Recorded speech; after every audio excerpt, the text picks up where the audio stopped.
Crack him if you got him, son.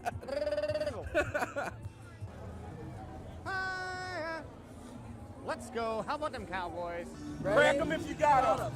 Yeah! Let's go, baby.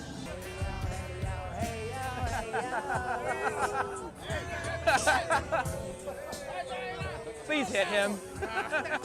Somebody punch him, please. Hey, you want one of these? Coors? Dude, you got a yellow belly. You knew exactly what I know, you were looking me up and down. I knew what you wanted. You want a banquet? Yes. Crack him if you got him. Jerry! Pick us up, Jerry! We're not worthy! Cowboys CanFan. Cowboys CanFan. Like Canadian fan, CanFan. Oh. Cowboys CanFan. Love Canada. Yeah. I'll look you up. Awesome, thanks, brother. Take care, man. And look, that's how you get subscribers. And nowadays, it's a dog-eat-dog world. It's a dog-eat-dog world. We got to go on the street to get subscribers now. I'll be like, there'll be a guy at the grocery store and I'll hear him say something about Facebook. I'm like, oh, you do Facebook? You ever heard of CanFan? At Cowboys CanFan. Have you ever checked us out at Cowboys CanFan on any major platform? Because we're on all of them. Dude, go to tiktok.com/@CowboysCanFan. We have a channel, yeah. What's your channel? Cowboys CanFan. I'm gonna watch that. I'm Cowboys from Puerto Rico. CanFan. We're from Canada, yeah. Oh, okay. But yeah, it's CanFan on his shirt there. I'm gonna watch that when I go on. Yeah, do it. You guys will be on our YouTube. Can I come all the way from Puerto Rico? Puerto Rico? Hell yeah. See, that's Son of a bitch. Let's go. We're gonna be cracking them if we got them, baby. Let's go. Not often are you gonna have the Vegas Strip shut down like this, so we're gonna take advantage of it. And we're gonna shotgun one for you, son. Crack them if you got them, son. Woo! Walking crack? Crack them if you got them, son. Yeah, Rolly, come on. I've never met a real Eagles fan in real life. I'm from Canada. This is my first time out of my country. Well, hey, I don't say this often, but go fuck yourself. Only an Eagles fan would have to promote a Giants or a different club's signage to try to get friends. Crack him if you got him, son. Crack him if you got him. Hey, he hasn't heard though. Do you know who's winning the Super Bowl next year? The Cowboys. The fucking Cowboys. Got him!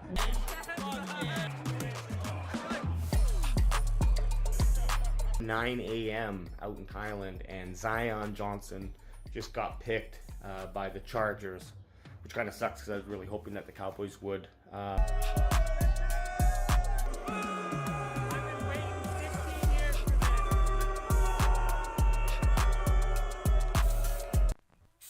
TJ Watt, that taking Taco Charlton over TJ Watt is probably one of the worst. What are you doing over there? I'm stretching my neck, bro. I love it because it is literally. I actually thought you were falling asleep, man. Hey, Paul, it is 2:30 here. It's 2:30 p.m. Yeah. 2:30 p.m. No, We've been drinking since 9 o'clock this morning. It is currently 2 o'clock in the afternoon. It's a long haul. And I kind of low-key hate the 10 a.m. games. Yeah. Oh yeah, definitely. for sure, on a scale of 1 to 10, if you're getting turned up on a Turpentine 10 a.m. game, guess what? You're getting drunk. Yeah. Hot dogs. Cute guys, real cute. Yeah, there you go. Yep. Crack them if you got it. Yeah! Cowboys! Cowboys! I'll scream enough for all of us, don't worry. Crack 'em if you got it. Oh! Yeah! First thing I gotta do when I get in is eat something. Crack 'em, you got 'em, baby.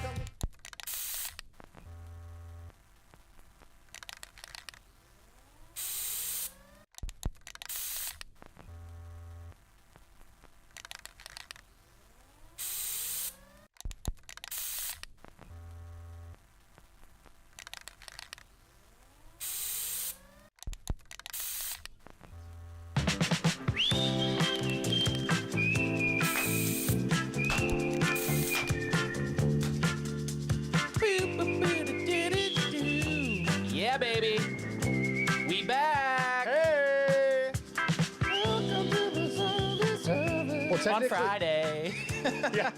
With the main event theme of the show. Hey man, draft day 2 of the Draftacular Extravaganza. You got it right. I nailed it. I was nervous. I didn't think I was going to get it right. How are you guys feeling today? I'm feeling great, and I just want to say we put out a poll there asking what day was the best day, Christmas, New Year's, your birthday, or draft day, and a overwhelming Landslide, would you say? landslide of people. Christmas.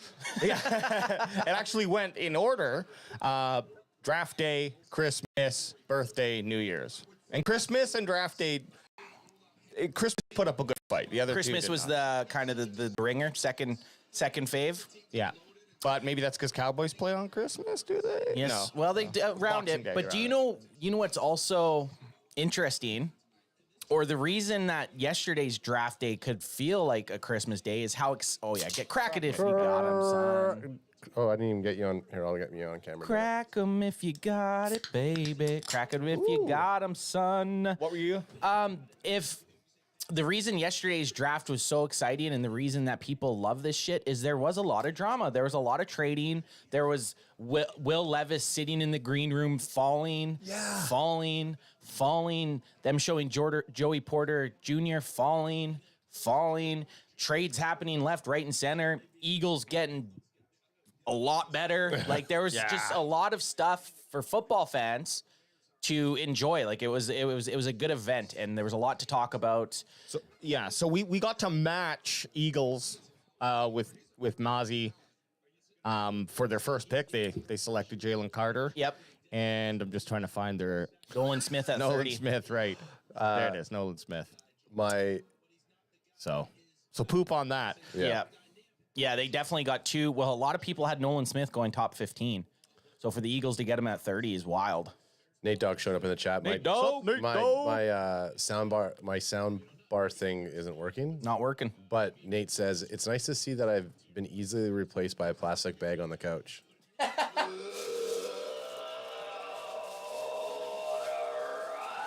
I don't Where think the that hell went is through. that Yeah, coming where- out that's of? not- did that Hang come out? on. I don't think it went That through. was AJ's. I always think that soundbite is AJ at first when it starts happening. Yeah, when it first happens. But man, there's a lot of good players still out there. You obviously got, like you said, Will Levis slid, Joey Porter slid.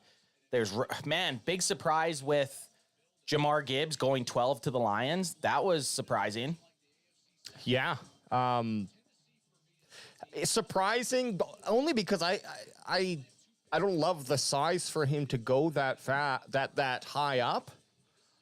Well, especially because they already have a guy kind of like him in that's- DeAndre Swift. It's kind of like they panicked and button mashed. It was like they were playing Madden and they just had to pick a player because their time was almost up. Yeah, and they just picked one. They just picked the top-rated running back or something. Pick 12 was the sluttiest pick I've ever seen. It was the Detroit Lions from Cleveland through Houston and Arizona. Damn, everybody got a piece Everyone of that. tapped it. But even like picking Jack Campbell so early from them, like they picked him pretty high too, it felt. I guess we'll see. How about Houston's double up? That's crazy. That was impressive. You said they got arguably two of the top 5 players in the draft, and not even arguably. That's just facts. Yeah. So Yeah, it is. Houston still has some picks left.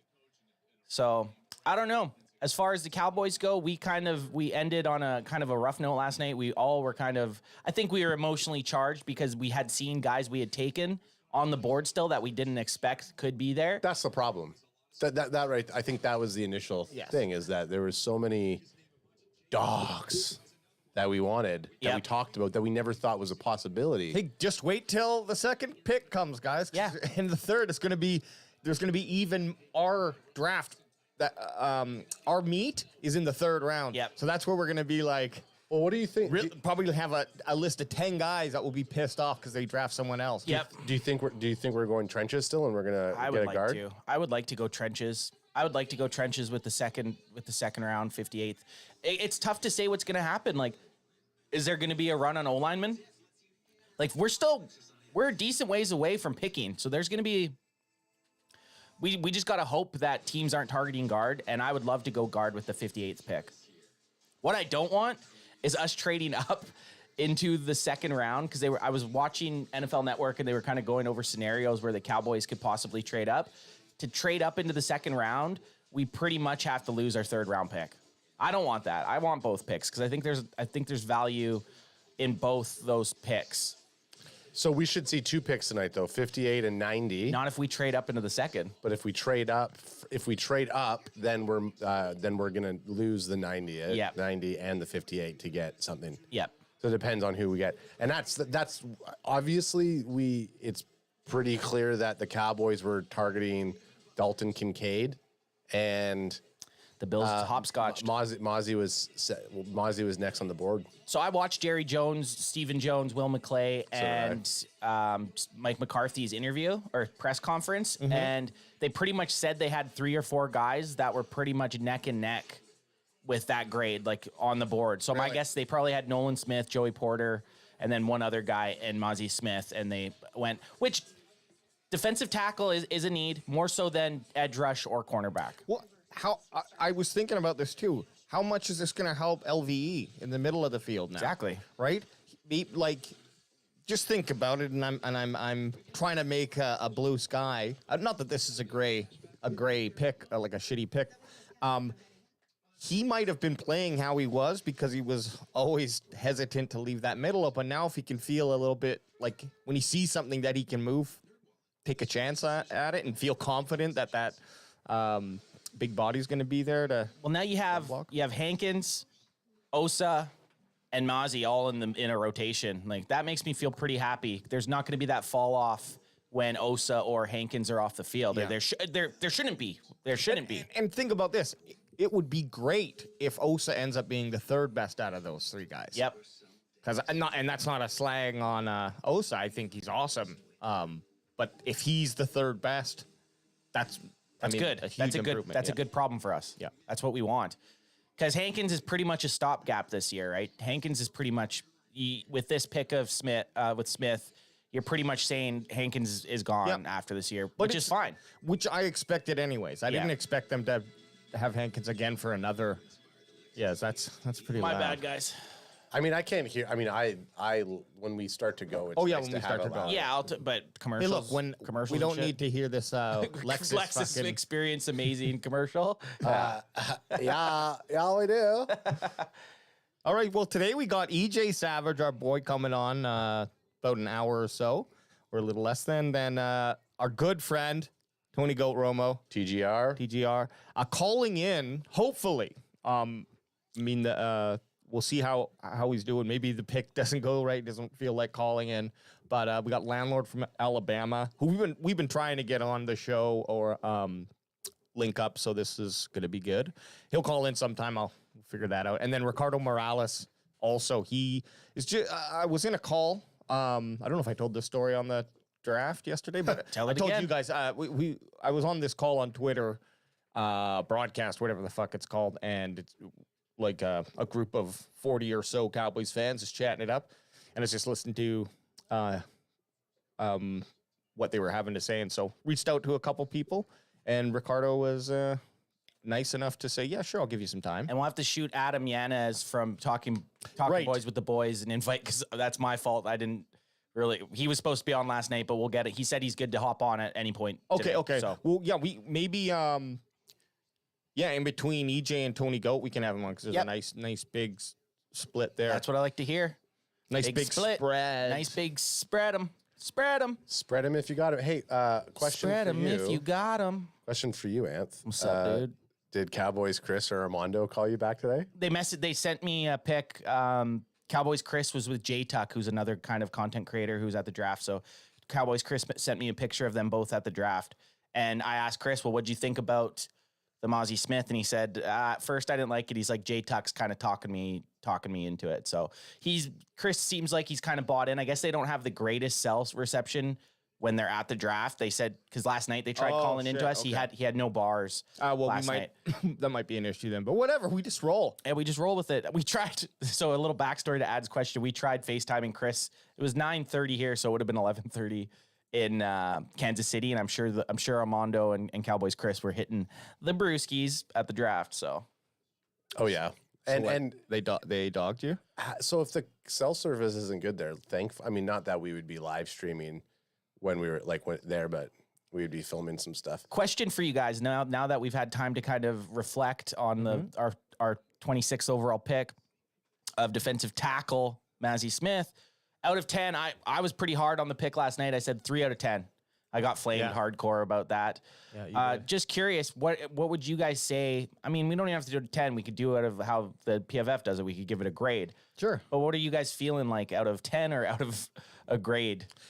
I gave my grade last night, and you shot me down. What'd you give? I can't remember. I think I said I think I said C+.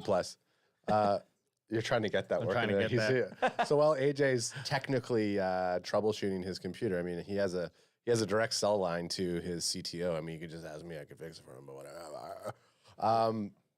I just B-, just strictly because of where they did it. Yep. You know what I mean? But he probably wasn't going to be available at 30 or 31. Well, or they were whatever saying, KC was going to take it. They were saying KC was probably going to get him, so maybe they had a read on that. And hey, man, the Cowboys have been very good at drafting in the first round in the last while, so we'll take it. So while AJ's still doing that, and before he gives his answer, jersey giveaway. EJ Savage just reminding everybody to mention the jersey in the chat for a jersey giveaway. Would you just look at it? There we go. Look at that jersey. Jeremiah says, "What's up, CanFan?" Tex 2005 says Mingo or Dell on who we should take. Neither in the second. Neither in the second, but I would take Mingo over Dell. Would you? And I Chris, think so. Chris Graham says Mingo, I think the Charbonnet, Mims. or Henley. Ooh, in the second, obviously. Yeah. I mean, if Sharby's there at 58, he's probably going to be hard to pass on. I don't think Charbonnet makes it to 58 though. To be honest, Dear Jerry Jones. Dear Jerry Jones, Heavenly Father. Imagine you guys get your UCLA boys. And then Boba? 7th round Boba? I want him just so we can call it, Bobo Fett. Bobo Fett. We got touchdown by Bobo Fett. be Fett. DTR is C3PO, obviously. Yeah. And and then Charbonnet would be R2D2. Well, yeah, I mean, you could. I was going to say, I mean, DTR definitely seems like he could be a Luke Skywalker with those Jedi maneuvers. Charbonnet has to be the Han Solo, that's smuggler. I do like the fact. I do like Bobo could be C3PO. I do like the Luke Skywalker for DTR because he hasn't learned the Force yet. Yeah. And Bobo's fucking Chewbacca. Yeah, he could be Chewbacca. Chewie, Han. That was and Arnold. Yeah. I can't do Chewbacca. Arnold Wabaka. How do we not have any Star Wars sound bites, by the way? I'm fucking getting them. Well, I can't even get my thing working. I don't know. Like even just like the lightsaber lighting up or... I listened to the press conference. I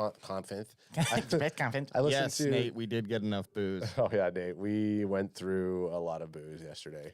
I couldn't believe you said we only had 3 left. Yep. It's wild. But when you're talking about sound bites, I was listening to the Mazzy Smith press conference, and when Jerry Jones is on there, there's like 2 dime sound bites. A reporter asked him, he goes, "Can you ask that question again?" I wasn't really listening. I was like, "Oh, that'd be perfect." That is good. Yeah. So Yeah, can you ask? Well, Jerry's now old. He's old. Like, he just finished talking, and then he said he wasn't listening. Yeah. And then he said he was just messing with me, and then he passed it on to Mike McCarthy to answer. Well, I think finally Jerry Jones might be at that point in his career that he's allowing other guys to do the talking. Like even Stephen Jones was answering a bunch of the questions, right? So maybe he's kind of just slowly kind of getting out of the picture. And I don't mean dying. I just mean maybe he's letting some of the other guys take a little bit of the slack. Not on my almost dead body. Not on my bones. Not on my bones. Hey, so Hendon Hooker's still out there, guys. How funny would it be if Hendon Hooker goes before Will Levis? Oh, there's a big chance. Will Levis won't be in the green room today either. Why did he drop so much? They kind of figured after it was going to be, there was going to be a quarterback dropping after the Colts pick. And they just didn't know if it was going to be Richardson or... Well, who's on next on board to pick up a QB? Probably Vegas, probably. Tennessee. Well, Vegas on the board, yes. Vegas. They're thinking he goes to Vegas. Okay. Which a lot of people thought Vegas was going to take them with their top 10 pick. Yep. So if they get him now with their second round, well, fuck, they're laughing. Well, now you have the Titans who could possibly draft a quarterback because they have Tannehill and he's not a long-term solution. Yep. So you got the Titans and then, Titans. The Shane Flaccos, Falcons. Titans, Vegas would be a great spot for him because you have McDaniels who can help kind of mold him. And he's not going to have to start right away necessarily because you got Jimmy G in front of you. And you're not a first overall, or you're not a top 10 pick. So you could, there wouldn't be as much pressure as him starting right away. And depending on how far he falls, what if the Colts draft another QB and they have two QBs? It'd have to be like fourth round. It'd have to be very RG3, Kirk Cousin-esque. They wouldn't go in the second round. There's too many good players right now. I mean, this is just child abuse. Dressing kids up in Denver Broncos gear. Horrible. Was it a Wilson jersey? Was it a Russell Wilson jersey? Because then it's spicy. Oh, I would play it right now, but we Hey, can't. just stop bringing it up, okay, Adam? Because Oh no, it's working. Well, That didn't quite work. No, that didn't no, quite I didn't- work. yep, that didn't quite work. Be careful though. hey, There it is. oh, what a piece of shit. He's up. He's up and running. Not you, Russell Wilson. Yeah. And, it just would be. He seems like a guy who would just be super annoying to have to And go awkward. to a dinner with or something. And like awkward, just always trying to make funny jokes Yeah. and just like he doesn't have that he doesn't have people skills. Just judging by judging his reactions and stuff. I wonder if you guys don't mind calling me, what's his name, Mr. Incredible? Or Everybody out there needs a nickname, and Mine's irreplaceable or something. What was it? Cringe Daddy. no, not Mr. Unimaginable. It's something like that. Mr. Unlimited. Mr. Unlimited. Mr. Unlimited. It's like, no, you can't just fucking give yourself. Ugh. No one saw that Russell Wilson year happening though. There's just no way anyone imagined him to crash and burn as bad as he did last year. No, you can imagine that something was off, obviously. Yep. And well, they were saying that the team was even starting to kind of make fun of him and kind of. So who knows? We'll see if he bounces back this season.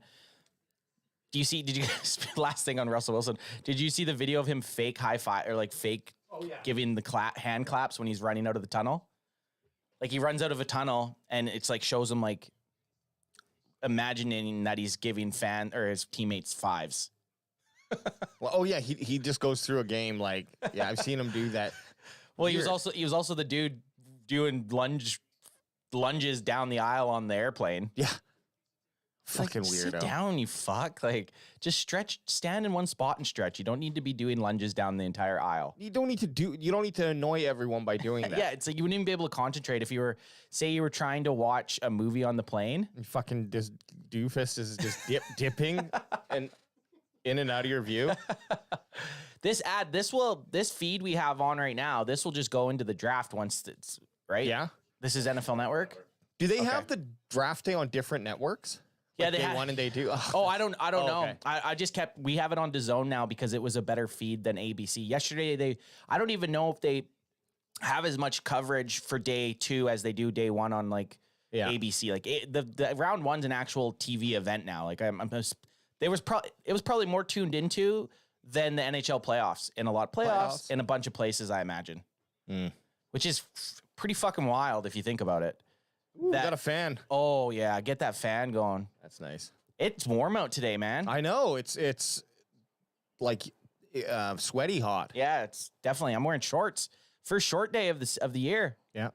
It's only gonna get hotter. I know. So that doesn't look as packed there today as it was yesterday. They did a couple sky shots of the draft crowd, and it's not nearly as busy. Yeah. When's the draft kickoff? At 4? Yeah, 2 minutes. 2 minutes. They'll have to do a stupid little Day two. Yeah. Football 24/7. Well, I don't know, man. The NFL put on a really exciting show in that the teams participated in making things like electric. Totally. The crazy thing with round 2 and round 3, what's the time? 10 minutes for the picks? Yeah, I think so. Did we figure that out? Was it 10-minute round or 10-minute slots? I think this one is, yeah. Sorry. It's got to be less than 15 because they fit 2 rounds in, right? And I can't imagine. I think it goes the same amount of time. It doesn't last. Oh, sorry. 7 minutes for round 2 and 3. There you go. So half. Half, but there's 2 rounds squeezed into. So it no, should be- it was only 10 minutes in the first round. I thought it was 15. Really? I thought it was 15. Me too. It says, while teams had 10 minutes on the clock during the first round, that time drops to 7 minutes for round 2 and for round 2. In round 3, teams will have 5 minutes. Oh, am I crazy. reading this right? I mean, it would make sense. It would make sense. Yeah, that's, and then I guess it's just, yeah.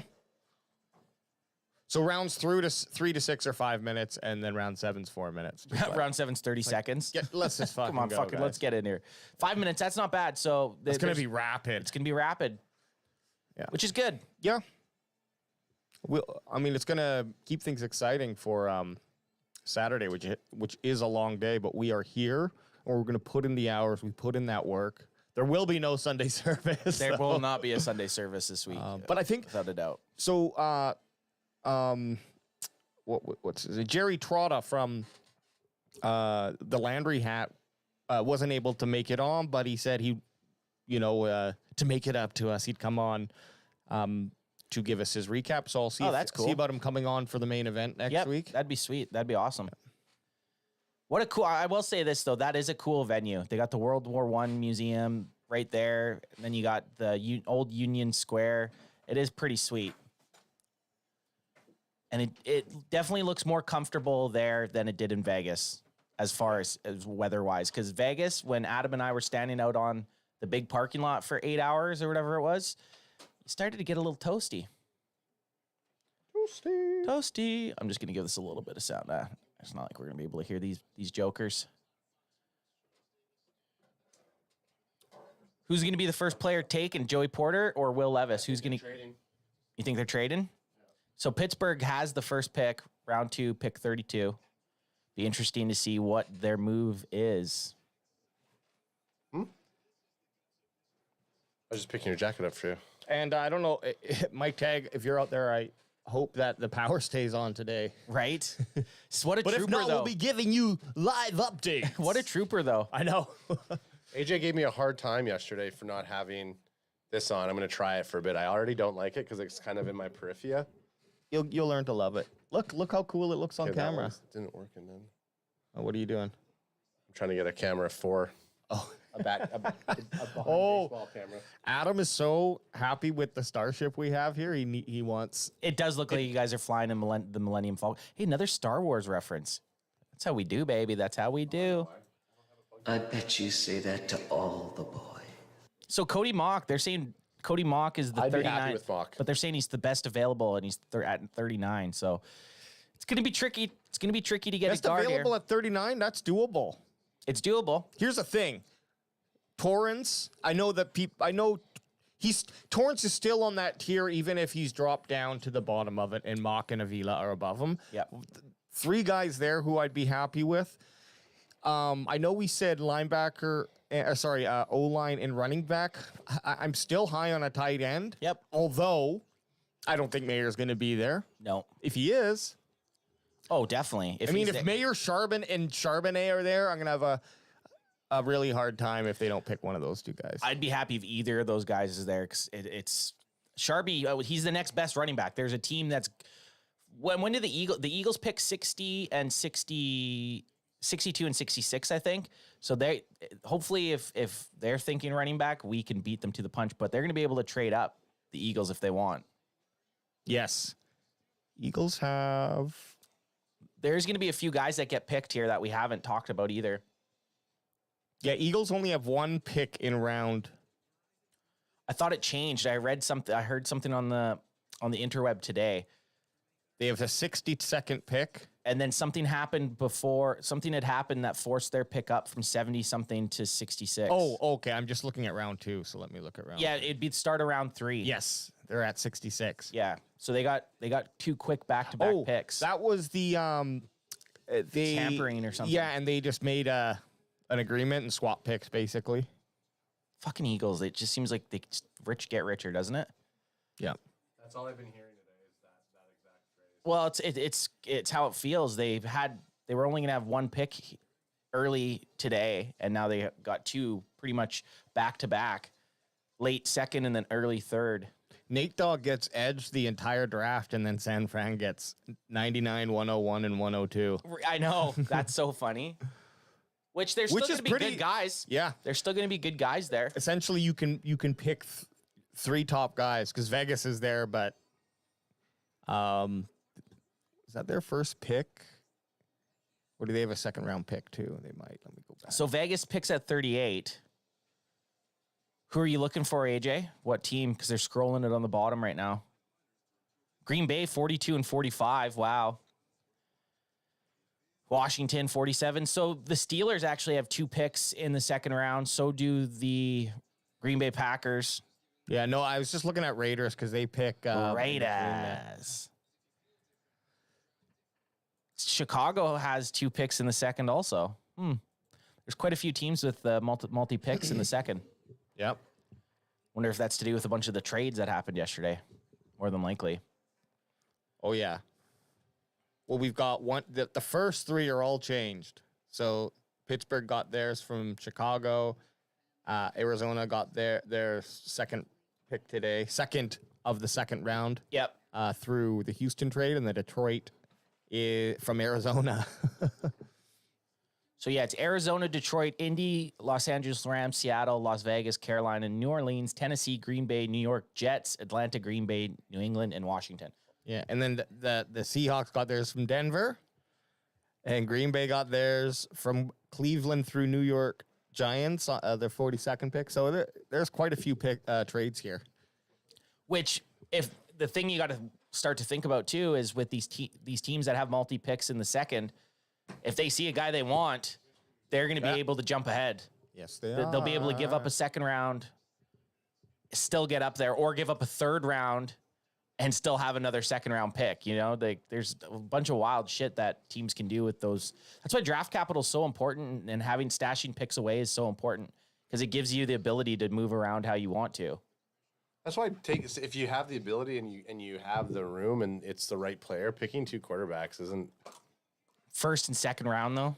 I wasn't necessarily saying second round, but if you have any unsurety about your quarterback, taking one in the fifth, I found it weird when the Washington, and they were the Redskins at the time, picked Robert Griffin and then still took Kirk Cousins in the fourth. It is a weird strategy.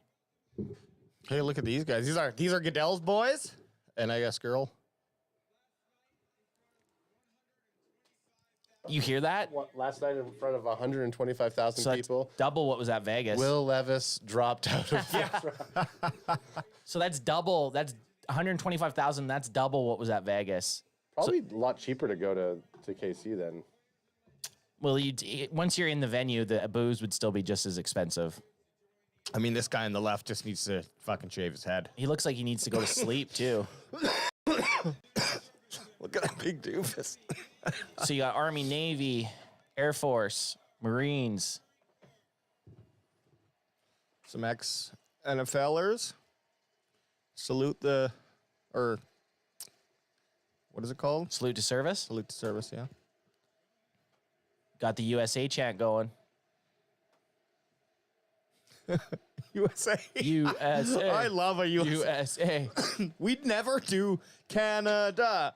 Like, there is no Canada. There's no pride for Canada. It's all We'd probably be cheering USA if we were in the crowd. Yeah. 195% I'd be cheering USA. I don't want to be left out of a USA chant. My dream is to get wrapped up in a USA chant one day. Just out of nowhere. Yeah. Not even at any type of event. I just want it in a we're on our road trip to Dallas, and in a fast food place, we just started up. Just USA chanting. Yeah. It's like I've always wanted to say, and I'm going to pull this soundbite from Back to the Future where Biff Tannen goes, "God bless America."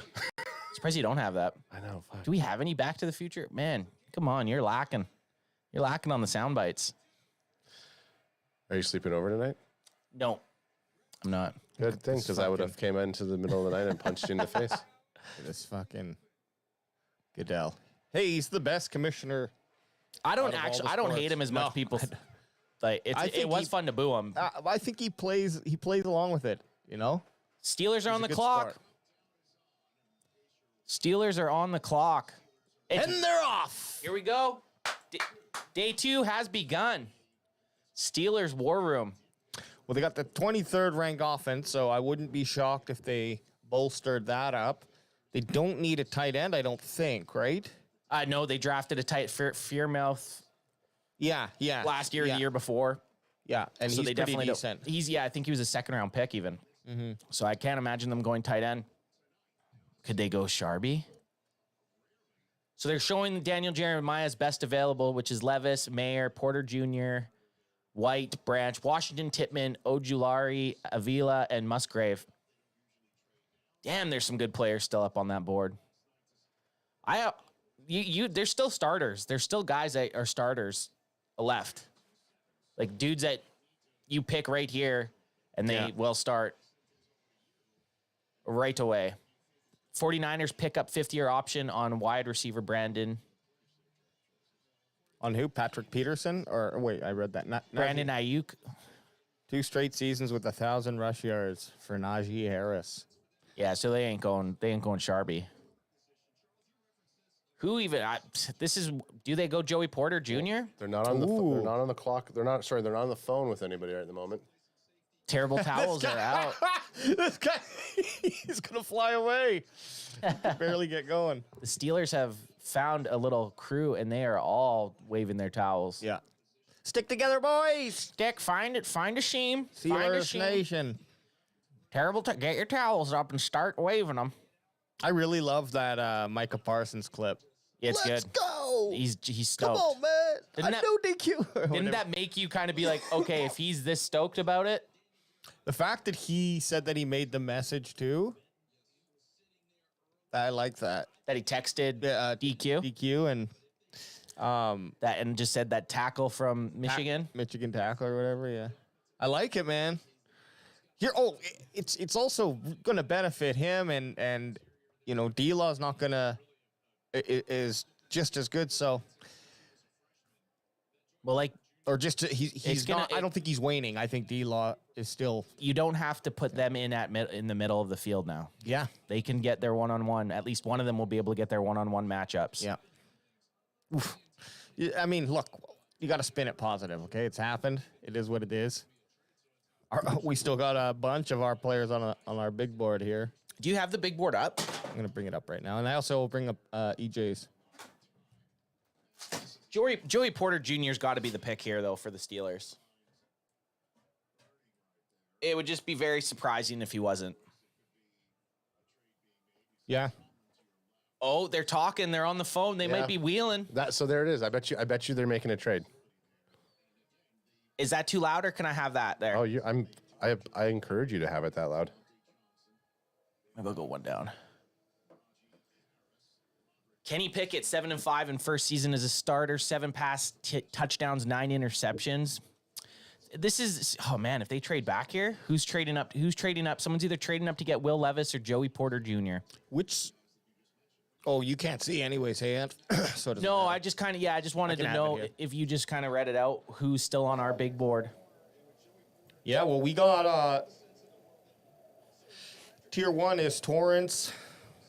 Smith's gone. Addison, Mayer, Avila, and Kincaid. Those are Kincaid's gone, but those 3. And then there's on tier 2, Double O, Cody Mock, Sam Laporta, Siaki Ika, Luke Schoonmaker, Zach Charbonnet, Eli Ricks. Did he go? Charbonnet. No. Cam Smith, Moro Jomo, which obviously he's not going to be taken now. Double A, and Tui Piloto, too. So they're saying pick is in. So no trade. No trade. I'm going to turn as you know, I'm turning the draft ticker off. Yeah, we don't want to know. We'll cut to the behind baseball cam right there, just to show everybody what a lot of people don't think that we're in the same studs, but guess what? We are. And you can see Alex in my control center. You can see down below our boneyard. So it's pretty dope, you know? Okay. Here we go. Pick is in. Joey Porter Jr. The only thing that you do need to do is black out that. Well, you know what? I was thinking we were going to put the bigger flag up behind there, and then maybe the other Cowboys thing will go right there. That'd be good. Yeah. Well, now that we have it over this side, I'm gonna. Now we got to dock this up. But look, Doctor this is you can have a little peek into pull down our underwear a little, see what's up with that camera angle. See what's in store. Yeah. So far, let me go to EJ's big board actually, because he's got to have. I imagine EJ's got Joey Porter Jr. as his top ranked guy going into this pick. Yeah, well, he actually did say he adjusted him. I don't know. He's hopping on in about 15 minutes or Or I should send whenever. him a link in a bit. Yeah. Could bring him on whenever if he wants to hop on. But who's left on his board here? Did Tyree Wilson go? Yes. Oh yeah, he went to the Raiders at 7. Yeah, so Joey Porter at 9. That's got to be the pick. He had Paris Johnson at 13, and I think he went high. He did, yep. Yeah, they traded for him, didn't they? Here comes the pick. I'm saying Joey Porter. He's got ties to Steeler Nation. They're going to piss everyone off if they don't. There they are. I'm pointing. Oh, Alan Faneca. Wow. He looks like Ken. Like a Ken doll. Perfect. Look at that. It's Look at that perfect. part. That is perfect. Yep, there he goes. Wow. Joey Porter Jr. Joey Porter Jr. 32nd, first pick in the second round. Wow. 6'2.5", 193 pounds. They got themselves a playa. Steelers had to pick him. Had to, man. A lot of people thought the Steelers were going to pick him with their first round pick. So for him to fall there and them get him, pretty impressive. I think he's going to... Good for him. Good story. It's going to be a good pick for them. Yeah. I do like the Steelers. It was my old man's team. Yep. And it's UK Steve's team. Is that it? Sick shirt, dude. What about one of these? Crack him if you got him. Crack him if you got him, son. Hey, don't bang the camera. Oh, that would have been funny if he just sniped it. This one's for Joey Porter Jr. Terrible towel. That's a pretty sweet pick. Wonder if he's going to be 55 too. I don't think he can be. No. I don't think Cornerbacks can be in the 50s. I think they can be between. I thought it was whatever. No, you still can't. They did open. Cornerback can't be in the 50s. I think there's some that still are limited. It's kind of stupid. They can be like 0 to 40, and then like I think that's it for cornerbacks. Oh yeah, they're pumped that they got Joey Porter Jr. Or he's just pumped that he's on national television. They fake you out though, because we were right up in the camera a couple times last year. I'm gonna send EJ the Zoom link. The stinky linky. Some of us like to call it the stinky linky. Sending you the stinky linky. All right, the Cards are up. Round 2, pick 33. 3 minutes left in it. Do they take Will Levis? Doubt it. They could do this though, Ant. They could just put him on. They could just put him on paper as a linebacker, and then just play him. Play him at corner. At corner. Fuck, that'd be good. I bet he goes number 5. Or he'll stick to 9. Yeah, 5. Or yeah, probably. He wants. He probably doesn't want to live in his old man shadow. Yeah, he's got his own history to make. I wonder how many times that's happened where the son of the player has played for the same team. Like you'll get lots of guys, like lots of kids of players in the NFL, but I wonder if how often it happens that they're on the same team that, and the Steelers drafted Joey Porter also, so they've drafted 2 Joey Porters. I actually think they might have drafted I gotta check. Can you check when they drafted Joey Porter Sr.? Was he in the first? Be funny if they were both second round picks too. What does Alex look like? Somebody who has access to the internet at his fingertips? Well, I do too. I could be doing that. I got my phone here. Sorry, AJ, I gotta get rid of this towel. Joey Porter.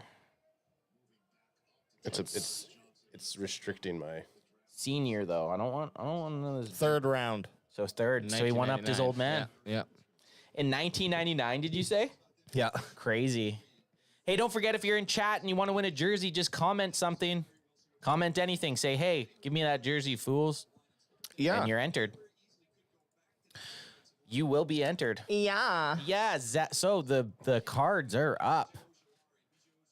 128.76 left in their chance to put the pick in. I kind of hope we see someone miss their chance. Yeah. Just because that's hilarious. So, yeah, okay, so AJ, the Cardinals took Paris Johnson at 6.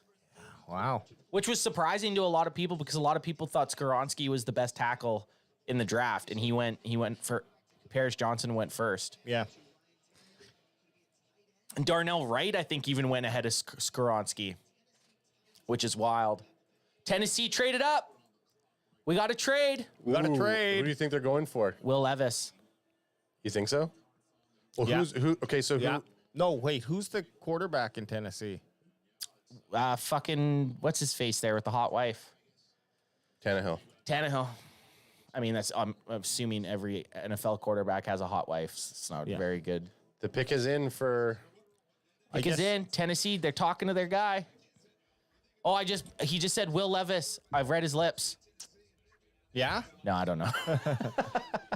EJ Savage for you is back on the clock. What's up, EJ? What is up? What is up? What's shaking, man? Joey Porter gone. Your 9th ranked guy. I think we all kind of knew he was going. Absolutely. It was written on the walls. Has links because of his dad. But as far as for the Steelers organization, this is a home run pick for them, and they got their tackle that they desperately needed in Broderick Jones round 1, and then they come back and get Joey Porter, which they very well could have got in that first round as well. Yep. A really great duo right there. I also liked as far as what some of those teams did with their 2 picks in the first round. The Seahawks, man, they're building a dynamic duo as far as corners go. And they've got 3 excellent receivers. I really liked what they were doing yesterday as well. The Seahawks, they definitely made the most out of their picks. I was impressed. I didn't think they were going to go wide receiver, but it totally makes sense. You got a guy now coming in to kind of take over for Lockett and.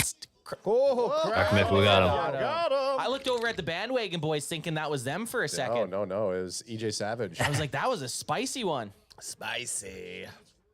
Who do you think the Titans are going? Did they jump up here? Has to be Levis. It's got to be Levis, right? Has to be. Yeah, I mean, if they aren't trading up for Levis right here, I don't know what they're doing, truthfully, because you have Tannehill. He hasn't been the guy that you planned on winning the Super Bowl with. Yep. You spent, what was it, a 3rd rounder on Malik Willis. You're not tied to him. And he was not even starting over Josh Dobbs last year. It's got to be Levis here. Here it is. Yeah.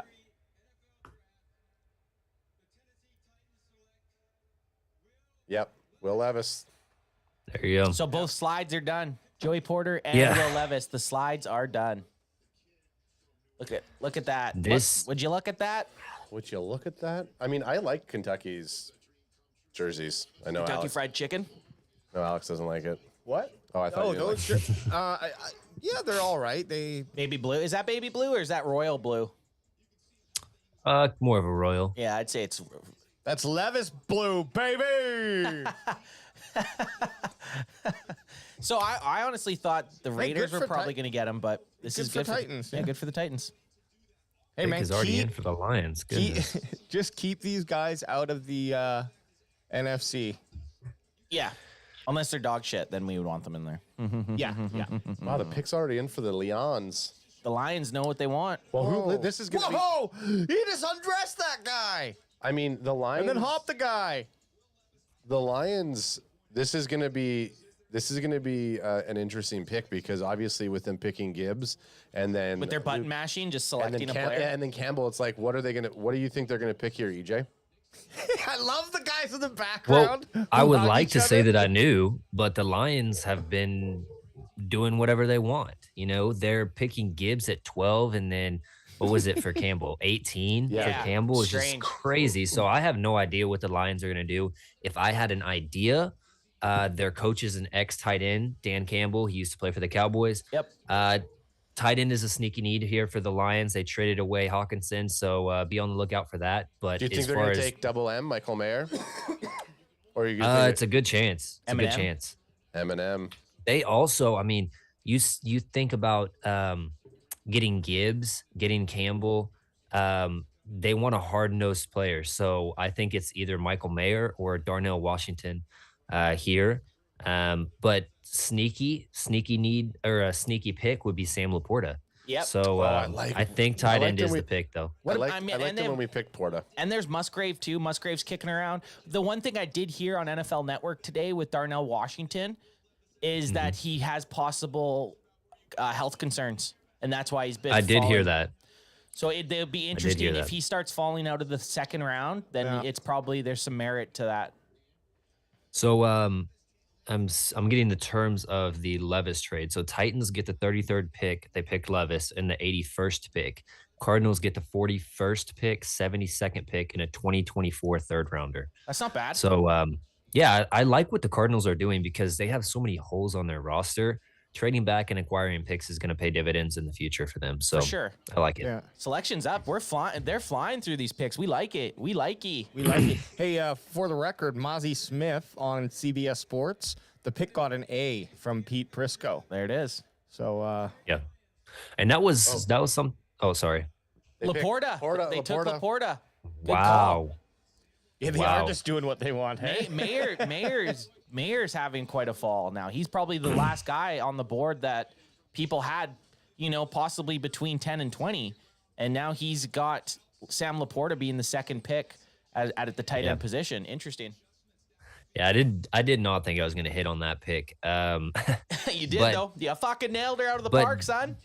Dan Campbell, he likes the dudes that, what was his quote that he came in as the head coach is? He wants somebody that will bite people off at the kneecaps or something along those lines. He wants hard-nosed players, and Sam Laporta is just that. He'll get nasty, but he also has a lot of yards after the catch ability. He's very athletic.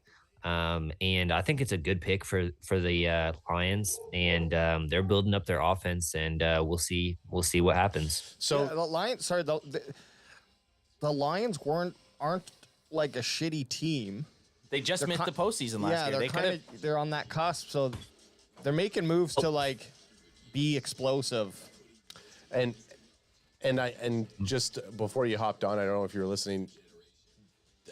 Tennessee moving up to pick Will Levis is because there was a lot of talk today about the Colts picking up Levis as a second QB.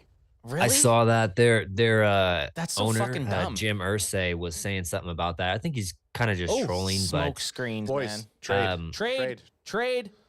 Oh, wow. Shotgun. 2 shotguns. Shotgun. We got a shotgun every time there's a trade. Oh God. I'm kidding. Can you imagine day 3? Trade back with the Raiders. So the Raiders Who are have they? to Who are they going for? Hooker. Hendon Hooker. Ooh. Think about it. They got Garoppolo. They have an entire season to let Hendon Hooker kind of rehabilitate, be behind that gorgeous man named Jimmy G. Regardless if Nate Dogg is not a fan of Jimmy Garoppolo. I'm not either. He's someone, neither am I. But that's why, and probably the Raiders aren't either. They need to. You get a guy like Hendon Hooker off for a season to stay behind a guy like Jimmy G, who we know is going to go down. Is Hendon Hooker completely healed up? Like, is he going to be? I haven't really. They're saying dove into him. They're saying the second week he could possibly be good to go. So this would be a good pick for the Raiders then. I really want to see these guys who not get rushed. I love to. I usually they either got it or they don't, I guess. But some guys, you just wonder how their careers might have been if they were given another year. Given 3 years instead of thrown in with a shit team. Yeah. And just get no O-line. Thrown into the fire and thrown into the deep end without a life jacket, basically. That was David Carr's issue in Houston. Yeah. Yeah, because there was David, he was one of the best college quarterbacks to ever play. So obviously the skills were there, but Houston, when they first came in and he was the first overall pick for them, he just had no support at all. So it would be interesting to see what quarterback possibly could have thrived. I'm trying to think. It says on their list of needs, D tackle, corner. A couple of the guys that I have at that position is DJ Turner, Keanu Benton. Is a player that they could use. Ultimately, I do think this is going to be Hooker. Don't get me wrong, but those are just some names to pay attention to. And it looks like the pick is in now, so we will see. I do like how much Turner jumped up people's draft boards, because the very first mock I did, he was projected in like the 5th round. And then he ended up obviously having a great combine, and people kind of grew a little bit more fond of him. This just again shows us that no matter how much we talk about this, you just don't know until you don't know. And even they have a great idea, but you're not going to know until the game starts. No, this is how crazy that is. No one thought Bijan would go in the top 10. No one thought 2 running backs would go in the top 15. That right there shows me that most of the analysts and even scouts have no fucking clue what their coaches or owners and general managers are going to do on draft day. Yep. Hey, look at this. Sorry, I was just looking at. Holy fuck, poor David Carr. His rookie season, he was sacked 76 times. Then the next season, he only 12, or only 15. Sorry, they improved things there. And or he got hurt. And the next, well, no, he played 12 games, and he only got sacked 15. Okay, yeah, sorry, picks in AJ. Okay. So they traded up. Maybe they take Michael Mayer. Well, they traded up just with the 4th. If they... Yeah, Michael Mayer. Wow. Yeah. Wow. I mean, I didn't see that one coming, but... Tight ends, baby! Is Darnell Washington next? Yeah, this is the run, and one thing I will mention is they did trade... They traded away... who was it? Waller. Waller. Yeah, they traded away Waller. So this is the replacement they have in there. I'm surprised it isn't for oh wow. I guess Witten did go to the Raiders. Yeah, for Wasik, so that's he crazy. Had a stopgap there. Yep. But yeah, I'm surprised that this isn't for a quarterback, but they're only trading up, what would it be, like 3 spots or something at this point. So not crazy to get a guy that you probably have a first round grade on. Man, yeah. And a guy that's going to start right away. He's going to start in replacement of Waller. He's a day 1 starter. Yeah, and look at him. I liked Mayer better than Kincaid. He was he was a touchdown threat. I think he had 9 touchdowns in his last year of college, so he definitely had a nose for the end zone. Yeah. And a nose for blow. He loves the cocaine. Bro, this is Michael Mayer's villain story right here, man. He dropped out of the first round. He's kind of like Syndrome in Incredibles now, man. Yep. He got rejected as the number 1 tight end. He's ready to go now. You also got to think that about players too, how often that helps. Like these guys, they're already hyper competitive, but then they get this crazy chip on their shoulder that just they have something even more to work for than just being the best at their position. They want to prove everybody wrong. Like you can't tell me even Dak Prescott and Tom Brady, they can name every quarterback that was taken before them in their respective drafts. So these dudes remember their draft days for sure. So what just popped up is Nate talking about the Rams drafting Hooker. I actually would love that for Hooker because you get into an offense with an offensive mind like Sean McVay. Yep. That would probably be the best landing spot possible for him. They're rebuilding right now, so he doesn't have that expectations to come in there and really start. They have Matt Stafford. He can sit a couple years and reload and learn under a great offensive mind. How long do you think McVay sticks around? I don't know. I think that it's weird because I almost think that like McVay is kind of cut from the same cloth as Sean Payton a little bit, right? Where it's kind of weird because they were kind of in limbo a little bit with the Drew Brees situation, but he didn't stick it out super long there. So I see if the Rams start falling off and they don't have a couple good seasons, I could definitely see him finding a way out and going to a contender. Going somewhere else. Where did I can't even remember now. Where did Peyton go? Denver, right? Yeah. Couldn't remember. And they yep. We got a couple polls that have wrapped up here. Interesting if you want to hear them. You guys want to hear the results? Let's hear your polls. Yeah, go ahead. You're such a poll I'm boy. a pollster. I've always been a pollster. I'm a poll man. Who should the Dallas Cowboys select in round 2 and 3? This is by position, 2 different polls. Okay. O-line and running back was the highest, 48% of the votes. Cornerback and linebacker, 6%. O-line and linebacker, 16%, and running back and cornerback, 5%. So O-line is really what I think people are looking for just by those results. And then BPA all day got 25%. Yeah, which I mean, people love BPA because you can still, there's still going to be at 58 a player that we could expect to maybe not be a full-time starter, but to at least contribute enough. Like you got to think Sam Williams was our pick last year. He had when he was on the field, he showed promise, but you're never later into the second round, you're not really expecting the guy to be a day one full-time starter. Well, actually, with unless you go guard. Sam Williams I think it was good for him. But next year, like, I don't think they played him enough. His numbers were actually really good when compared to the rest of the per average or whatever. And that just shows how good our D-line depth is. Yeah. The next one here is who should the Cowboys draft or go after in round 2 and 3? Cody Mock got only 9% of the vote. People Cody are feeling Mock it. picked. Zach Charbonnet, Dallin Charbonnet, 24%. Okay. And Esteban Avila, 36%. And then someone else, 30% is what other people say. And here's some of the comments.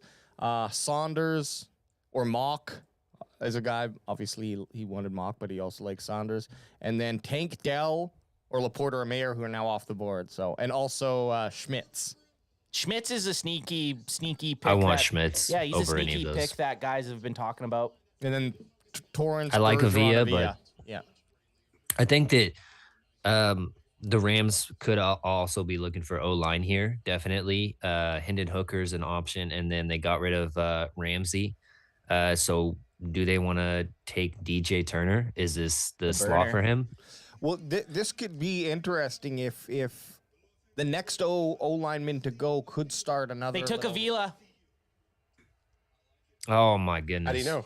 Because they just drafted him. Yeah. I don't know. I didn't even know where. Sorry, I was doing some stuff here.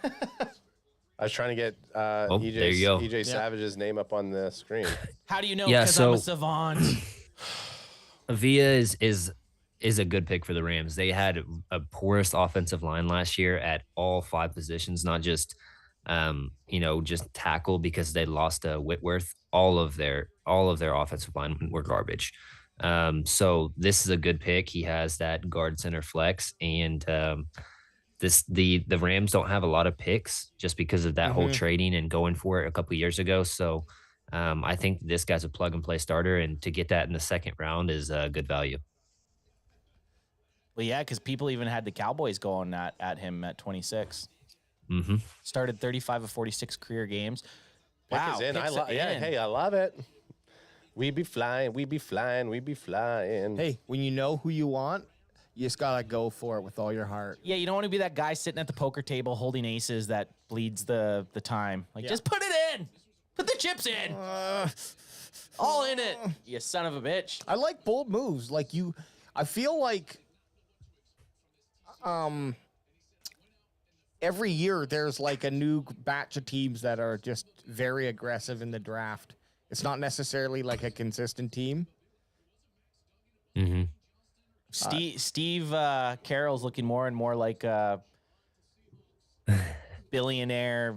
Pete Carroll. Sorry, why did I see Steve? Yeah, I was about to say. I was thinking of Steve Jobs because I was going to say he looks like a billionaire. He's looking like a Bill Gates. You're thinking about Steve Carell. Maybe. Maybe. I think that the Seahawks probably are going to pick D-line here, probably defensive tackle Keanu Benton. Man, this is awesome. They're just the picks. They are flying. They're flying. We'll see.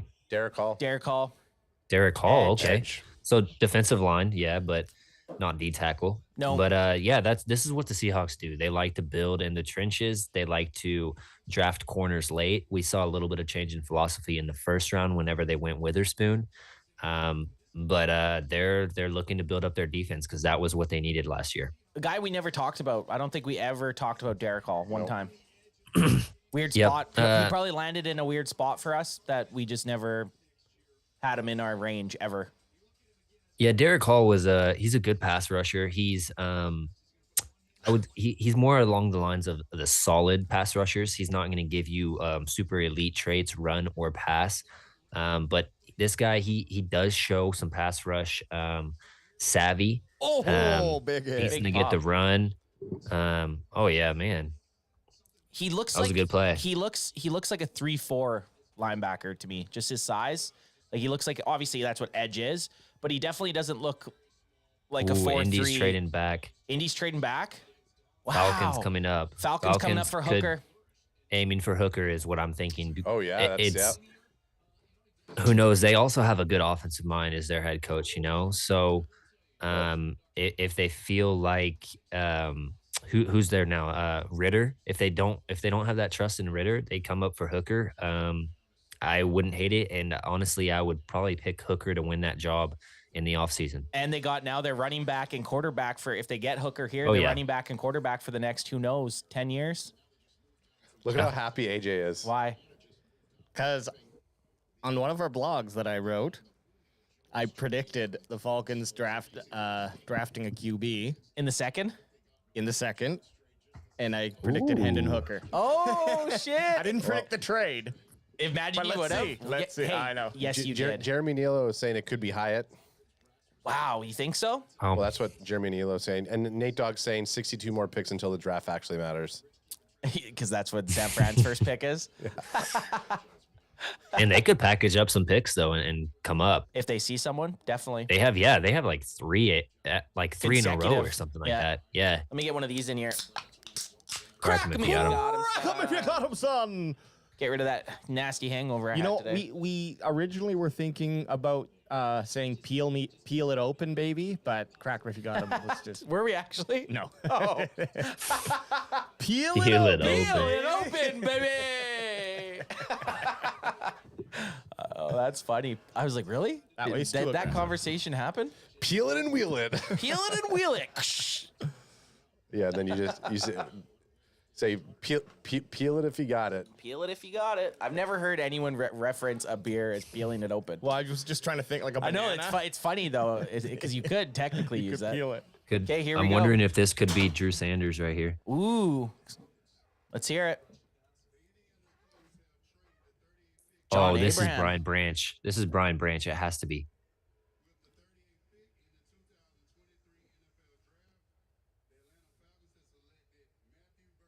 Bergeron. Wow. So AJ, what was your prediction? Not that. Wow, Matthew Bergeron. I'm all over the place tonight. I felt like Brian Branch was incredibly linked to them early in the process, and they really liked him. They were talking about Brian Branch at 8. So as soon as that name was on my mind, I was like, oh, it has to be Brian Branch. Matthew Bergeron, that's the guy that the Cowboys would have liked to Yeah, draft. Canadian. He's a Canadian boy. He was just in Quebec. Hey, Quebecois. I'm gonna play for the Atlanta Falcon. I like it. Eh? I like Where it is to he do on that. your big board? EJ liked him. EJ? Let me see. I only have. I don't think that I 60. had. Yeah, I don't think I had him up there whenever I sent that in. He was a late. He was a late watch. So hold on, let me get him up. I like this guy's Falcon coat here. I would love to have a Cowboys one like that, just to sit and round in. Yeah. And those white shades. Falcons draft picks. So they got Robinson, and now they got their tackle to block for him. Bergeron, not a bad little package there. I feel like just from what I've heard from people that Bergeron, this is a little bit early for him.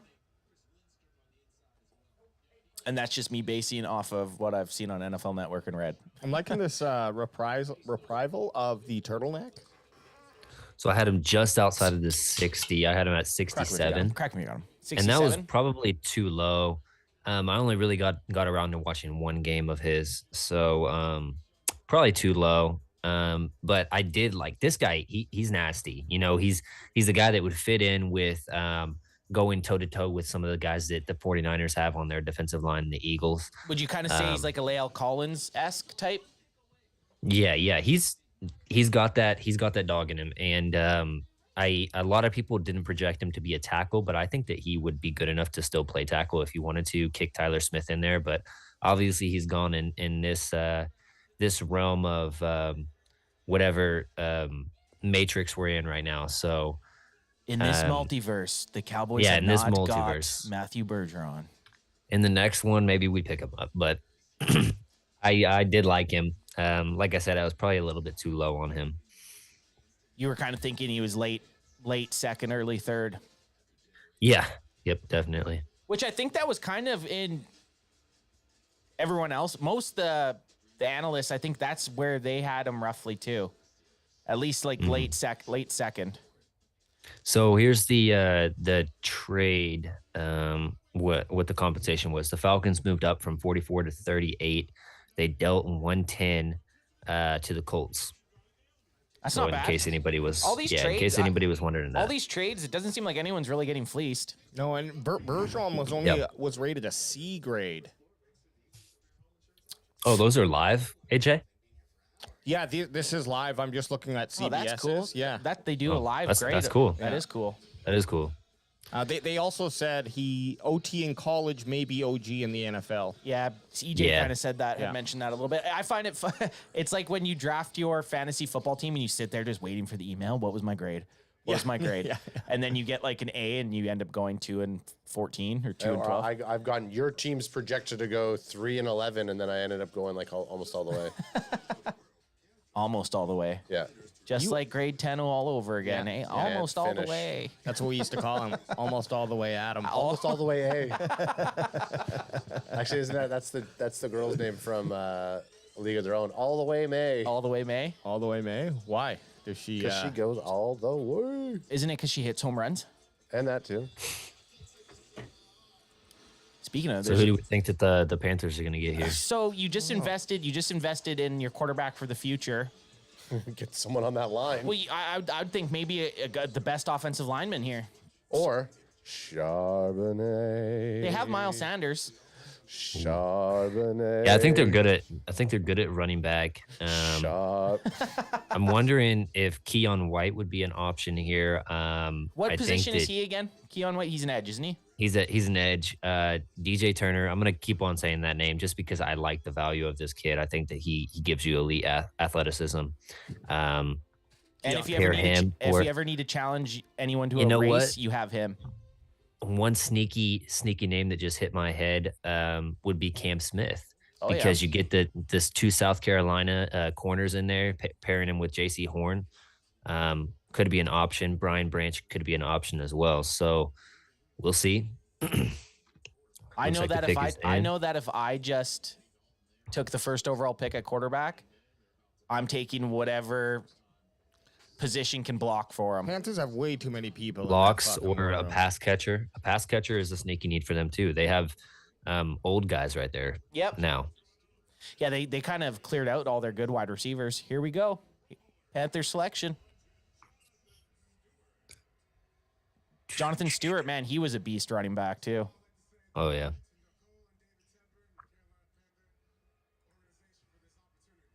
Oh, that was a nice statement.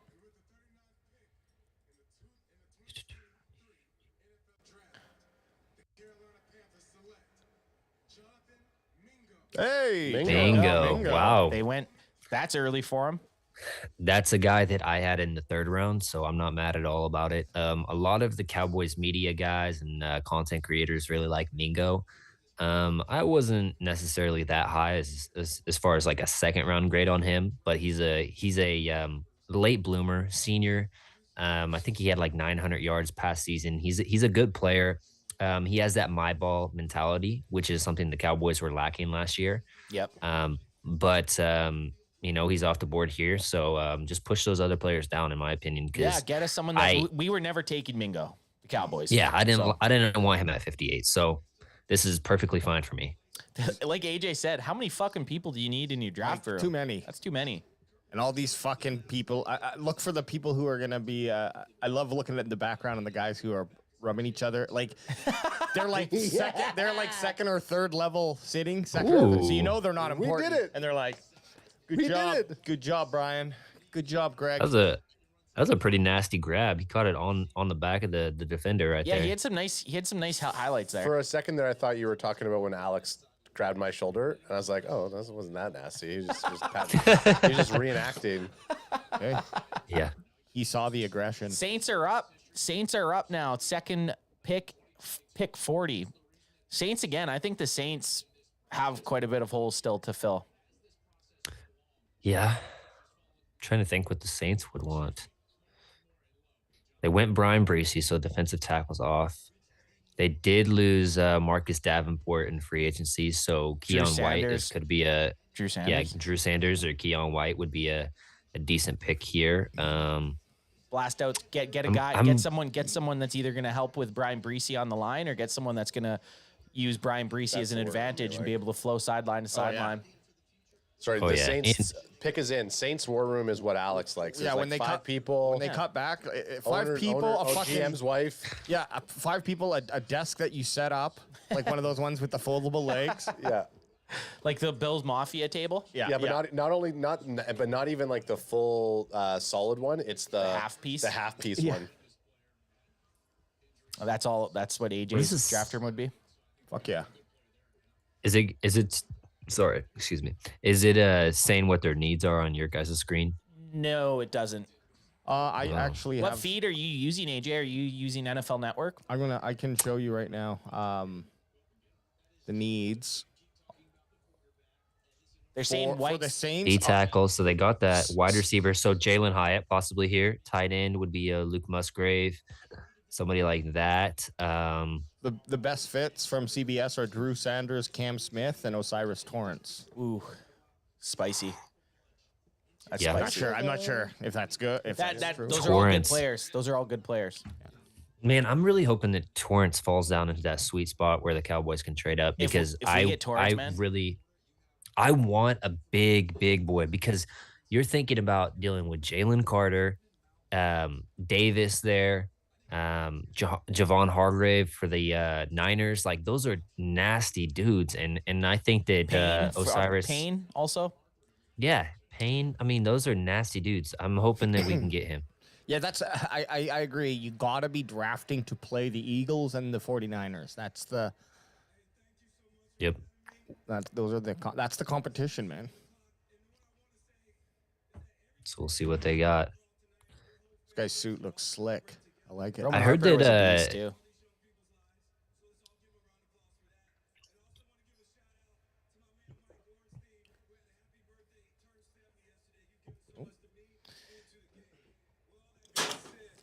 Crack him if you got him over there, bandwagon boy 1. BW1, son. Drew Pearson will be doing the readout for the Cowboys. Is he actually? I think Yeah. so. What He round? is. Isaiah Foskey. Oh, Isaiah Foskey went ahead of. What the fuck is Keon. going on, guys? Analysts don't know shit, and neither do we. No, Yeah, but at least we're not hiding the fact that we're Not yeah, but you, I sure wish we got paid. right. You know what Foskey- you're talking about. So Foskey ahead of BJ Ojulari and Keon White is very surprising to me. Is it robbery? But I mean, we'll see how it plays. But I mean, the Saints have been they want to reach on those athletic traits. We've seen that with Marcus Davenport in the past, so it doesn't surprise me. But I had something on my mind I was going to talk about. Sorry. What's Oh, they haven't graded it yet. Sorry, AJ. No, not yet. Waiting for Dude, it. I'm super interested to see where Jalen Hyatt ends up. Me too, man. Me too. Well, Hendon Hooker's still on the board. Jalen Hyatt's still on the board. Will Levis is still on the board. Just the quick thing with this back to the No, Saints. Levis got taken. No, it was a joke. He's on the board still next year's. He's still in the green room. Oh, yeah. He's in the green room next year. Just flexing.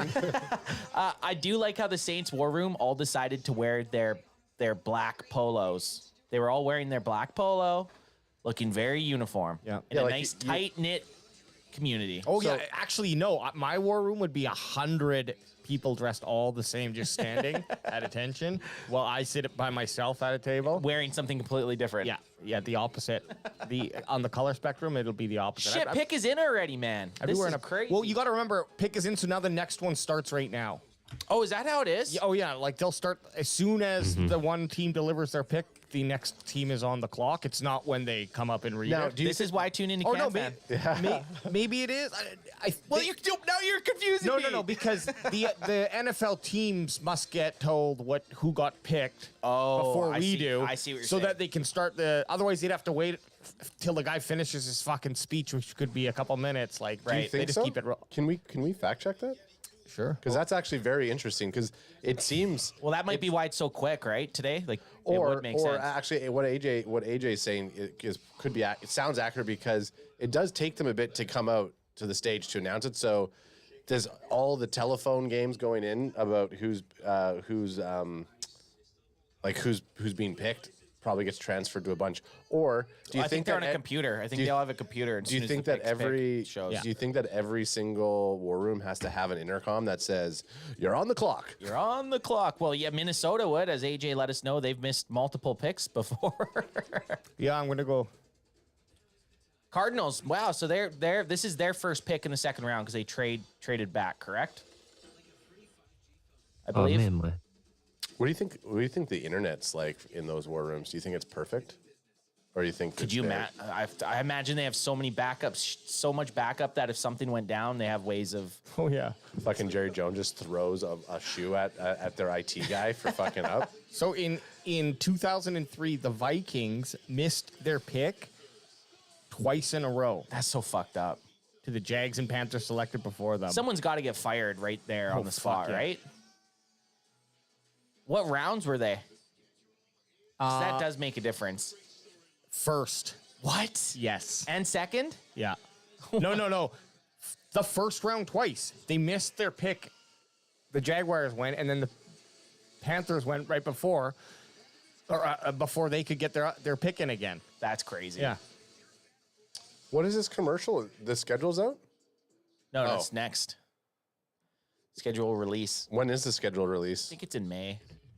Oh, we gotta figure out what it is, and we gotta just lock in we gotta lock in. As soon as we can buy tickets, just get them. As soon as we can book an Airbnb, do it. Yep. We're not saving money by waiting. Sorry, I lost my feed here for a second for the draft, and then my wife called. So No worries, man. And she did Miss Elizabeth go, "Are you on with those CanFan boys again?" man, she was not giving me the time of day last night. I hopped into bed and I was, you know how it is. You try to rub off on them a little bit. And, no, man. She's like, "Listen, I walked by you a bunch of times, Mr. Savage, and you didn't look at me. So guess what? You can go ask AJ if you for some loving." AJ for that background. So what do we think that the Cards are doing right here? I'm not sure, man. My guessing is so bad. So I try to think position wise, and I do believe that the Cardinals aren't that bad of a team. I think they had a weird season last year, so they don't really have. I could see them going Hyatt here, to be honest. Their best fits from CBS is Darnell Washington, AA, and Keon White. Yep. Isaiah I Foskey could got a D+. definitely see. Foskey D+ grade. So look for one of the corners. Julius Brents here, DJ Turner, Cam Smith. As far as the wide receivers go, Cedric Tillman, Jalen Hyatt. I'm trying to think who's the next in that stack for me. Here they're going to select shortly. Here it is. Okay, here we go. Ojulari. BJ Ojulari. Yeah, they needed an edge. This is a good pick. And after Foskey and after who else went before him? Another edge, but I had BJ Ojulari better than the other two guys that went ahead of him. So I actually really like this pick. And this is the brother of Ojulari for the Giants, if you guys didn't know. Yep. He's got a brother in the league. Yep. So I thought that he showed a lot of promise, and he's one of the guys that actually does have a quite a good toolbox as far as pass rush moves go. This is a good pick. It looks like he's got some wheels on him too. Yeah, he's got looks long limbed. Like those arms look. That's what you want. Tackle machines. Yep. Boys, He is a good size. Pick's already in for fucking Green Bay. Green Bay's picks in. So I think AJ was right. Well, the pick is in. So whoever's on the board starts. New York is running right now. Yep. Oh, you didn't. Oh, we weren't able to fact check it. I guess it's. Well, it's hard to. Yeah. That's a hard thing to. It's got to be find, though. but It's got to be the way the picks are going. It's only 7 minutes. You couldn't because if you had to wait for them to actually announce it, It'd be forever. it could take a long time because you'd have to. Some guys have a 30-second speech, and some guys like to rile up the fucking crowd. It's just crazy. So I looked at that CBS, the pick. So this said pick is in. Then that one said pick is in finally, and then finally over here on this ticker it says pick is in. But I have to like. That's crazy. The BJ Ujulari one. What's your point? They're all the same. No, they're all a little bit delayed. Oh, he's already out here. I see. Goodell's already back out. So Shit, I'm son. thinking Darnell Washington, Luke Musgrave, Tucker Kraft. You're thinking tight end. Yep, definitely. BJ Or got wide a- receiver. Oh, Yeah, Luke Musgrave. Luke tight Musgrave. end. Yep. There you go. BJ got a C+ grade for the Cards. Isaiah Foskey got a D+. Holy shit. Yeah, I mean, that was just a reach in my opinion.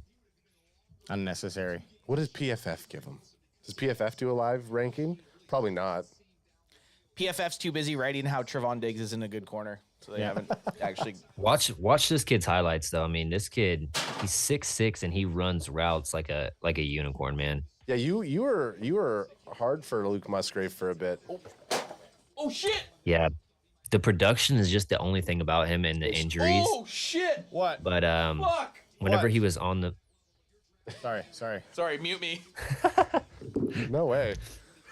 Go ahead, EJ. AJ went to. I was just gonna say is because I was showing you that I had a case. So I was showing you that it hit a fucking can and exploded the can. Oh my god. Sorry, dude. what are those? The claws, buddy?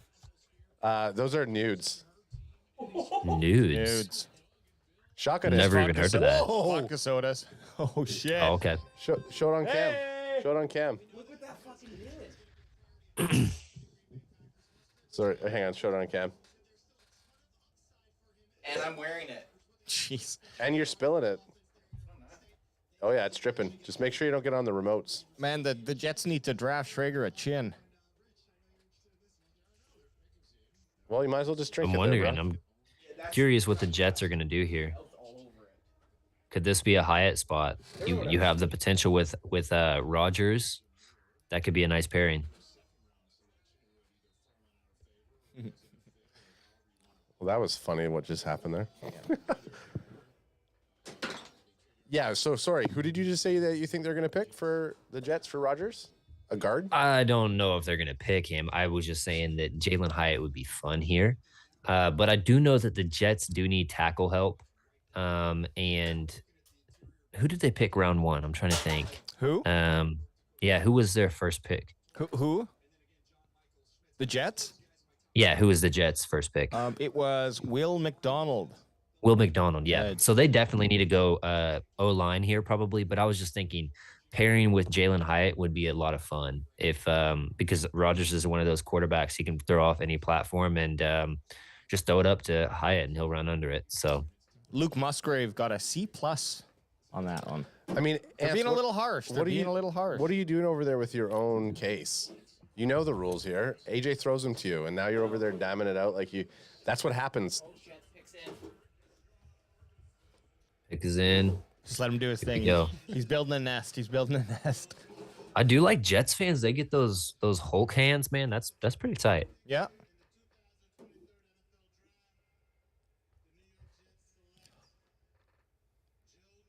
Joe Tippmann. That's a good pick.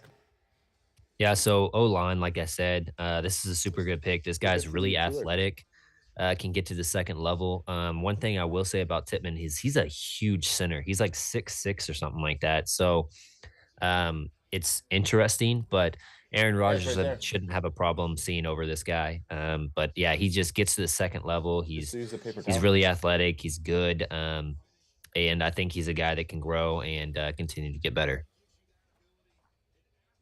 Yeah, he's a big boy. 6'6". Yeah, for a center, that's pretty big. Some guys might be able to get underneath him. Mm-hmm. That's one thing that they were concerned about. A lot of scouts is just concerned about his pad level, because that's what happens if you don't get your pad level low enough. The defensive tackles can get under those pads and get you off balance and push you back quite a bit. But we'll see. You know, maybe they have an idea to push him out the guard. Sure. Who knows? Ant's finally fixed up here. Yeah, I mean, okay, I don't mind this war room. The Jets, it's pretty standard. Look at their big. Boys Everybody's grading these picks, and AJ's just over here grading the war rooms. Yeah. That's awesome. I think you can tell a lot from a team's war room. What's going on in the front office head. Definitely. Last night, if you were watching the Cowboys war room, you could have got a tip because their defensive line coach came in and he was given high fives after the pick. So before it was announced, he gave a high five, which would have been indicative of a pick for either Nolan Smith or Mozzie Smith. Well, let's look for that.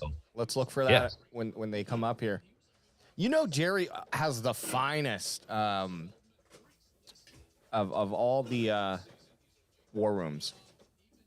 Oh yeah, definitely. Did you guys get to go out to the Star whenever you visited? Yeah, we went to the Star, right? We went and watched the high school game. We went and watched high school playoffs. Yeah, that's a really cool just a place to be at. You know, just to chill. Oh yeah. Yeah, we went and had dinner there, had some beers, and then walked around, check out the store. Did we buy anything or just we bought hats? Ad and I bought a hat. Yeah. I think you did. I thought you bought a shirt or something. I got something there. Yeah, they like host movie nights and stuff like that out there. It's a lot of fun. And they do the play when the Cowboys played against San Fran. They had like big screens going and big playoff party there. Playoffs. Let me get one of these in since we just blew one up. Crack 'em if you got them. That was fucking. Crack 'em if you got them. That was wild. So Colts. Yeah, Colts are coming up here. Pick is in. Pick is in. That's not a bad draft room right there. Oh, look at there. Give me a fucking headache with all those Excel documents on the wall. Like, what the fuck are they doing? Ooh, I I'm a forgot they lost mathematician. Paris Campbell. Man, you could zoom in and see all their shit. Are those actual cheerleaders or just chicks dressed as cheerleaders? Look at this guy. That's scary as shit. Yeah, that war room, not good. You got all your draft picks laid out for the world to see. It's too plain. It's too white. I need some color. I like the Cowboys D, war room. D plus. So what are we doing here? What do we think we're getting here at the Colts? Got to be wide receiver or a cornerback. Wouldn't be surprised if it's the DJ Turners, Julius Brents, the guys I've already mentioned. Yep. Or a wide receiver. The wide receivers keep the same ones I've been mentioning. Do you think Cam Smith you think those guys, the corners he mentioned, Cam Smith's still a little bit below those guys? You know, I think that the Colts are one of the teams that do have one of those size thresholds. So I'm wondering if they're going a bigger corner. Yep. Which would be Julius Brents. Trying to think of another one in this range. I got to pull up my corners list here.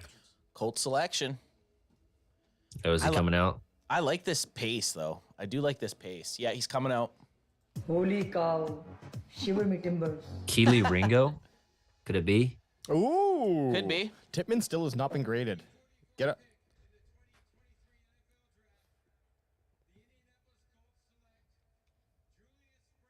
Brents. Brents. Yep. EJ was high on Brents.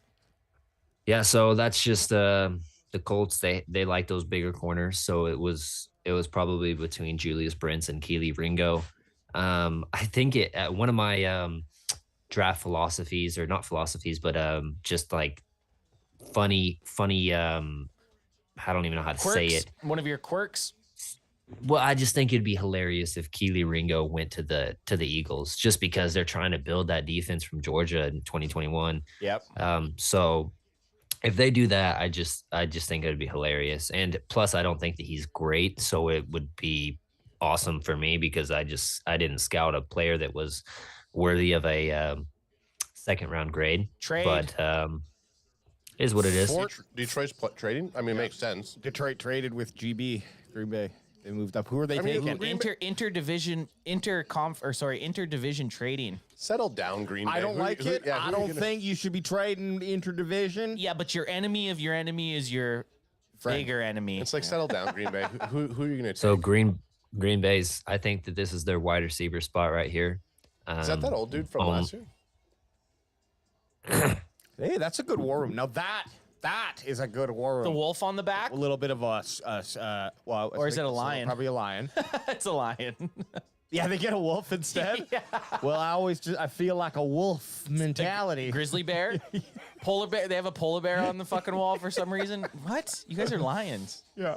The reason I thought it was a wolf because have you ever seen a lion with blue eyes? No, you haven't. No, you haven't. No, you haven't. I've seen 7 wolves. I looked on Google. I found 7 wolves with blue eyes.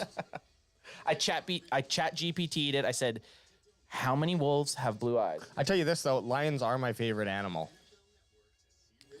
Really? Well, I wonder why. Do it. I thought you would have picked like Weasel or something. Look at that. Weasel. Because he has the heart.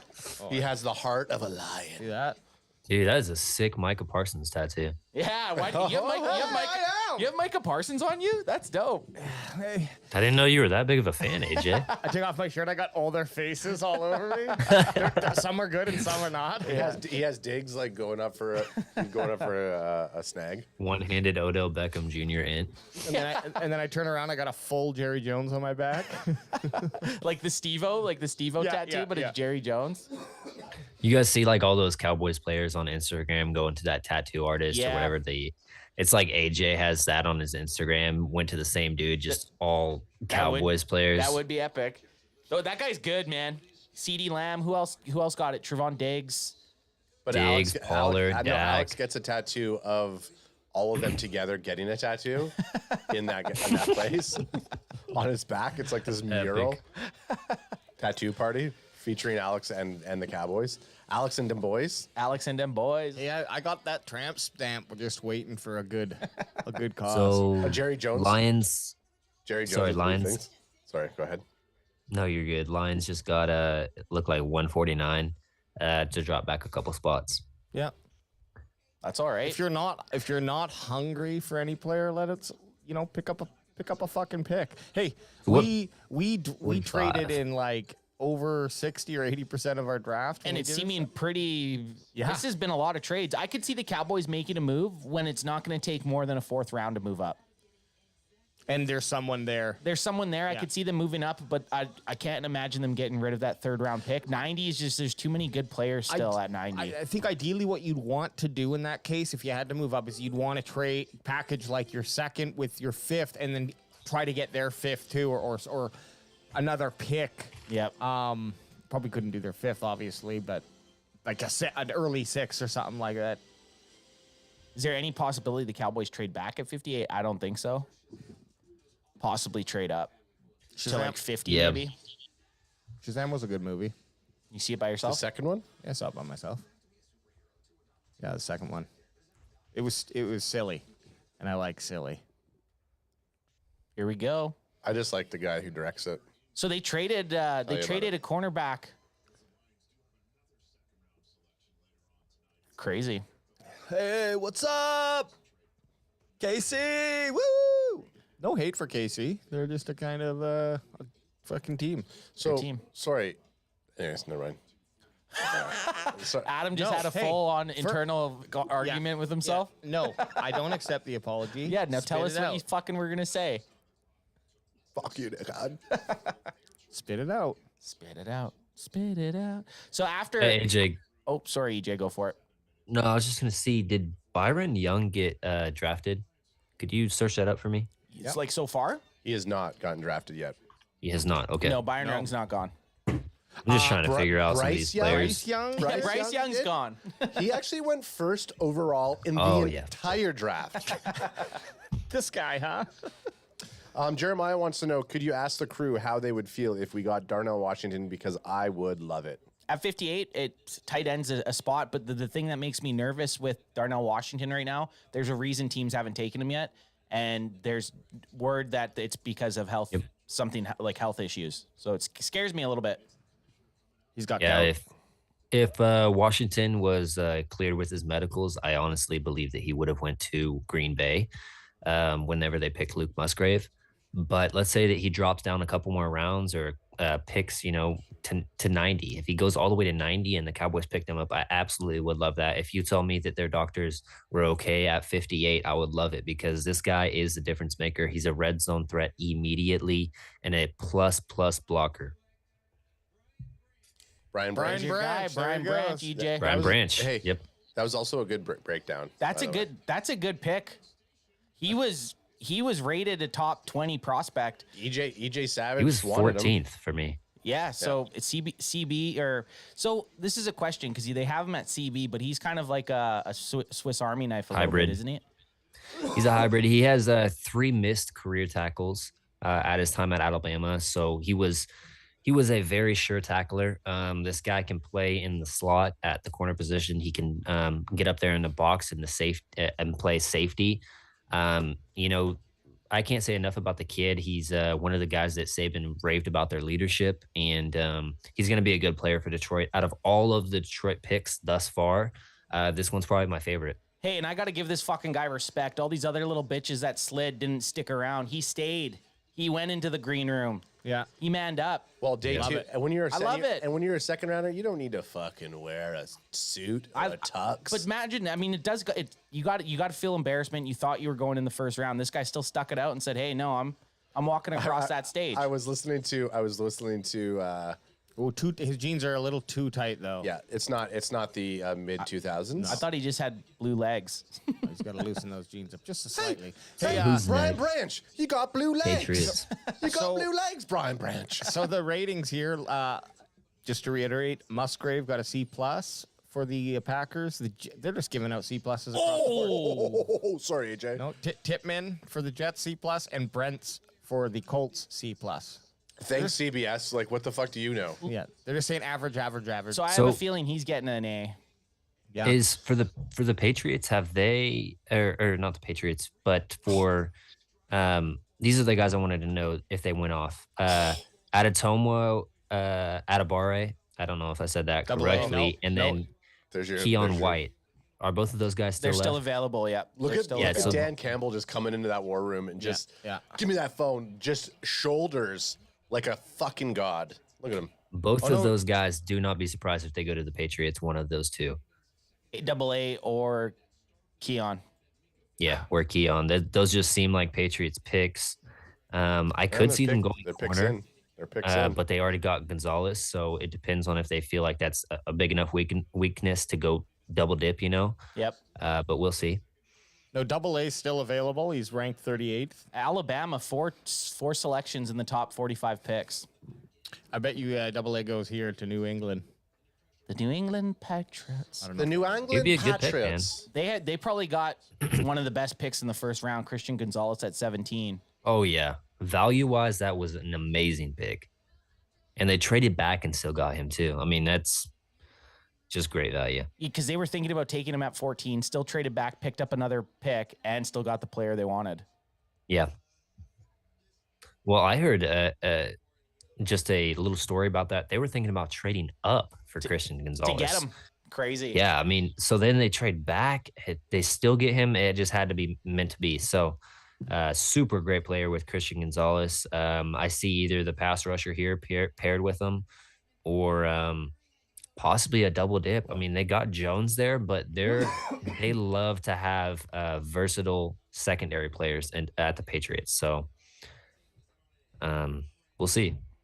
Could Cody Mock go here? I mean, he seems like a Patriots pick, shut man. your whore mouth. You know what? Fuck you for saying that, EJ Savage. Hey, knock on some wood for me. Did it. We knocked on wood.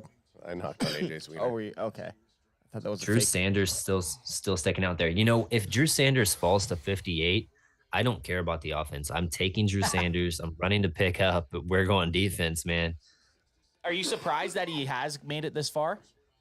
Drew Sanders? I'm not necessarily surprised because he was just a first-year linebacker. And he's still learning that position. But as far as pass rush goes, I mean, this kid he's great. If you put him in situational pass rush snaps, I think that he has that upside, not as high as a Michael Parsons. You know, I'm not going to compare him to one of the best, but he has all the tools. You know, he has that speed, he has that athleticism, power, all of those things. And then if you want to stick him at linebacker as well, he can learn that position. So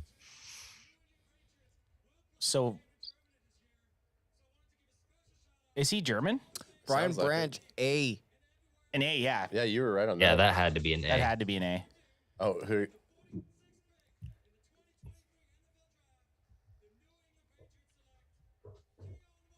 Keon White. White. Yep. That's all right. Mock. Just keep Mock. Does he look Not look happy. Just keep Mock out there. He's Keep pissed. who's our Why other would he be Osiris pissed? Torrance, man. He's mad that there's guys that he thought he was better than went ahead of him. So he's just channeling that. He looked absolutely chapped. 6'4", 285. That guy has Alex written all over him. And you are right. He's an edge. We don't need it. Hey, boys, I mean, It's we okay. could've The used Commanders it. are about to take Cody Mach. You think so? Commanders are on the clock. We've seen it happen. Maybe PFF will get one thing right. Hey, PFF, I paid for your subscription, Yeah. and you suck. Hey, PFF, fuck you. How about that? I've attached. Still paying for I've it, though. attached my 300 mock drafts. None of them are correct. I want a refund. Right? Can you refund me on these, please? That would be hilarious. We should write an email with that, being like, hey, so I think your mock drafts are broken because I did 300 mock drafts, and Not a single player. None of them were accurate. I wonder if there is one out there that's been like. Well, there's a lot of fans that took Mozzie Smith at one as the Cowboys. They did. There's 100% guys that took Mozzie Smith because we even thought about it a couple times. Then as soon as we saw his sack numbers, we're like, nah, because we talked about him a bunch of times. But you're not drafting a defensive tackle to have outstanding sack numbers. Here's a fun question from Jeremiah. Who do you all think will announce the Cowboys pick? It's Drew I don't Pearson. know. Is it Drew Pearson at 2? Yeah, it's Pearson. On the second. Nice. On the second for sure. Yeah. Okay, here we go. London Kinda Fletcher. bums- London Fletcher, do not say Cody Mach.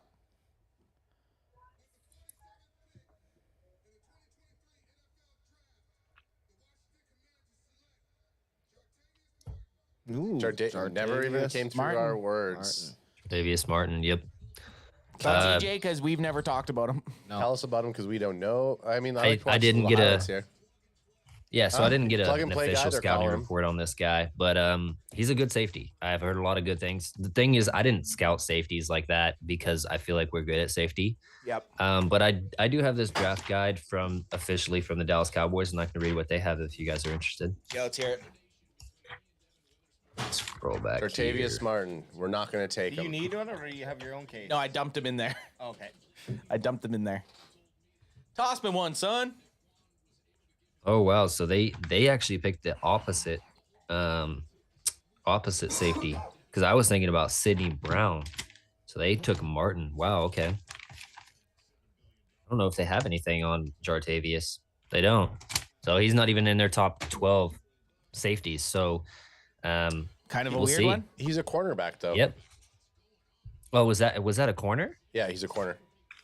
That's Well, why he's you a can't safety. find him in there at safety. Tampa Bay pick already I in. didn't want to say anything to you because usually I would say, oh, he's a cornerback, and then you'd be like, well, yeah, he does dual hybrids. And we're like, okay.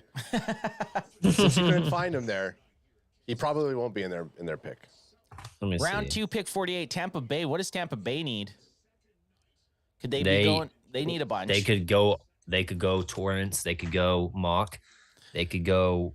Their offensive line needs help, man. Yep. That's one thing about them is they've let a lot of their good players like Jensen and stuff like that walk from the Super Bowl winning line.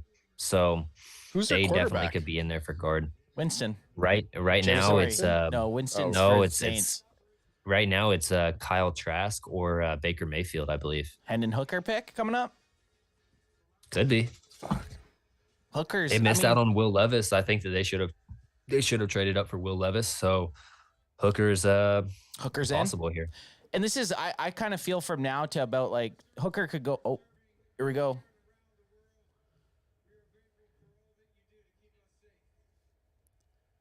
And my $70 million a year salary. That's crazy.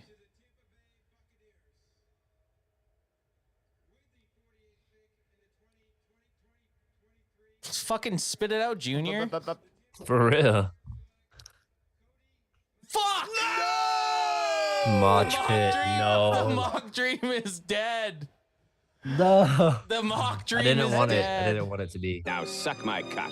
No. But like I said, I think the better fit is Torrance, truthfully. Yeah, because Torrance one is a guard, right? So he's gonna. Yeah, we come know in. he's a guard. Look at that fucking beauty. Oh man, He's got a wide head. I had a vision that we were getting Cody Mock, and it just didn't happen. Do the Cody Cowboys? Mock should have been in the green room. Come on, man. Do the Cowboys now start getting worried and want to trade up to get Torrance? Well, all three of those guys that I mentioned yesterday, Avila, Bergeron, and Mock now. Gonzo. So the last one is Osiris Torrance. So You got to go for him. depends if they think that he's worth trading up. And what is it? We're at pick 49 now. So not a huge jump. I would be interested in trading our fourth rounder for to solidify our offensive line. But I'm trying to think. So your next picks are Pittsburgh, Green Bay, Pittsburgh, Green Bay, Miami. Out of those guys, do any of those teams really need a guard? I mean, everyone needs a good guard.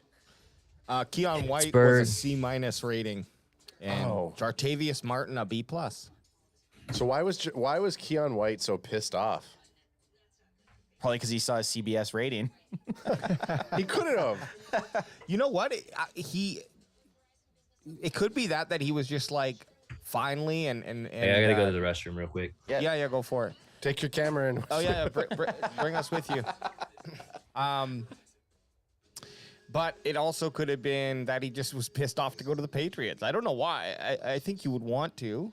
My belief is he thought he should have went ahead of a couple of the other edge rushers, and he's sour about not.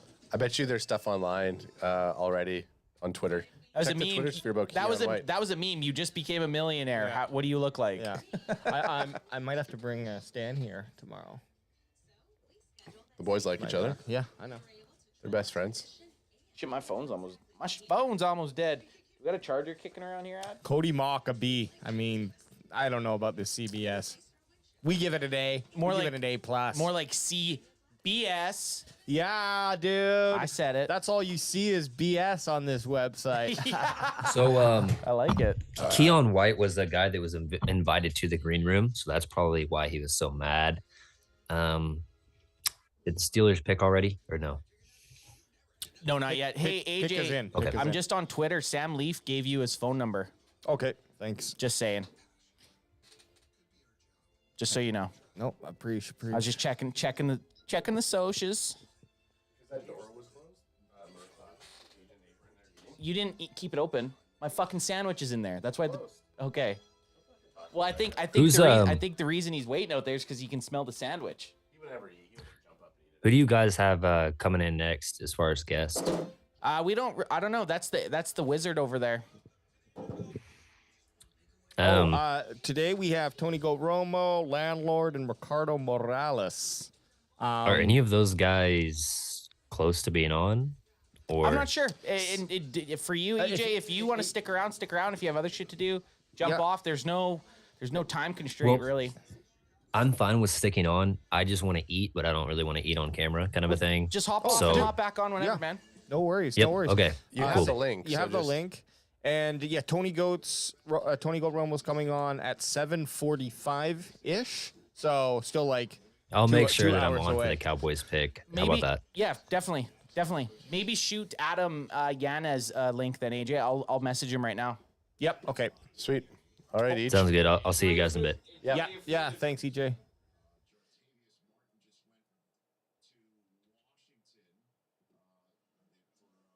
And now, Ant's doing something, Alex doing something, and I'm doing something. We're all quiet right now. Oh, it's all right. Sorry, I'm just. I mean, in a 5-hour live stream. Guys, never. Yeah. Guys, Adam never. starts panic talking. Okay. Who's fucking up? Cody Mott. Shh, Cody Mott. Are we a little disappointed, guys? 100%. Of course. I kind of felt like maybe we were getting them. Like we are we're 10 picks away. Yep. There's so many players on the board. I'm like, I didn't want to start projecting it. Yep. So, but yeah, no, I'm a little. I just want to send I'm a little disappointed. goddamn message. I don't know what this message thing sucks.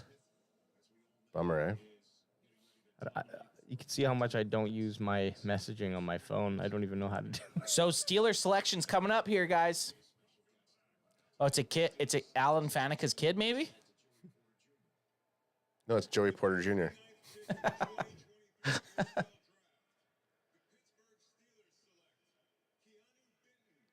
Keanu Benton. EJ was big on Benton. Shit, I gotta get my thing up here so I can. Good. So there's not a run on guards right now. EJ, good pick. 6'3", 309 pounds, 40-yard dash, 5.08. But I mean, you're not. He is a mammoth of a human. He is a big dude, and it looks like he has some short burst. Senior Bowl was ripping it up. Steelers are making some good picks. Steelers draft. They're definitely kind of went defense a little bit, but they got Broderick Jones. Those are all really good players. Green Bay's pick is in. Hey, Dallas, you can finally see us on the board there on the bottom of the screen, though, guys. Oh, yeah, we're creeping up. We're creeping up. We're creeping up. I think we're going to have a quicker night than we expected, though, because I have the estimation before the draft that let me look right here, for the second round pick was going to be around 7 p.m. So maybe we'll still hit that, but I think it's going to be 6. Yep. It'll be like 6:15. Packers selection. Who's reading it out? Leroy Butler. Leroy Jenkins. They're going wide out. Jalen Hyatt. Your opinion sucks. Jaden Reed. Jaden Reed. Interesting. Yeah, very interesting. He's from State. He's from Michigan State, guys. What's that mean? That's just his team that he's from. I just say it said State across it. I didn't know what team it was, and then but it was Michigan. They have it literally just said State across his jersey. Nice catch though. What size is he? Did they show his size? He looks little. It's like 5'11", I think. Which is kind of just how all the receiver sizes are in this draft. Yeah, a lot. Miami's pick is in. Finally, Miami gets a pick, and we are 7 away from the Cowboys. We're creeping. Or no, sorry, 4. We're creeping. No, 7. What am I talking about? 7. I can't count. Man, is it Schrager on the right? Yeah. Ooh, there's a good look at that war room. I like that. Oh, yeah, look at my boy Mike McDaniels. I fucking like that. Just Mike McDaniels, 2 dudes. Mike's not even fucking paying attention. He's like, pick whoever you want. Yeah. Oh, there it's up already. Here we go. Let me get a crack 'em in here. Crack 'em if you got 'em, son. I'm doubling up. Crack 'em if you got 'em, son. Crack 'em if you got 'em, son. Double up, crack 'em. Triple up. Triple trifecta. Oh, faked us. He faked us. Diddle it if you got it. That's Adam peeling it. He's peeling I'm it. peeling it, baby. Flicked and picked.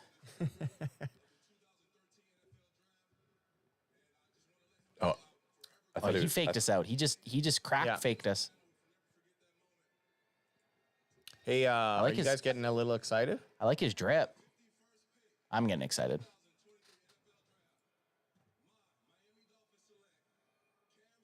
Cam Smith. There you go. Pick. I like. Wait, let's watch some of it. His highlights will be good. This guy brought the boom. AJ, did you send a link to Adam Yanez? No, I did. Let me just go. It's the same link at or a different one? Let's do this one, Adam Yanez. Where are you? Let's see these. I want to see some of his boom hits here. Cam Smith, I like that pick. Did you try to pick him up in one of the mock drafts? Look at that. Boom. Yeah, we've taken Cam Smith in the second before. I like the way Miami. I like how Miami's cash dressed up. Casual business casual. Just a couple nice chairs, some vapes, and some full fat Pepsis in there. Yeah. Pick is in. The Seahawks. Like, how many fucking picks do the Seahawks have? On an entire team. 2 in the first, 2 in the second. Crazy. Pete Carroll's not even there anymore. He's just out. Yeah. Look, they have like there was one of those Costco boom boxes just blasting stuff in there. I don't like that war room. It's do you not like the war room, or is it too? You don't like the shot? It's too office. We'll have to do a war room blog post. Best war rooms. Oh yeah. So we gotta get photos of it. Well, the Cowboys war room looks like no one's ever allowed in it. I like the Cowboys war room. Yeah, Jerry has a round table. It's kind of square, but he says, "Hey, we're all even at this table except for this chair. This is the head chair, and I'm in it." Steven, don't you ever think you're going to be sitting in there? And Steven, I will have you hung and strung and killed on my property. Jerry just wants ever try to take it from me. Jerry just wants to be stuffed and put in the Steven, one day it's going to be the star and my face. Zach Charbonnet gone. And you guys were too busy role playing to even get it. I see it, and it Wow, hurts. Fucking that's a hurts. weird pick for them It because is. they just have that dude that what the fuck is the guy that they had last year? That one rookie. the rookie offensive, The running back. the running back. I knew. Rashid Penny. No, Penny's Penny's gone. not on them. Penny's gone. He's the Penny's- third. He's the third. I can't think of his name right now. Chris. I'll find it. That's a weird pick for me for the Seahawks, to be honest. I was talking to somebody today about them picking a running back. Oh, Sharby's gone, guys. Wow, AJ. Kenneth Walker. Kenneth Walker the third. Hey, I know. And they're very similar run style, which is weird. Oh, I wasn't paying attention to chat. EJ says, AJ, I'm sorry, fam. And then Kahuna saying Sharby, and then Jeremy Nilo saying Walker. Kahuna saying Kenneth, and Man, then Jeremiah saying Walker. I was not saying a damn word, Anthony, because I was like, there's a chance he's going to be there. He's gone. dude, that really hurts. One of the UCLA. Well, and I'm a firm believer if you can't have one of the triplets, we definitely can't have. Can't have DTR. any of them. is the Chicago's coming in now? Chicago. So here's Take us in. the last few ratings. Keanu Benton for the Steelers, a B+.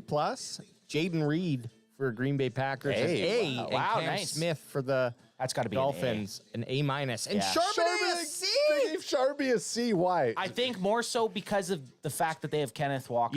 Yeah. They're grading the draft, not necessarily the player. Based on Or what the Seahawks yeah. did. It's a weird, but that just shows the Seahawks Absolutely is needed. They don't have Rashad Penny anymore. You need to have two another good running backs. You need to have another back. You do need two. Their styles are just so similar that I Oh. feel like the Seahawks could have got a guy in the third that would have complemented Walker a little bit better. Ladies and gentlemen, welcome back, EJ Savage, boys in the zone. Here to help AJ talk AJ off the cliff, off the ledge. Sharby's gone. Well, still on our tier 2, we have 00. Siaki Ika, of course, that doesn't make sense now. Shun. Ricks is gone, right?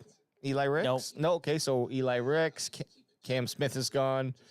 Moro Jomo, but we don't need that. More- AA and Double A is there, and so is two. More importantly, look at our tier 1. yeah. Osiris Torrance. Yeah, I'm he's- wondering, Torrance is still there. Torrance and Chicago needs to build their offensive line. Protect field. We'll see, but if This is Torrance straight goes up. off right here, I'm going to be kind of disappointed in the Cowboys because this is trade up territory, like This is AJ straight up just there. said. Yeah. I honestly can't believe that. I honestly feel like the Seahawks could have probably traded back a couple picks and still got Sharby. The Bears definitely weren't Yeah. going to take Charbonnet. Yeah, but you also The Chargers is someone were- going to do it. The Chargers possibly could have taken Charbonnet. Maybe that's why they took him. The Chargers could have taken a running back. Yeah. And Maybe that's why. he's a lot different than what they have in Eckler. So that would have been a good pick for LA. You know, we're not gonna get. So now we don't have Sharby. We're gonna lose DTR, and we're gonna be stuck with Boba. Bobo. I know. Bobo Fett. I know. Boba. Okay, so how many picks to the Cowboys? 1, 2, 3, 4, 5, 6. Five. 5, yeah. We're 58. Including Chicago. Well, Even including Chicago, LA, that's Detroit. 5. Sorry. So Drew Sanders, So- Torrance, Darnell Washington. Yeah. Sorry. Go ahead. No, the next 5. You go ahead. That's exactly what I was going to. John Michael Schmitz, Double A, Josh Downs, Henley, Ringo, Tyler Scott. No relations to Michael Scott. Bennett Hooker. I wonder if this is a Ringo spot right here. Yeah. Here's the thing. There's a big drop in my opinion from the top 5 here that are left: Sanders, Torrance, Washington, Schmidt, and Double A. And then from Josh Downs on, I think that's the drop line. So unfortunately, if all those 5 players get picked, Josh Downs is still on there. Yep. Downs is still Wow. around. Downs is That's still a fall around. for him because he was the guy that went to KC. So he wasn't invited to the green room, but he obviously thought he was going to go in the first he 2 showed rounds. up anyway. Yeah. Just comes walking out. What's going And on, for boys? Jaden Reed, I mean, I like Jaden Reed, but for Jaden Reed to go above him was interesting. But Reed's Awesome known yards, for being a route runner. So Could the Bears go The kid's Washington scary as here? shit. Maybe the Bears. Arnell. Oh my God.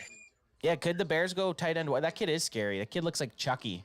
This is what I love about the cameras. When they go on people, they'll just film them for like a long ass time, and the person will just keep doing whatever it was they were doing when the camera started. Yeah. So like they'll that kid will just keep screaming until the camera goes away. There was another guy dancing, and they just filmed him for like a minute, and he didn't stop doing the same dance. Did we ever check to see if you made it on? No, we had a huge crowd of Cowboys fans. We had to have been on during the chanting pick. like But crazy. they might not have used it because the whole time you're like, let's fucking go. Let's fucking go. And they're just like, okay, well, this fucking guy just ruined it. Fuck you, NFL Network. Yeah. Nate Dogg says, thanks for doing a draft podcast. So much better than having to listen to network goofs. Nate's always going to tell it how it is. Hey, don't worry. You're still getting their. We're giving you all the rankings. We're just poaching their work. So. Devin Hester, the GOAT. Remember that run? Oh, man. Devin Hester was so exciting to watch. Man. Hopefully this isn't our boy. Gervin Dexter. Hey, this is a good pick, actually. This is a guy that I was late to the party on, but he was one of the D tackles I really liked. Better than Amazi? No. No. I didn't have him above Mozzie. No. Okay. I had him in the 70-ish range. But yeah, he's big, 6'5", 210 or 310. Yeah, this is a good run stuffing nose tackle, and he actually does give you a little bit of pass rush as well. So he looks strong. Yeah, he is. This is the thing. So, but with the Cowboys taking it to tackle, a defensive tackle in the first, there has been a lot of good tackles gone here so far in the second. So if we would have waited to go tackle possibly in the second, maybe we're not getting a starter, right? So it's the more we go through the draft, the happier I am with our first round pick. Now that Bears War Room was an A-. We had nice ambiance. The table structure was great. A little too many people though. So that's why it's rated on people, furniture, and ambience. Those are the three. And beverage and food selection. and food beverage and food selection. So if you could kind of see it, see it there, it's a bonus. Absolutely. Yeah, specific, and you get bonus points if it's like it's like a weird clinical looking room and there's like one full fat Pepsi in there, like Miami's room. And you're like, okay, well. You know, I think that this is interesting for the Cowboys right here with the quarterbacks falling, with Hendon Hooker falling. It might put off quarterback a little bit further down the board because I really do think that they want either Aiden O'Connell or Clayton Tune. So that's a good thing for the Cowboys here. The main thing is I think the drop off after if Torrance does fall and gets taken. Yeah, I just don't love it. So I'm hoping that we go a different direction than tight end because unless it's Washington. Because I don't think that the level of production is going to be that much greater than Ferguson or Hendershot with his other guys. So interesting to see. Okay, Nick Hardwick. 11 career seasons as a Chargers center. Wow, he slimmed right the fuck up, eh? They all do. All these offensive linemen, as soon as they're the league, they're just like, and then they're like studs. Yeah, just fucking 10 out of 10 marriable. G.I. Joes. Yeah, you got to link up with one of those guys. I would. Let's hear what they're going here. The Chargers. There's our guy. Thule's gone. Yep. Interesting.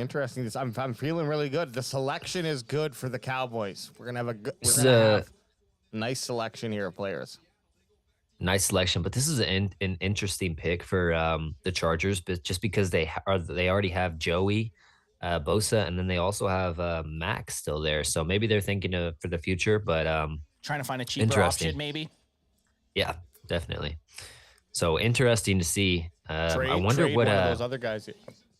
Yeah, I wonder what Max numbers are if they did cut him as a post June 1st cut. Are you saying he's not worth it? Thule's a dog, man. Okay. I mean, he's a lot of money. So This I like like what Jeremiah is saying right there. Torrance, Drew Sanders, or Washington. LA Chargers draft room looks like a 10-year-old's bedroom. No, it looks like it looks like no. Like it looks their like favorite team. No, they look like Walmart. Welcome to Walmart.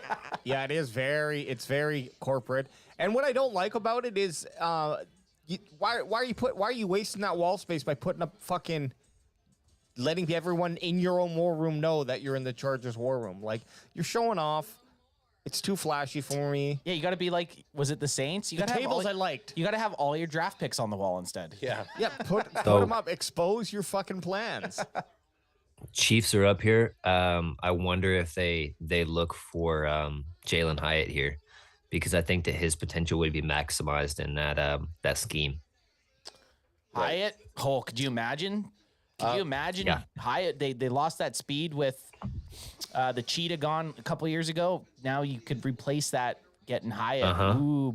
That could be a big possibility. I bet you it's going to happen. Here's a quick thought from Nate Dogg. Why wasn't Vanilla Pudding in the Chargers war room? Didn't see him there. Oh, wow. Didn't see him there. Who? Vanilla Pudding, former Dungeon Master. Kellen Moore. Because he gets sick. He gets nervous. He gets nervous. I can't be in the room. I have IBS. He's still not. It's because he's still new. He gets, for social functions, he gets nervous and just, I have diarrhea. He just texts them, but he's fine. He just. No, he goes, hey, he's fully suited up in he bought like a Gucci suit. He's walking in there like, listen, fuck, you haven't earned your right into this war room yet. Get out of here. That'd even be funnier. He tried to show up, but they just didn't let him in. Pick is in. Could the KC Chiefs go for the speedster? It's got to be wide receiver. A lot of people even thought Hyatt had a chance of sneaking into the first round. So yeah, this is a big drop for Hyatt. Yeah. So yeah, compared to what people thought, it definitely is. I'm interested if Hyatt drops right here. What would you guys think about that pick? Whew, man, the like you had just said, EJ. My only concern is if we don't get Osiris Torrance here, who will be a day one starter. Osiris Torrance will start right away. It makes. I also forgot. I gotta be honest with you, Vince. Like, I appreciate the fact that you keep asking, like, who are they moving up for? Like, what can they take in this pick? I appreciate your confidence in our knowledge. I'm gonna be honest with you. Adam Yanis. Is Yanis in the house? Hey, what's happening, fellas? What's going on? How's it going, man? I thought AJ hit an ad or something. We could hear a TV. I was like, what? Yeah, what the fuck is happening? I like that. I gave both of them the death eye. But none of us were reacting. I gave the death eye. I was just like, okay, they're gonna turn it down. They got it figured out. Adam, what's going on, man? Man, in the middle of a storm here in Bryan College Station, Texas, man. You're in a storm. Oh, yeah, in the middle of a storm. That's where Mike lives. No, Mike is in Florida. I wonder if it's the same storm that just passed Mike. Mike Tag, and then's on its way to Texas. You still have power though, because we had one of our guests on last night, and he was just chilling in the dark because he had no power. Yeah, no, we got power, bro. Yeah, it's we had a little tornado, some tornado warnings. Jeez. Flash flood warnings, man. The sky looked crazy as fuck. So yeah. So dude, are you in your bunker right now, just watching the draft? Nah, bro. I'm upstairs in my office. Okay. Nail everything down. Nail the roof down. Yeah, hell yeah. That's something in Canada we don't have to worry about is tornadoes. We have mountains around us, and they take away the winds that you're the low. What is it? The funnel. Yes. The funnel cloud that's needed funnel for tornadoes. Cloud. Yeah. Thankfully. Definitely. Hey, so Adam, what's been the biggest surprise, or maybe got a handful in this draft, because it's been pretty wild. Ah, shit, man. I mean, I just got back in, like I said, and I'm surprised. Well, I wasn't surprised we saw a run on tight ends here in the second round, man. That was that kind of killed the board there. But as far as like the second round, man, I mean the first round, sorry. Big surprise. I mean, definitely was our Dallas Cowboys, man. I mean, dude, DT, Yeah. When's the last time they did that? So we were pretty shocked last night, man, when we saw that. You know what I'm saying? So shocked happy or shocked sad? No, I'm happy, bro. I love Mozzie, man. I love Mozzie, dude. He's definitely that dude, man. Strong guy, man. He's got that bottom half, dog. He's got that what do you call it, man? He's got that He's got them thumpers down there. You know what I'm saying? That big wiener. that big old crack him if you got that junk in the trunk. He's right got there. that horse he's cock. got that junk. Yeah, he's got that junk in the trunk. Mm-hmm. Yeah, man. But yeah, that to me that was I was happy about that. But man, I think right now as we speak right now, man, if you want to ask, kind of not surprising, but who's having a pretty goddamn good draft is the Detroit Lions, man. Yeah. Lots of picks. Yeah, them some. Okay, so Chiefs selections are about to, and that answers your question. Ed and Brad are Bure, same round, same team. First round. First round, same team. Same team, yeah. Yep. The only father-son duo. Oh, these two dudes. Yeah. Oh, I didn't know what the fuck you guys were talking about.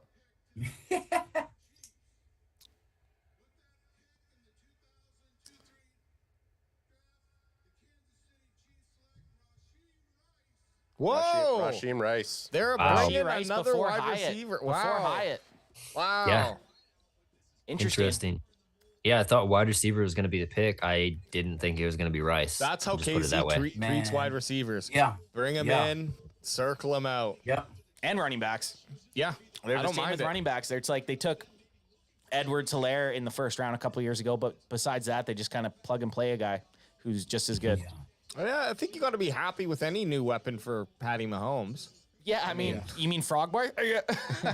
Sorry, I was gonna try to do my Kermit. I'm gonna just throw him the ball. Get over. Maybe I should just throw him the ball when he's in the end That's zone. fucking pretty good, dude. That sounds pretty good. I'm Kermit. Yeah, I know. That's definitely Big Bird. I'm Snuffleupagus. I'm Oscar. I'm Oscar the Grouch. No, I'm fucking You're Oscar. Totally. That's for sure. I'm definitely Oscar. Oh, I'm Elmo. So, let's guys, be honest. You know what? I Tickle just me. realized. Tickle me. What's I that, EJ? just realized that John Michael Schmitz is still left on the board, I and I know, have him dude. above Torrance. but and is so he just a center though? Is he just going to play center? I think No, he has he guard plays guard. flex. He does. He has Okay. flex. Yeah, he definitely plays guard as well, man. And it's So something that puts him in we're play looking then. at. So more than likely here we're going to get one of those guys, Schmitz But the or Torrance. Giants, with the Giants are a sneaky team for a center. And even the Bears on the clock right now. Bears, They could try to prop up their offensive line also too as well. They could go. Yep. Yeah, this is the dude who had over 2,500 snaps in his college career. I like that all the players are coming out with their kids. Oh shit. Devin Hester again. So they had a couple of second round picks. Dang, Bears are going, man. Yeah, they are, man. Tyreek Stevenson. Tyreek DB. Stevenson. So This is a guy that was physical. He can play a little bit safety if you want him to move back there. Good pick. You know, he fits right in with what they're trying to do there. Sorry, but did they say that Giants and the Jags traded Yes. to the Bears? Yeah. Jeez. Multi pick trade. It's just the slut pick just gets passed around. You know, is it just me or have they like turned up trades this season? Yeah, it's like when you go in PFF when you select your PFF. Let's just jack up those trades. Yeah, jack up trade value. Or every time we've done the mock draft, it's like, well, you got to be realistic. There's not going to be that many trades when we're doing it right. Are you just saying I'm like that? No, I'm saying us. No, we all we've all said that. I was super hesitant to make trades Primarily sometimes you, because like it's not realistic. But now looking It back seems at very it, realistic. it's like Question though, so the Giants pick's already in. We're getting a guarder that we're getting that either Schmitz. Is that what it is? Schmitz. Yep. Schmitz. With how fast they just picked, he's probably a giant. JMS, yeah. Schmidt. Man, Tyreek Stevenson was a 30 pre-draft visit, man. So they definitely had their eyes on that guy, man. Here's the thing. Yep. We also might see if DQ is just up too much of a powerhouse, we're getting Drew Sanders. Man, if Drew is there, man, I mean, I want Drew, but I also want Henley as well. So I like Henley. Yeah. You don't like it too much? They own Henley. I like Oh, Henley. yeah. Okay, yeah. He's the premier coverage linebacker in this draft. Yes. Yep. And for what we do running that big nickel, man, he'll fit perfect, man. You know? Schmidt's gone, fellas. Schmidt's gone. Schmidt, John Michael's gone. Wow. I hate that. I mean, Schmitz was high. I mean, he was a first round or almost a first round grade for me. So this is a great pick for the Giants. John Michael Schmidt. Smith. That's my name too. I'm a center. He totally has punched a kid in the face who sang that to him. And Shut up, you little prick! And that kid just looked a a little lot right like hook. me. Yeah. So guys, So- we're getting Torrance. We had Torrance as a first round grade. I mean, We did, man. so how do we not get him here? Dallas's pick. Torrance. Pick is already in. Oh, God. Cowboys pick is in, baby. Giants might have an A war room. Look at that. Looking nice. Yeah, that is a nice. Darnell Cowboys. Washington. You want Washington? The only issue is I think he slid so much because of injuries. If he's completely healthy, I wouldn't hate that, to be honest. No. So Washington or Schoonmaker are the two tight ends here. As far as the guards here, I really think it's Torrance standing alone on the podium. Hey, there's Super Cowboy. Yeah. Yeah. Elijah, is Tucker Kraft still on the board? Tucker Kraft as well, yeah. Yeah, that's because another that option. could be another option there. Oh, man. He's Drew definitely Pearson, Cowboys' biggest promo hype man. Let's go. Here we go. Let's hear him.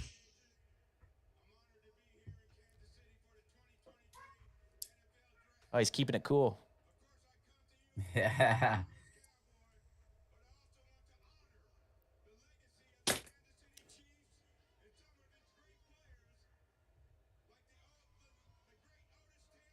He's playing to the crowd.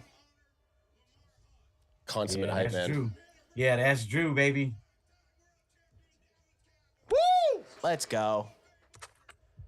Yes. Hall of Famer, Jerry! Jerry! Let's go. Here it is.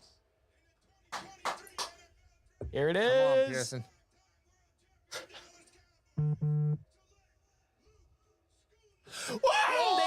Schoonmaker. Back to back. Michigan Wow. Wolverines. EJ is not happy. Wow. There's got I to am be not issues happy. with Torrance. There's got to be issues with Torrance, man. There's Yeah. got to be. Yeah. Big reach, but big need. I'm excited about that at least. Wow. I had Interesting. a third. I had a third on Schoonmaker. I wonder if they thought that he was the last premier tight end that they had to get. Yep. It's got to be it. I just Washington's wouldn't have got made the pick Should've- with Torrance left out there, and I Darnell know, I Washington's know. better grade than Schoonmaker for me as well. Do you guys think if the Giants don't take Schmitz, that's the Cowboys' pick, though? I absolutely think that is the pick, man. I feel like the Cowboys have been sniped out of their picks both times. I feel like in round one, if the Bills don't trade up, they're going Kincaid. And then I feel like here, if they don't have the Giants take Schmitz, I think that the Cowboys get it. Crazy. Yeah. I mean, look, that's Well, they an got A+. their- That's you. Here's love the it, thing: they right? got their tight Freaking end. perfect. They got their tight end. One thing I will say about Schoonmaker is he's an athletic guy. So if there's anything that he is better right now than Ferguson and Hendershot at, it's just the pure athleticism. Right. And you look at the top tight ends in the league; they all have those athletic traits that make them mismatches against linebackers, safeties, and slot corners trying to cover them. So. Hey. I mean, it's said to be it's out there to see if this ends up being a good pick. But I like it. EJ said it. If we don't take a tight end here, who realistically are you going to get? He's probably the better option already out of the two tight ends we have than Ferguson and Hendershot. He's probably going to have a one up. Obviously, that's going to be a competitive situation for all three of them. Yep. But he'll probably end up getting more snaps. You talking about what was Fergie was what a six round pick? No, Fergie was a fourth, and then Hendershot Fourth. was And then undrafted. So yeah. Here's the thing. you know, I argue that Ferguson and Hendershot are best in that 2 and 3 position and not having to be move up. Like, I think that's where they play best. And so, I mean, how do I know? We've only seen 1 year of this combination, and they caught like a combination of 36 balls or something like that. So not a lot to really go off of, but I'm going to do a little behind baseball here just because it has to be said.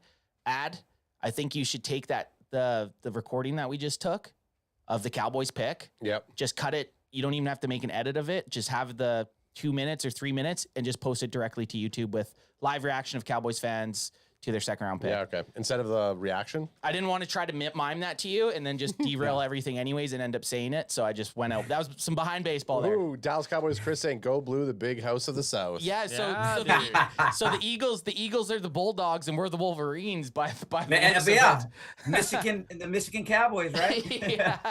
well, C-. Wow. And I mean, that's the thing. It goes back to the fact that if we don't go tight end here, are you going to get another good tight end? But this also makes me nervous. Now that we didn't go guard, who do we go? Or we're going to have to take Zavala. And I'm fine with that. Which I'm fine with, but he has injury concerns too. They're not even, he has injury question marks. Yeah. Let me go So look. Zavala, I believe, has a back injury that they're concerned about. And a back at that age, that's not a good sign. That's true, but they got a lot of chemicals they can put into his back. Just let me inject it into you. I'll inject it into you. Just take this. Yeah, here's the thing about the interiors. I'm going to just list off some names. There's Osiris Torrance, Nick Saldiveri, Chandler Zavala, Anthony Bradford, Andrew Voorhees. Bradford is a guy to look out for. Sure, Luke Whippler, City Sow, and Henry Bainey. That's like the top, 10 or so. Yeah, well, Zavala and Voorhees are definitely some guys to look at as well, man. I think. Yeah. Voorhees, is he not going to be able to play this season? I like him, likely not. Yeah. I think if you can get him in a fourth or more, I don't know if I would go for a third on him, because I think that they need to find a player for the O-line who can play. Maybe there's some tackles too. Sorry, I didn't look at those. So for tackles, yep. Oh no, go ahead, AJ. I didn't know you were done. No tackles. Blake Freeland, DeJuan Jones, Jalen Duncan, Wanya Morris, Richard. Wanya, yeah. Yeah, Wanya Morris, Richard Gourage, Braden Daniels, and Warren McClendon. So I don't know if maybe some of those guys can play guard. Well, we need a guard, guys. We do. Yeah, I'm interested to see who the Bills take right here. Torrance is slipping, man. He's heavy-footed, man. I just don't know what's going on with Torrance, man. That's wild. It is. Mm-hmm. He's gonna fall out. He could fall out of the second here. Well, and you kind of see it with another heavy-footed player dropping as well, with DeJuan Jones out of Ohio State. Yep. Where's he? He's a tackle. He's a tackle. He's not ranked really high on this board, but oh wait, there's Torrance. Boom. Torrance went to the Bills. Mm. Yeah. Yeah. Okay. Yeah. So Torrance is a guy that's a powerful guy. Some people are concerned about him getting a little bit over his feet too much, a little bit over his ski.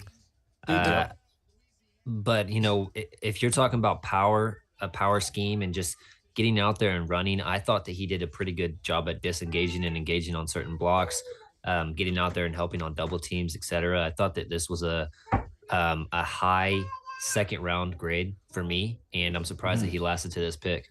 First of all, Bill's War Room is too hipster for me. Nice, yeah, but it's like they're trying to look hey, too much like Google. Yeah, they're trying to look like Google. We're a tech company, but Bills basically drafted how the Cowboys wanted to. Kincaid in the first and Osiris Torrance in the second. Yeah, definitely. Yeah, yep. Damn. And we got Mozzie and Shun. Hey, that's the reality. I mean, it's the reality of it. I like it. Do you hate it? Let's go. We've checked. I think. For me, honestly, I think I would have went Darnell Washington or Tucker Kraft over Shoemaker. Yeah. But it is what it is, man. They're the pro scouts. They got pro scouts over there, man. They see something different than what I scouted as far as the tight ends prospects are concerned this year. Fastest guy in the draft. Back-to-back Michigan boy, or no, not back-to-back. So this is the only thing with Darnell Washington is there's got to be something wrong with him. He's got to have character concerns, or not characters, injury concerns. Medicals. Sorry. Yeah, medicals. Something with the medicals, and that's been the news around the draft. People that are actually tuned into the draft, it's just some medical issues, and we don't really know exactly at this point what it is. But the kid's got an immense upside, and you take a flyer on this kid, and I think it's going to pay dividends later down the road. On Turner or on Washington? Washington. On Washington. Yeah, Washington by far is the best athlete out of all the tight ends this year, man. I mean, his athleticism. I love when they show him the clip of him pushing the sled, and then they show a couple white boy fucking tight ends trying to do it. And it's like, they probably could have put two of them on. They probably could have put two of them on it and not pushed it as easy as he did. Yeah. So that you see that and you're like, damn, that guy is an absolute beast, right? And whoever, like you guys said, if a team possibly that has a tight end that doesn't need him to come in and start right away, that's probably his best case scenario right now. Yeah. So one point I just want to make is I think that the Cowboys right now their picks are indicative of a couple things. With the Mozzie Smith one, that's a Dan Quinn pick. That's if Dan Quinn, he holds some serious power in that room, and that needs to be stated. Then with this last pick, I think that the O-line, I don't think that they see it as big of a problem as we in the fan section do. So they saw tight end as a place they needed to upgrade, and they got their last guy at that position that was a serious upgrade, in my opinion. So I got a question, Adam. Do you think that the news that Josh Ball might actually move to guard has some merit now that we're not targeting guard like a lot of fans thought we were? I mean, he can make the switch, man. He's definitely a mauler type guy, man. I don't know. I don't know how it's going to translate, I kind of hope he's kind of like that Terrence Steele player where we all thought he sucked. Like, I remember when they were planning on going into 2022. He was horrible. They let him play. He was horrible. Yeah. You know what I'm saying? And then he comes in 2022. I'm like, this is who we're starting at right tackle. Are we insane? And he had a great year. So it's hard. Yeah. It's hard for me. It's hard for fans to know. Obviously, the Cowboys are very good at evaluating offensive line. Offense, yeah. So if they think Ball is the guy to possibly jump in and play left guard, I guess we have to just trust them. You know what I mean? This is going to show, like, no one ever really loved McGovern, but he was a little bit of a switchblade. McGovern could do a lot of things, and losing him in free agency could end up biting us in the ass a little bit. Unless, and see, I know the word around with some of the guys I was talking to as well. The word there in Frisco is that they will actually love Fihoko. And I mean, not Fihoko, Forniak, I'm sorry. Right. Forniak. And they love what he so far has done, over the, as far as developmental, you know what I'm saying? So I don't know. He's a guy, he plays center, he can play guard. You know what I mean? I wouldn't put my eggs in a basket on Ball. That's for sure. No, fuck no. Yeah, I agreed, but I wouldn't have put my eggs in a basket for Terrence Steele either. And I'll say that every time that I was completely wrong about that guy. Like when they didn't re-sign Lael Collins, when they didn't re-sign Lael Collins, I was like, these guys are insane.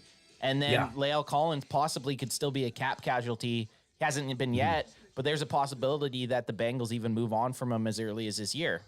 Yeah. Yeah. Well, yeah. The Bills, they I believe they were the people that picked up McGovern, so they just drafted Torrance. So a little bit of call him up, get McGovern back for a 6th round pick. Yeah, right. I'd be all right with that. It's probably better than what you're right now. Better than what you're going to get. Zavala, I think, to me, is the only guy out there. Hopefully, he doesn't have injury concern. He has injury concerns, but hopefully they're not enough to impede him from at least competing come training camp. Other than that, there's some slim pickings at guard.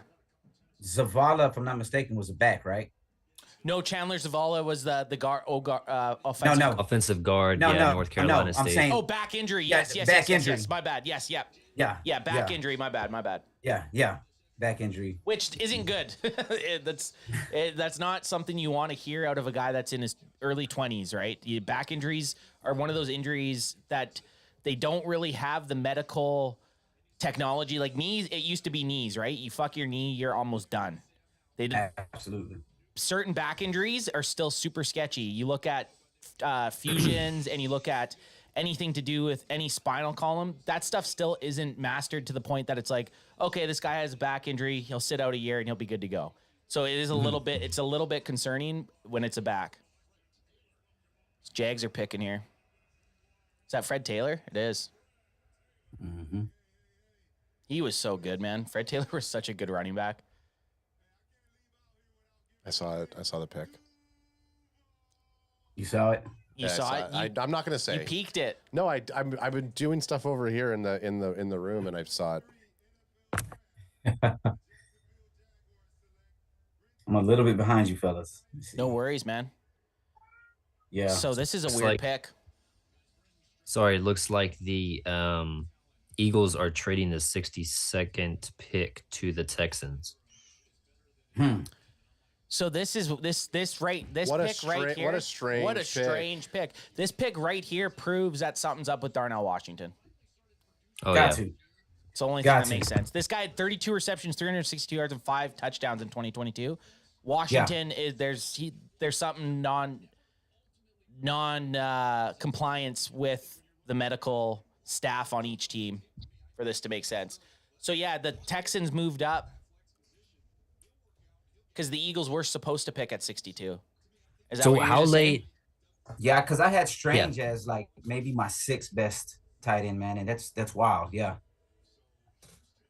6th best overall or going into tonight? Overall, when I was ranking the Really? tight ends, of course. Yeah, I had Kincaid, of course, first.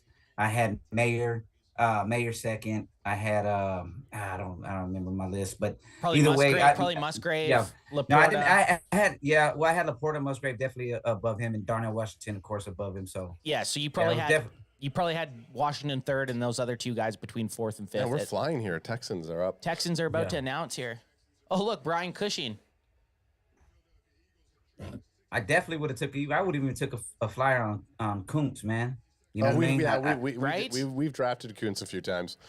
Yeah, Kuntz is a super athlete. So yes, dude. 6'7". Juice Scruggs. What? If we would have took. Sorry, Adam. Scruggs. Scruggs just got picked, man. That is kind of crazy. That's a reach, but that's just showing big reach how fucking empty the rest of the draft is for centers and guards. If anything, that should make us worried. I'm wondering what's the deal with Weipler too, because Weipler was a center that I had as my third center. Yeah. Could we go trips Mish and get 00? Possibly. as our straight Michigan draft. AJ Juice Scruggs just got drafted. Whoa. Yeah. We like Scruggs. Yeah, but we like Scruggs in the 4th or 5th. The 4th or the 5th, not the 2nd. Yeah. And the Texans traded up to get him. That means this is scary. This is scary for offensive linemen for Cowboys at pick 90. Yes. So DeJuan Jones is still on the board, right? Yep. Jones is still on the board. Pick is in for Denver.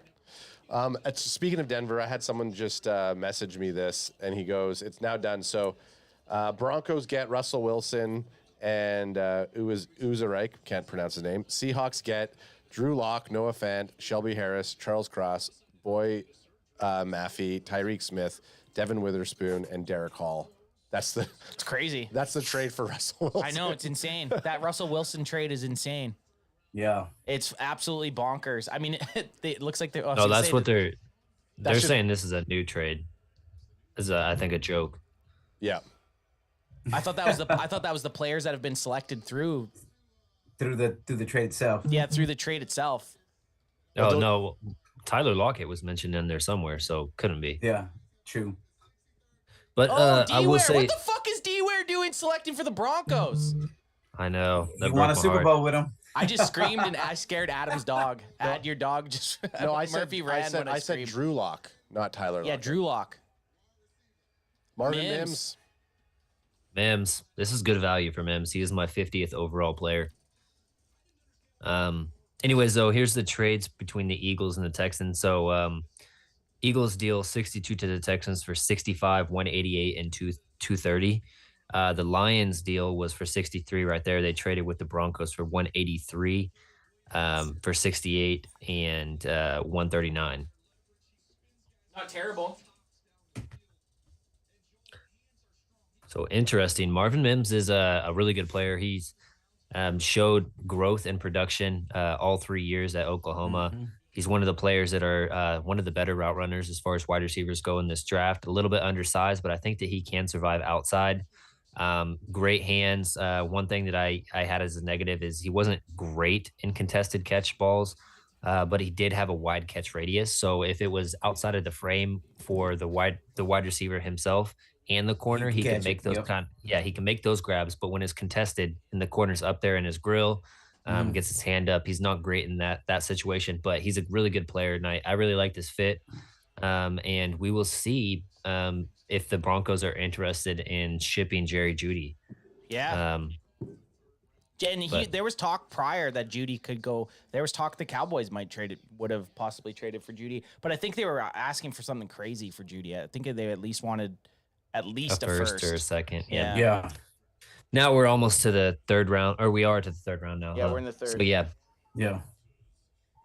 yeah. So Judy probably would be if the trade deadline comes up, he could be another hot name on the block. Yep. 8 or fewer wins in 4 straight seasons. I feel like the Bears have had a lot of picks also. Yep.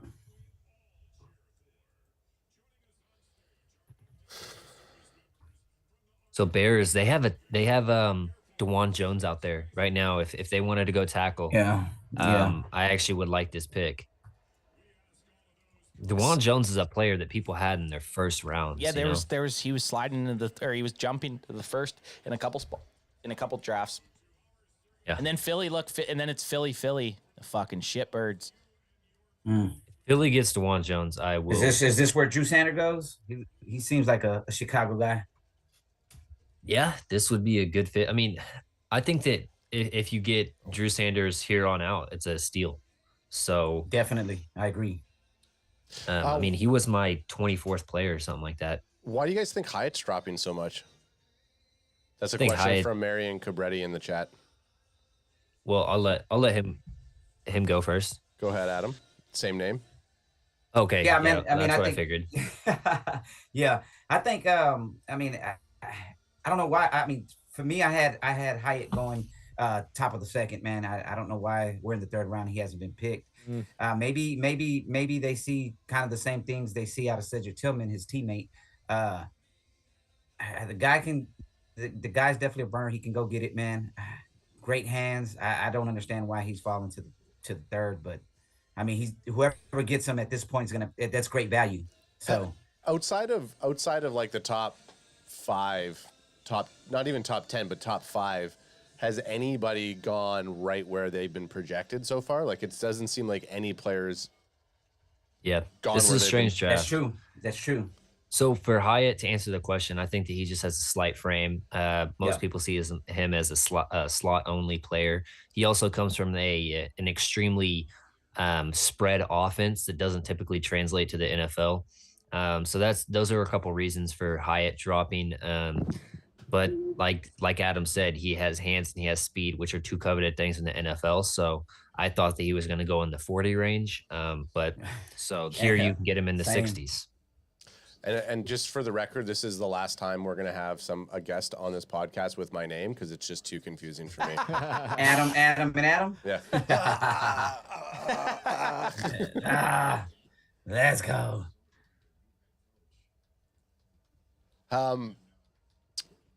So you're in Texas. Do you get out to Cowboy games too much? Same name? Yeah. I try to go at least once a year. Yeah. Last year we went to the Monday Night Football game against the Eagles, and I took my pop. So how was it? That was a pretty good game, man. It was live. So, was it how are the Eagle fans at AT&T Stadium? Man, it wasn't that bad. It wasn't as bad as it was if we'd be at Lincoln. You know, they're a bunch of pussies. Once you take them out of the fucking 70,000 other Eagle fans, they're a bunch of fucking pussies, and I'll say that. Yeah. They're a bunch of tough guys when they're with another 70,000 tough guys. You put them in somewhere else where every other fan's nice. Of course they're gonna be nice. Yeah. Fucking bunch of punks. Oh, Cole Bennett. I'm with Anton. Some hoes over there. We talked to who's this guy? This is Cole Bennett. He's like the biggest music video director out there right now. Are you sure they didn't just find some guy in the crowd? I know. He's from Chicago. Hey man, he's from Chicago. Yeah. Oh yeah, they look in the crowd. Hey, you kind of look trendy. Come on up. Get the fuck up here. You're not even wearing anything Chicago. Oh, they picked defensive tackle Zach Pickens. Zach Pickens. Yep, Pick good Pickens. pick, man. Good pick on Pickens. Double C because he's extra thick. Pick him up. Yeah. C+++. Zach Thickens. Zach Pickens. Nice. Zach double C thick Pickens. Touche. Yeah, he's a big boy. Yeah, look at him. There's that war room that AJ gave an A- to. Yeah, it's up there with the top ones. I think the best I've seen, of course, has been the Cowboys. Cowboys War Room's legit. It's legit. It's got a good ambience. No food, though. We did say it was what? Ambience, amount of people, furniture, and food. Yeah, and food. We didn't see no food. Yeah, but food. So, sorry, I was just going to mention a few of these names that were still out there for the cornerback position. Could be a target for the Cowboys in the third. So, Keely Ringo, Georgia. We got Clark Phillips, who would be more of a slot corner. Garrett Williams. He has a torn ACL. He's out of Syracuse, but the Cowboys team doctor did his surgery. So he's another guy that's kind of linked to him, to the Cowboys. And then Darius Rush, he's a former wide receiver, played for South Carolina. He's a guy you should keep an eye out for. Yeah. Man, that Eagles war room is packed to the brim with dudes, and they're all like standing together, grouped in the corner. Well, circle jerk. Yeah, I don't like it. Oh, we've been guys. Everybody's telling us that we've been drafting great. Who are we gonna draft now? I told you guys, turn the heat up. Turn the heat up. It's really hot in here already. Turn the heat up. One thing steamy. I want to look into your sweaty eyes. So the Eagles back to back now. Yeah. So corner, could this be our Keely Ringo right here? Interesting if they'd go another Georgia guy to pair with the other boys. They're just gonna go Georgia on my mind. Wow, I thought you were actually playing the song. That sounded so good. I know. Hey, guess what? I thought it was on me, so I had even my eyes closed as I was doing it, and I thought we were gonna get a copyright strike, so I stopped. Thank you. Holy shit! I forgot Frank Gore. What? Oh, okay. Notable 65th. I thought Frank Gore played for Philly. I believe it. Frank the Tank. Oh yeah, he's just played for so long, or he was drafted in you know that 2005. Wow. Frank Gore has a son, Frank Gore Jr. that's in college right now, and I think he was like top 3 in the country at forced missed tackles. Oh, so is he coming to the Cowboys? Crazy. No, he's not. He's not in this draft. He's not in this draft. No, but I mean, like eventually. Eventually, hey, I might like it. It might welcome him. Yeah, man. Dang, Josh Downs is still on the board. That's wild to me as well, man. That's another one. Yeah, Sanders, Washington, AA, Downs, Henley, Ringo, Scott, Tyler Scott. Now, quick question: do you think that they already know who they're picking if they got back-to-back picks? And they're just going to do 2 picks in a row right when they're up top? Or the guy's going to walk out, then he's going to walk back out? Depends if they want to move their next pick. Yeah. Who knows? Maybe they're going to make a pick and then trade. Here's a hot take. Nate Dogg says, I feel like quietly the Bears are having a great draft right now. The Bears, yeah. Well, they had a fucking million picks. Definitely. It feels like every time you look up, it's a Bears pick. Toss me one, son. I think the Steelers are another team that had a solid draft. I think they got Broderick Jones. They've got Joey Porter, and then follow that up with Keanu Benton. Yep. That's a solid draft. Well, the guy on NFL Network was saying the Steelers got 3 in his top 40, I think it was. What did Houston do today? I didn't get on it earlier. I thought Houston traded, but no, Houston today? Traded up. They traded up. They took Phil. Didn't they take a Philly pick? Philly's pick, yeah. At 62? Who'd they draft then? It was just recent. Who'd they draft? Let me find out here. Yeah, they took Scruggs. Yeah, great Scruggs. Oh, Scruggs. Yeah. Scruggs. I'm sorry. But they did. I thought they had another pick earlier too. No, they traded out. They traded out. Maybe they traded. We're looking at the players who have been taken off the board. So just don't question us. Okay? Yeah, I'll shut up. I'll shut up and know my place. I'll shut up and know my fucking place. Adam's pointing. Crack him if you got him, son. Crack him if you got him. And just remember, I can mute. Yeah, I know you can mute. That's why I apologize. I said sorry, bro. I'm muted. Yeah. I thought my headphones cut out. He muted me. I only do it for a very quick second. Just Eagles war room. Look at that. Bunch of fucking douchebags. I thought we were looking at a fucking Wall Street floor here. That's what it looks like. I hate the cherry freaking desks. Like, what is this? Hey, that's the guy I told to go fuck himself. I just don't know why you need 72 people in a room to get your draft bias chant going. Hey, you're not an eagle. You just wouldn't understand. Human centipede. Yeah. How many ass to mouths can we sew together? Yeah, exactly. The answer, Exactly. a lot. A lot. A lot. A lot. Who's that mad scientist guy? Human centipede 10. The Eagles War Room. I am interested to see who they take. EJ, who's the guy that you were interested? EJ he's not there. there he is. There's the other Georgia player that EJ was talking about. Who was the Ringo? Ringo. Keely? Yeah, so Keely Ringo. That'd be even more interesting. What if the Eagles picked Keely Ringo and then Darnell Washington? Oh, they just made total it bulldog it? straight Georgia. Yeah. Be interesting, but they do have Dallas Goedert, so I don't expect that. But yeah, Keely Ringo's definitely in play for them, in my opinion. They need corner. Like I said, there's a couple other guys that they could go with corner. Darius Rush was the name. Clark Phillips, if they want to upgrade over Avonte Maddox. Riley Moss, I think that Iowa. Riley Moss is another guy. Yeah. He's more of fit for zone schemes, but he's a good player. They took Tyler Steen, tackle, Alabama. Ooh. Oh, that's a good pick. Oh, they're just reading.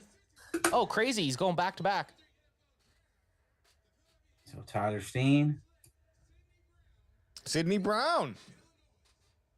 Sidney Brown. One of the twins. Sidney Brown's a safety out of Illinois, I believe. Let me read him up on this. He's the one of the twins, right? The Brown twins. Brown twins. What do you mean? Well, there's twins in this draft. Is there? I'll have to see I what he didn't know looks like that. to know if he's one of the twins. Wow, well, that's nice. Back to back, just pop, pop. Yeah, pop, pop, pop, pop, pop. Sidney Brown, 5'9".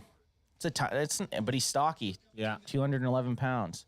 Oh, good. Let's see this stupid war room again. Great. Jeff all Lurie. right, everybody, take your fuck wieners yourself. out. Let's start jerking it. Hey, Jeff Lurie, fuck yourself. No one else gets seats. No, These guys have to fucking stand for 7 hours? And they look at each other like, what are you fucking looking at? You stand your ass up right now. Yeah, he is one. Sidney Brown's, his twin brother is also in the draft. So this is straight from the Dallas Cowboys draft guide. This is not my personal opinion of the player, but cons were that he's missed 14 tackles, made just 56 during his final year in the Big Ten, very stiff in his hips when challenged vertically, and he loses receivers and man, fits better in zone coverages. Pros, he's a very physical safety with a fierce track record, moves with the best of safeties in the draft, and wastes minimal movements. Two things stick out to me right there is the missed tackles. If he's going to Philly and he's going to miss tackles, I like that. They're Canadian also. Sorry, they're Canadian. Hey. They're Canadian Where's his twins. brother? What does his brother play? He just hugged him. They're actually Siamese twins. Yeah. One's the legs and one's the upper body. Hey, there's that guy. Oh, imagine if Dallas drafts them just so they fuck with. They want to have that.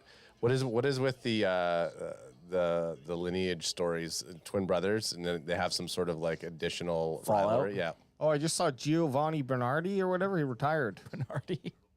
Giovanni Bernardi. The running back. Yep. Bernard, man. Bernard.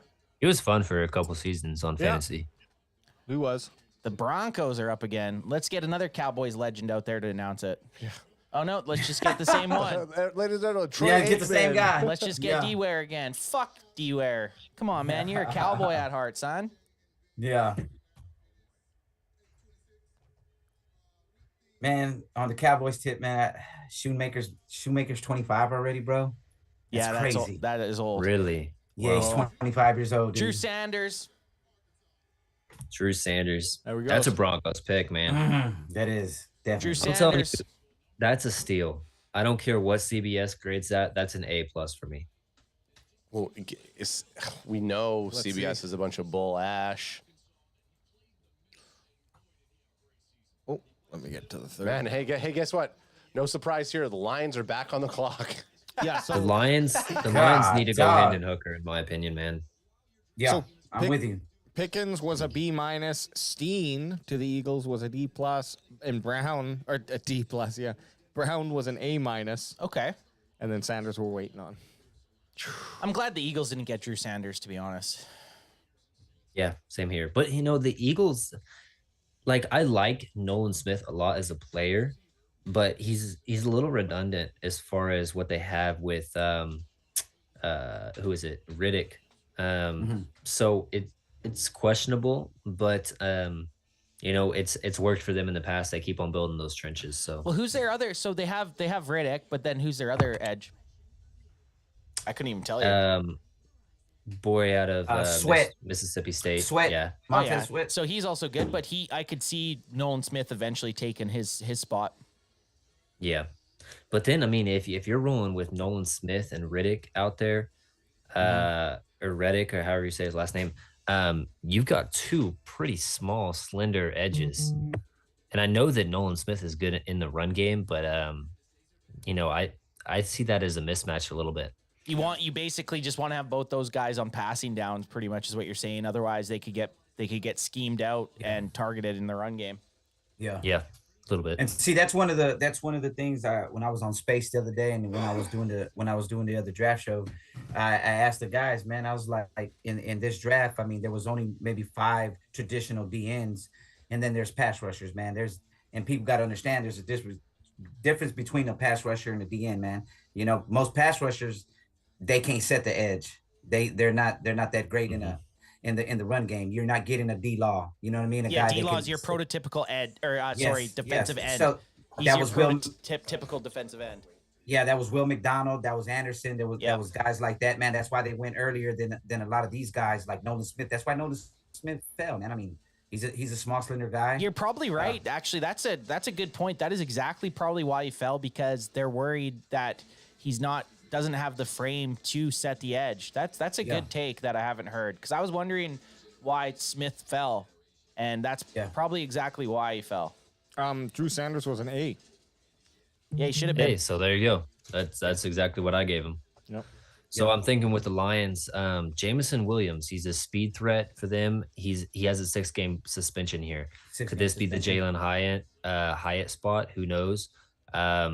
Hendon Hooker is definitely the pick I would make, but the Lions haven't done a lot of things that I would do. Yeah, they're just kind of. It looks like they're having a good draft, but it's like they're just drawing from a hat. Yeah, yeah, kind of. Yeah, Jamar Gibbs, get him.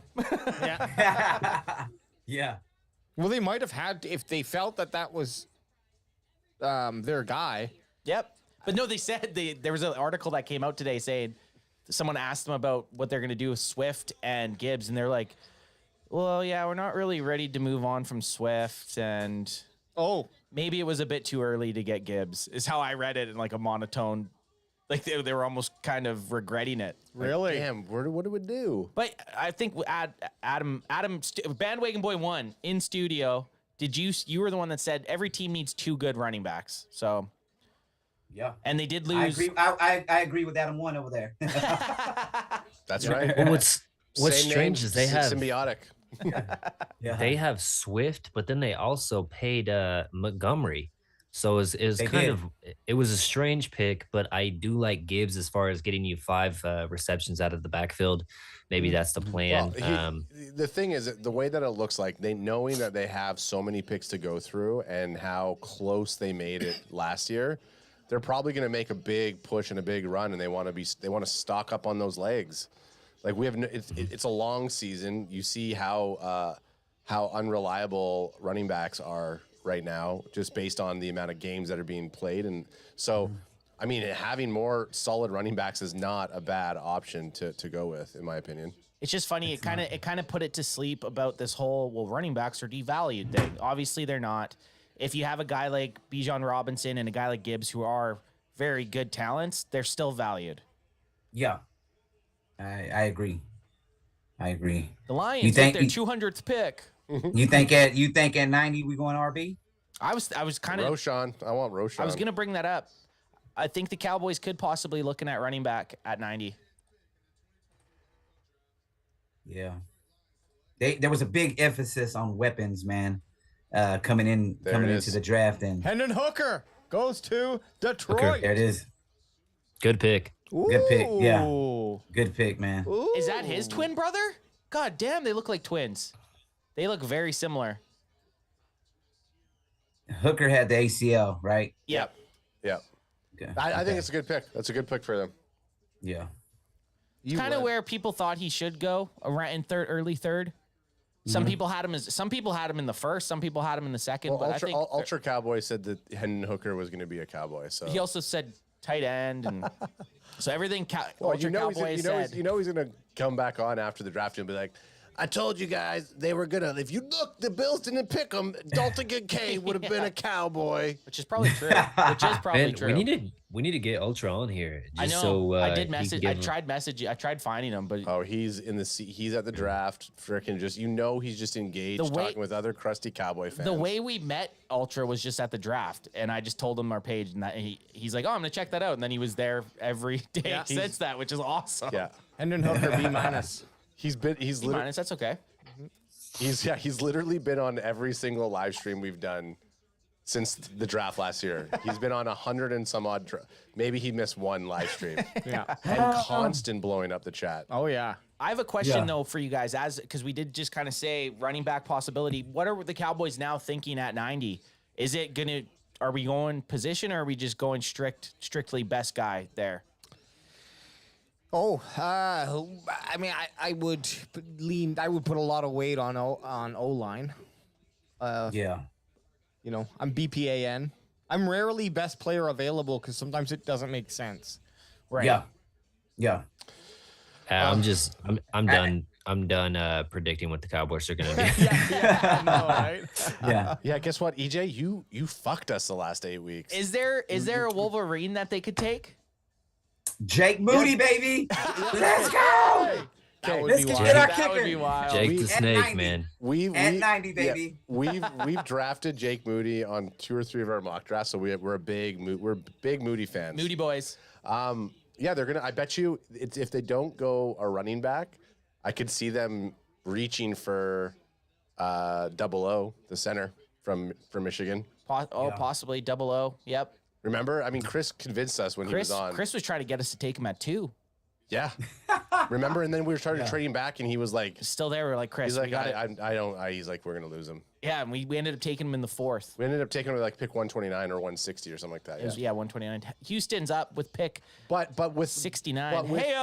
But with all of the with how the O-line situation's been, like, do you now prioritize O-line based on what's going down? You have to, man. You have to kind of hear. I don't know. You kind of have to prioritize O-line. Who's this, Adam? Is this the coolest new? Is that one of the Jake Paul? Is that Aaron Paul, Jake Paul's younger brother? No, it's Ryan Trey, and he's a content creator. Is he actually? You actually, because you have kids, you know all this shit. He has a YouTube channel. Yeah. Oh my God, I should be vlogging. Back to what Anton was saying, or Adam was saying a few minutes ago. I don't think that's the way you should draft, though, man. I don't think just because, you know, your guards, your centers, and your tackles are flying off the board, now you have to at 90. Yeah. Tank Dell. Hey, that's a sneaky good pick for Houston. Man. Yep. I love Tank Dell. Sneaky good pick for them. His Tank Dell was his three cone, his short area quickness, man. That's dude. Fuck, bro. AJ's a size guy. It's until he gets hit running over the fucking middle to catch a ball, and AJ has vendetta on certain small guys. He's my size. He is my body. So you think you would like him? No, man. AJ, I would not do good. AJ, if Tank Dell reminds me of like if CD was in AJ's body. That's what he reminds me of, man. He kind of looks like they took CD Lamb and just shrunk him a tiny little bit when he was running there. It's not his talent, but it's when when a 6 foot plus 200 plus pound back hits him. He's got 40 pounds on the guy. Yeah.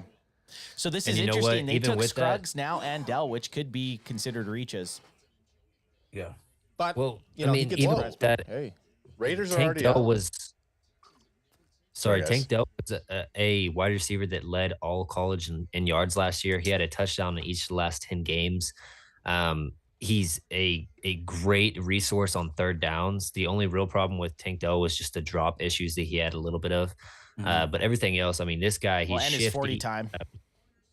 40 time a little bit, but I mean, I thought he was a 4.3. No, he ran they thought he was, but he ran like a high 4.5.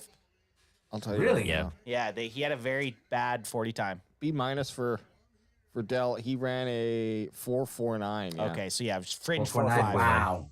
Yeah, For his so size, he should have been lighting it up. I still like the pick, and I think that's Yeah. going to be a good pick for the Texans as far as having an outlet for CJ Stroud. Yeah. Hey, it doesn't hurt. Get weapons when you can, right? Yeah. Get weapons for your young quarterback. So this Raiders selection, this guy's taking forever. It's like last year when Adam and I were there was the one dude that talked for like 5 minutes. Or when Chris Angel went on stage and everyone just booed him. Oh, it was awesome. Chris Angel's up there. He's doing his like. Everyone's like, just get to the fucking pick. Chris Angel. Wow. I forgot about that. That did take forever. He came on and did a little performance. Yeah. Come on. Byron Young. Byron Good Young. pick. Byron Young. There he is. There he is. Byron Young. That's a big belly. Woo! Big guy. That's just called. That's just called. That's part of his toolkit. There. He needs to have a belly. jab. He needs to have a belly. Me, I don't need to have a belly. I have no excuse. He's got some nice quick feet on him. I also don't have that. Yeah, you walk around like you're wearing boots all the time. Big clunky boots. So while we're sitting here for the next pick, Richie Mercado in the chat says, I listen to your guys' podcast daily whenever I'm working, so respect. Thank you, Richie. Thanks, man. Respect. He had a couple questions though. He wanted everyone here to answer. So he didn't. He just before asked. you get into that real quick, We're gonna go back to the Excel room. Saints War room, not bad. But why do you have your fucking team plastered on that wall with the camera on it? I know.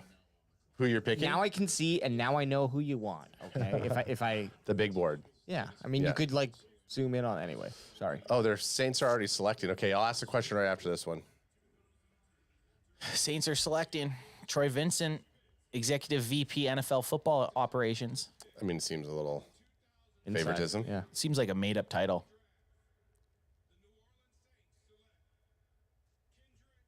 Oh, wow, Miller gone. Kendre Miller. This is the Damn. guy Is that this was the tied to run the on the- Cowboys. Andre, damn. Is Here this the goes run on the running backs. Yeah, is this the run on the running backs? The start of it? Roshan's going next. No, don't say that. Don't say that. We're getting Don't say Tank, that. We're getting Tank Bigsby or we're getting Dwayne Give me McBride. my Dwayne, baby. Give me my Dwayne McBride. So there's Johnson, Akane, Spears, Bigsby, Evans, Gray, Mitchell, Ho, and then Wait. McBride. Still a lot of good running backs out there. Where did Charbonnet go? I didn't see where Charbonnet went. He went to Charbonnet went Seattle. to Seattle, which was weird. Yeah. Yep, Seattle. Okay. Which is just so weird because they already had Kenneth Walker, and they're kind of a lot of the same as for backs wise with their play style. But one thing I will tell you is Seattle doesn't give a F what you think. They're going to draft who they think, and Yeah, that's right. That's been proven time after time. Saints War Room's low key one of my faves. Loved it. Yeah, That's what he was just pointing at. Yeah. That's an A. Saints That's an War A. Room. I like how they're dressed. They're all So they look like attire could be rated in there. no, but they look like the bad team that's playing the Mighty Ducks. They're all showing Yeah, up the in their Hawks. black polos. The Hawks? Oops. Yeah. Okay, so Rich wants to know, he goes, scale of 1 to 10, how do you guys Crack feel? me, you got him.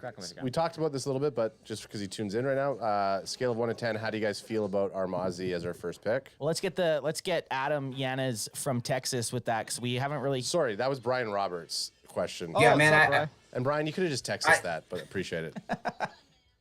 like the pick, man. Apparently, there's still guys tagging me on Twitter right now, saying that the Cowboys really wanted Kincaid, and but they got jacked right before that, so that's why they went Mozzie. I don't believe that. I believe the guys. I believe my sources and the guys that tell me that Kincaid was never the pick. Interesting. Whoa, okay.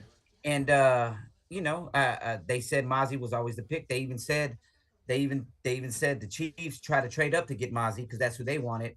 And then they even try to go to Dallas Cowboys to see if they wanted to trade back and offer them some picks as well to move up Crazy. to 26 to get them. And Okay. the Cowboys said no, Mozzie's our guy. He's our guy. Okay, Wow. respect, because we were guessing that it was going to be Kincaid all We the way. did hear about KC wanting to trade up for him. Interesting. EJ, you've talked a little bit about Mozzie. I know at first you were kind of with us on the pick, but since you've had 24 hours now to think about it, what are your thoughts? Yeah, so Mozzie is a player that I liked during the process. I didn't love. He's got a lot of power, a lot of strength. He's athletic as heck. He's in the 99th percentile as far as that goes with athletic testing in the combine for defensive tackles. So like I said, the scouting for me, I look at the player and I decide if I like him. That's for all of the teams. Okay. That's regardless of scheme fits and anything like that. Now, him going to get paired up with Dan Quinn, he has outside rushers to help, put that pressure on the quarterback where they're going to have to step up in the pocket. That helps Mozzie Smith. Those are things that are going to be a good thing for him. And Dan Quinn, I can't say this enough. Dan Quinn brings in players. We've seen it time after time, and he develops them and he makes them better than we ever thought that they could be. He's done it with a few safeties. Jaron Kearse comes to mind. He just does wonders for that defense. So if there's anybody I trust, it's Will McClay, it's Dan Quinn, and they've got a job to do with getting him prepared for the season. But I fully anticipate him to be a good player for us. Yeah. I'd just say for the Cowboys CanFan crew, I'm going to speak on both of their behalfs. Yeah, I know you're making a funny face, but I'm doing it. I'm doing it.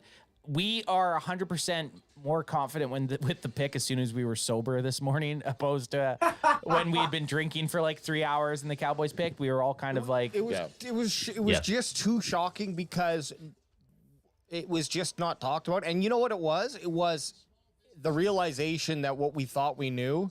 It was like, okay, we know nothing. The fucking Joey Porter, a guy that we thought was a top 15. Yes. Nolan Smith, who we thought was top 15. They're both sitting there. We're like, fuck, it's got to be one of these guys. And then Mozzie Smith. But corner and edge were not needs for the Cowboys. So the more we marinated on it, I like it. You know nothing, Jon Snow. You know nothing. No, the reason I like it. The reason I like it is because I also wouldn't mind if the Cowboys just said, no, we're going all in on defense. I know it wouldn't necessarily seem smart, but it would make them the most elite defense in the league if you picked up the right players. So I definitely don't mind making them better on defense, which that move should give Michael Parsons more freedom to play the position we want him to play. Leighton Vander Esch and not have to get off tackles. Yeah.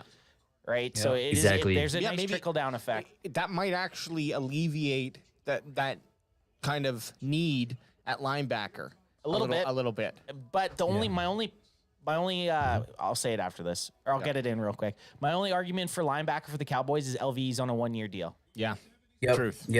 And we don't know what Clark is, is he going to keep on projecting to be what they think he's going to be. Also, wow, that's a good Garrett pick. Williams. Another guy that probably would have went higher if he didn't have injury concerns. Yeah. I like him. Yep. Good pick. I think he was my that's good. eighth corner on the board. If the injury wasn't there, I had to kick him down a little bit because of the injury, but a guy that the Cowboys were high on. Arizona, another team that I feel like is either trading up or out or picking. It was Aiden Williams, ain't he on the smaller side though? Ain't he like around 5'9"? He looks tiny just from these. I think he's a little bit smaller. Yeah. Okay. Oh yeah, he looks small, but it looks like he's still an outside guy, but he is smaller. Yeah. Oh yeah, 5'10". 5'10", so the Giants pick is in already. I like the pace of day 2 a lot better than day 1. Oh fuck yeah. Hey, going back to Mozzie real quick, man, and why I think that pick was great and was such a maybe even a sneaky need. Well, we all know it was a sneaky need. Is the fact that you had to go last year mid-season and go get a guy. To come play, man, it was was he retired? Hankins, well, Hankins. They traded, but he was. They traded for him from the Raiders, I know, but I mean, come on, man. Yeah, like and he helped tremendously. You saw what he did freeing up those linebackers. So, I mean, yeah, man, I love the pick, man. At the end of the day, so I was ecstatic. So Hyatt to the Giants, Jalen Hyatt to the Giants. Daniel Jones gets a target. Go. There you go. Thank God he's going to the Giants, though. I'd rather him go to the Giants than any other NFC East team, minus us. Like, it'd be sweet for us to get him, but you're a Giant, man. Where wide receivers go to die. This is an interesting pick for the Giants because you think about the Giants wide receiver core and they're all small guys. You got Sterling Shepard. You got the kid that showed out of nowhere last year. What's his name? Tony? Not Tony. No, Tony went to KC. Well, yeah, Hyatt's just another pick that's going to get traded in a couple of years to another team. Fuck that Daniel Jones. Funny. Yeah, the wide receivers are Isaiah Hodgins, Paris Campbell. He's taller. Paris Campbell's a little bit slighter dude. Sterling And they traded for Paris, right? They just traded for Paris. They just picked him up out of. Oh, yeah. Wandale Robinson. But Tony was Wandale Robinson. There you go. Okay, Wandale Robinson. Yeah. That's him. Wandale, yeah, from Kentucky. Low key, like the Giants war room too. Me too. It's very nice. I like the backlight on the emblem. Low key, like their head coach too.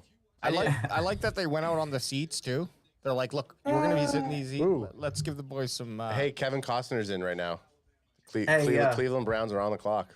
Okay. Hey, I just want to say this. We see you, Giants. We see you. Is this the Browns' Hey, first Sneaky pick? Pete. Hey, there's Sneaky Pete. Squeaky G man. Fuck, I should try to get a pic of him.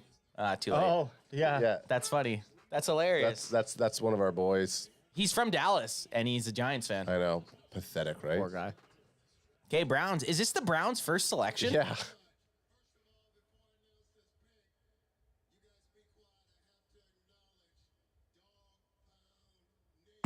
Okay. Dog Pound Nation. I mean, you can't diss the Browns. Anyone that's a diehard Browns fan, you just gotta accept take it. You just be like, okay, Nothing to hate. you can't hate them. Yeah, you can't, man. Tillman, wide receiver. So could we call this a run on wide receivers, or is this just kind of where we thought a lot of these wide receivers were going? Because there has been a couple taken in the third. Well, this could be well, in my opinion, this could be a run real quick, man. I'm only saying that because you saw a lot of these go. Tillman and Hyatt should have been gone already. So hey, back-to-back Tennessee Volunteers. Yeah. Yeah, Tillman was a guy who I liked. EJ brought that to our attention, and I went and checked him out. I like that guy, man. I think I actually like him better than Hyatt, to be honest. He's more because he's an actual prototypical wide receiver, right? He's not a one-trick kind of guy. You know what you're getting out of him, which is a third round for a guy that you know can run every route, catch decently well, is a lot better than Hyatt. The reason teams got scared of Hyatt is because they didn't think he could do anything more than run past people. Who's hucking the ball for the Browns? Deshaun Watson. Rapey raper. Yeah. Oh shit, can we? Am I gonna get his block? Yeah. Sorry, fucking Creepo McGee. Creepo McGee over there. The misogynist. I'm just gonna go get a massage. Dude. Bill Cosby Jr. Yeah, Bill Cosby. You get a lot of massages, bro. It's part of my benefits. Fucking loser. So okay, this is the thing. Like a guy gambles on a team that has nothing to do with him, gets 6 games. Some of them got a year. You get this dude that sexually assaulted how many women, and he sat out a year? I don't know. That's for another discussion. Okay, or you have a player that just bet on college games and he gets suspended for 6. Well, that's what I mean. That doesn't make sense to me. That shouldn't even be a suspension. Why can't an NFL player bet on college games? It's very strange. Yeah, I agree. So we kind of brought it up a little bit, but Richie Mercado says, I'm so mad that we drafted a tight end at the second. We had Torrance right in front of us. Could have helped out a lot. Could have helped our O-line a lot. Torrance went right after, too, to the Bills, didn't he? He was the next pick. Yeah. So I agree. So, okay, so foot to the fire, gentlemen. Are we taking an O-lineman or are we taking a running back in the 90th pick? Or is it too early to... First of all, you don't have to hold my foot to the fire. You're picking a running I'll answer the question. Yeah, okay. Hold it to the fire anyways, Adam. Get him. O-line or running back? O-line or RB? Or O-line or other position even. Oh, no, the question is O-line or RB. Oh, there's actual... Okay, someone actually asked that. Okay, gotcha. Kuna got it. Yeah. Gotcha. I think it's O-line, man. Yeah. Yeah, I think it's O-line. Just a few names to watch out for is McClendon out of Georgia. You got Bradbury out of LSU, and you got Zavala still left on the board, and those are all guys I'd be comfortable with drafting. I like the fact that the first 2 guys you said are from big schools. I don't like the idea about going Zavala. Oh, I thought they were going to shotgun these. We got to see because we got to see something when we pick Zavala in the 3rd round from PFF. So the unrealistic thing about this Bud Light commercial is that they all cracked their beers and no one took a sip and they just went walking. It's like if you don't take a sip when you crack your beer, get the fuck out of my face. Don't you assume how Americans drink? Well, I don't. Don't you assume like it? Don't. Canadians, yes, we'll crack a drink and we'll then drink just walk around with it. But you're not allowed to show them drinking on TV. I'm a whiskey guy. You're a whiskey guy?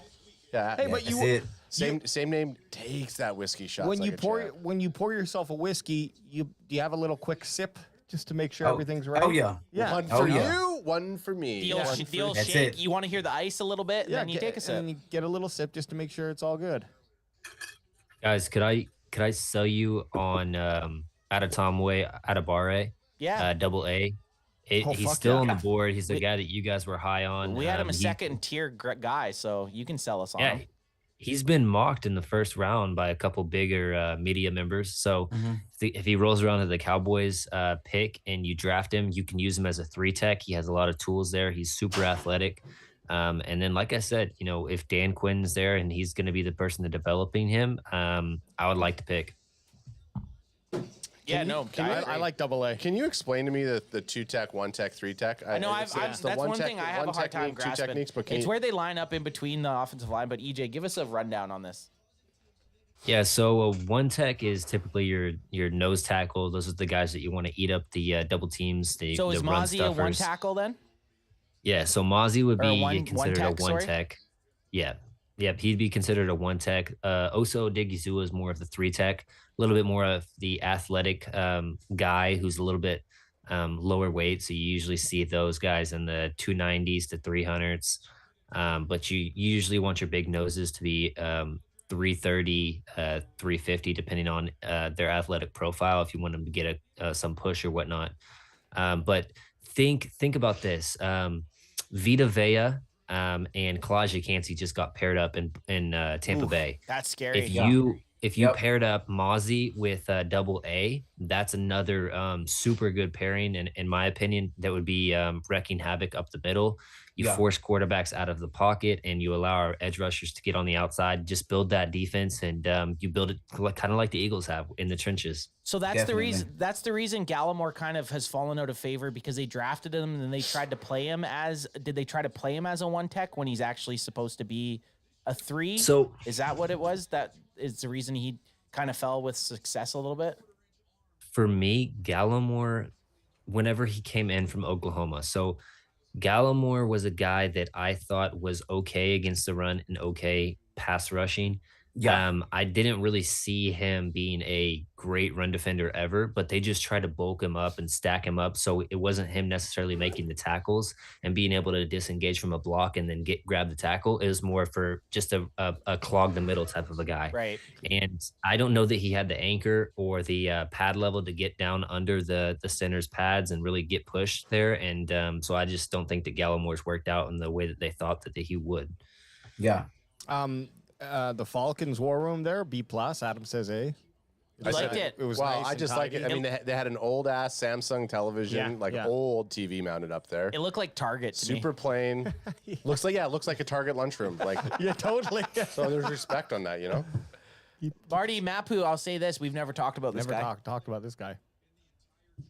Or Harrison, the last pick. We never talked about him. Yeah, well, this is the thing with these the mid tier picks. When you're between 58 and 90, there's going to be a lot of guys that were taken that we never thought we had a chance at that we never talked about. Yeah, there's an old lineman, man, that if we don't take anybody at 90 in the 4th round, man, it's a guy that I've been mocking a lot in my mocks, and a guy that I was pretty high on, that I was thinking maybe back into the 3rd, early 4th round. His name is McClendon Curtis out of Chattanooga. Okay. Old lineman, man. Dude, he constantly finishes blocks. What else did I have on him? He has good awareness, reacting to twists and stunts as a pass protector. He drops the anchors really good, man. He was also another guy that was on Bruce Feldman's freaks list, along with Mozzie, man, I think he's more in the range of smarter school, Chattanooga, of course. But I think I'm not gonna say he's a plug and play guy, but I think getting him conditioned and more ready to play at NFL level, man. I think if we get him in the 4th, that'd be a great 129. value. You're thinking Byron Young. Yeah. Wasn't there another Byron Young? How many Byron Youngs are there's 2 Byron Youngs. There's Byron Yeah, Youngs. There's Byron Young, and then there's This Byron one's- Young, and then there's Byron Young. Byron Young, Bryce Young, Byron Young, and then Brian Young. And everyone, Brian Young walks in the room and was like, get the fuck out of here, Brian. And Bryce Young. Yeah, well, Bryce, Byron, and Brian. I don't even know if there's a Brian Young, but just add it to the list. And Brian Young's a punter. Sounds like a punter. Yeah. Okay, well, LA goes edge. I mean, Draft Lab. Didn't they go edge earlier? They did. They're double dipping at the edge. Double right edging. They just love to edge it, you know. I cannot really rank LA's because they cut you off into just a little corner. You don't Crack see them if much. you got 'em. Crack them if you got them. Crack 'em if you got them. Edge it if you got them. Edge them if you got them. Edge it if you can. Whoa, I mean, like, hey, They can't are be wrong flying. about just firing in these picks. No. So Trenton Simpson's still on the board, right? Yeah, Trenton Simpson. He was he's a linebacker out of Clemson. I'm not as high on him as other people. I think that he's a much better athlete and pass rusher than he is a linebacker. But you know, like I said, you know, I trust this coaching staff, especially on the defensive side of the ball. If you give them an athlete or somebody that has the tools, I trust that they can figure it out. Tucker Kraft just got selected by the Green Bay Packers. Wow. So Packers go with two extremely athletic tight ends. They picked up Luke Musgrave earlier. Now they're going Tucker Kraft. Two of the most elite athletes as far as the tight end position in this draft. I guess they're thinking Love's going to have to check down a lot, so they're saying, here. Tucker Kraft, tight end, Green Bay Packers. Sorry, I was telling Ants. That's two tight ends. Yeah, man. I'm telling y'all right now, I would have took Tucker Kraft over Shoemaker, but hey, it is what it is, man. He's very athletic, man. He is. Dude. I think that he was, as far as athletes go among the tight end position, I think that he scored the best. Then it was Darnell Washington. Yeah. So I wouldn't have hated to pick, especially when you tell me that this guy's an athlete. But I think that they just like the they're thinking. I think, in my opinion, little worse athlete in Shoemaker, but a better overall player coming into the league right now. And last year we ran 12 personnel, we scored 9 touchdowns out of 12 personnel last year, something like that. Something, yeah. I would. Yeah, it so wouldn't surprise me. Yeah. Shaq's I drafted. thought that was Shaq. I 100% thought it was Shaquille O'Neal. That guy, that tackle did not change his stature after he retired. there we go. There Josh we go. Downs. Josh Downs to the Colts. Josh Downs, solid pick. Yeah. I mean, Josh Sounds Downs like both is. EJ and Adam were both quite high on him. Josh Oh yeah, Downs, this is crack him if you got a him. guy I Crack would him have if you got been him. comfortable in the second round. He Adam is a too slot was. only kind of a player. However, I think that he adds punt and kick return ability. He catches everything, only 3 drops on 160 targets or something like that. Wow. This guy, he's a good player, and he did benefit a little bit from having good quarterback play with Sam Howell and Drake May there at UNC. Yeah. But he was primarily their only weapon. He was the guy that was whenever they dropped back, they would throw it to him. So Anthony Richardson got his guy. their room. The room sucks. The Colts have the worst. Colts have the worst war room. It looks like you're in the middle of an Excel spreadsheet, and then fucking a fat Aaron Rodgers is standing up right now. I would just hate to be in that room. Yeah. It's like they put you. It's like, okay, guys, we're gonna spend a lot of hours in this room. How can we make it as uncomfortable as possible? Yeah, and people are like, "Is this like the Big Brother when they put you into those like stupid rooms that make people go in there for penalties?" Like, is this a Mr. Beast show where we is this a Mr. Beast get challenge right 10,000 now? if we stayed here? We are. Steelers traded the pick to the Panthers. Oh, we get a pick trade. So we're 10 picks away from the Cowboys here, guys. Yeah, we're getting there. yeah, I think that the Cowboys are aiming to look at either Bradbury, Antonio Mafe, possibly a corner here, maybe a Ringo, and or a running back. So don't be surprised with the Roshan Johnson. Here I'm high. I'm looking at Luke Weipler, maybe Chandler Zavala, and Freeman from BYU, right? Very interesting that Weipler has made it this far. To be honest, it's because he was the one center that only plays center, right? Weipler was, and maybe that's the reason he's kind of made it to the 80th overall pick so far. Well, Carolina sees someone they want. Who would they be picking? Is it going to be Washington or AA? I think that Carolina might be coming up here for Simpson, truthfully, the linebacker. Trenton? Yeah. Really? I mean, another guy that was projected possibly in the second, so not a terrible pick. So you're thinking they're going defense? I thought Carolina did go defense on their last pick, wasn't it? I'm pretty sure they went defense on their last pick. If I was Carolina, I'd be trying to help my biggest investment right now. So they went Jonathan Mingo. Okay, no, sorry. Exactly opposite of what I said. They did exactly what I said they should do right now. Get your facts straight. You're embarrassing me in front of I'm sorry. I'll shut my fucking mouth. Yeah. Come on, shut your mouth, guy. AJ sneezing over there. I'm spitting out random facts. What are we doing? We're an embarrassment on day 2 of the Draftacular Extravaganza. Hey, we're just a couple fans. Cracking them fans? We're a couple can fans. Cracking them if you got them. That's right. No one shows up for stats here. They show up for an entertainment. Oh yeah, purposes. Yeah. And if you I'm enticed by AA. I ain't gonna lie, EJ. Okay, look at that. You got same name excited about AA.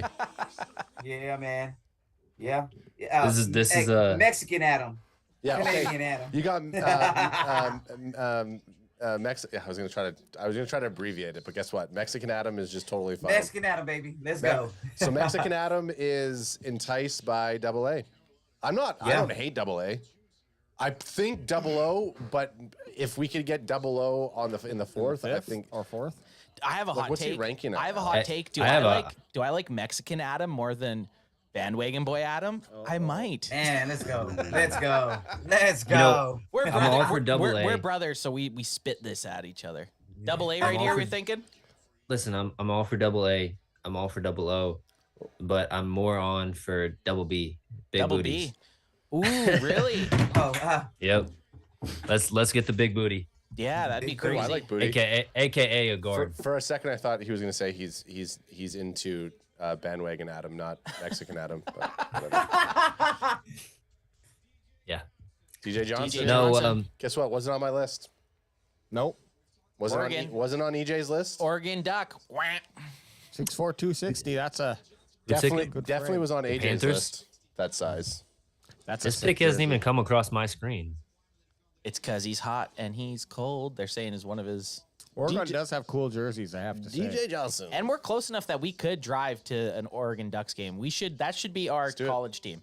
Okay, 5 hours away. Let's do it. Dude, they've got a good college atmosphere there in Eugene. Yeah, they do. We could either go to Eugene or we could just drive to basically outside Seattle to watch the Huskies. You got to go to Eugene, home of Prefontaine, Steve Prefontaine. Do a couple laps, and home of the Ducks. Yeah, not the mighty. You know Ducks. what? Hey, whoa! Look at this dark Panthers draft in a room it's looking like a pit in a cave. Home of the Panthers. Here's a few names that you need to watch here. I already added in Roshan Johnson. Another name for the running backs is Zach Evans, Tajay Spears, Devin A-Chain. Those guys are all on the board. Corey Trice.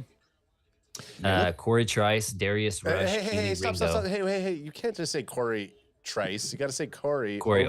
Obi Trice. There we go. AA. Kobe Trice, no gimmicks. Adetonwe Adebare. Dayon Henley, the linebacker, the coverage linebacker. I like that at 90. Man, I want Henley at 90, dog. That's a great value. Great value, and I know that the Cowboys are linked to that player. And then Trenton Simpson. So those are some guys to watch. And then I'd also add in those guards that we keep on recirculating with Zavala, Bradbury, McClendon, etc. Yeah. I'm not so excited about Zavala, which means I just feel like I'm going to project him into that 90th pick. Oh, man. You're astral projecting him into the Zavala. Yeah. We are 9 picks away. 9 picks away. Lots of guys that are still difference makers out there. There is, but I don't think there's anyone worth trading up for, is there? It depends what they have. Depends what their board looks Yeah, like. it depends man, who you they know? have ranked. True. Yeah. And who the fuck knows, right? Who fucking knows at this point? Who knows? Yeah. I'm 0 for 2 on Cowboys picks. Well, now. I think a lot of people are, to be honest. The Titans are picking double A right now.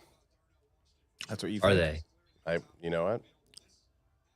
There's Just- warranting, or did you? I'm projecting it. This is where I'm feeling if I'm the precog. Double A.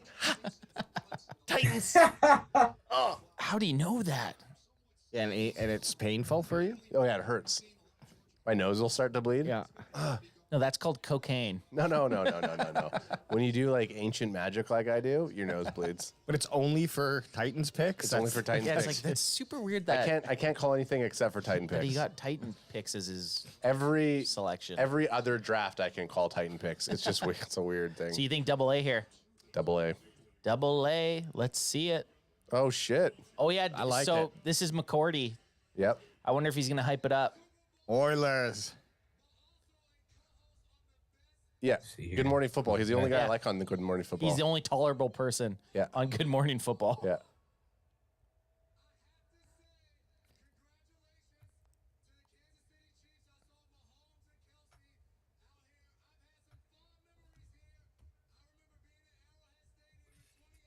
Jason, though, you don't have to yell. You know it's a mic, brah.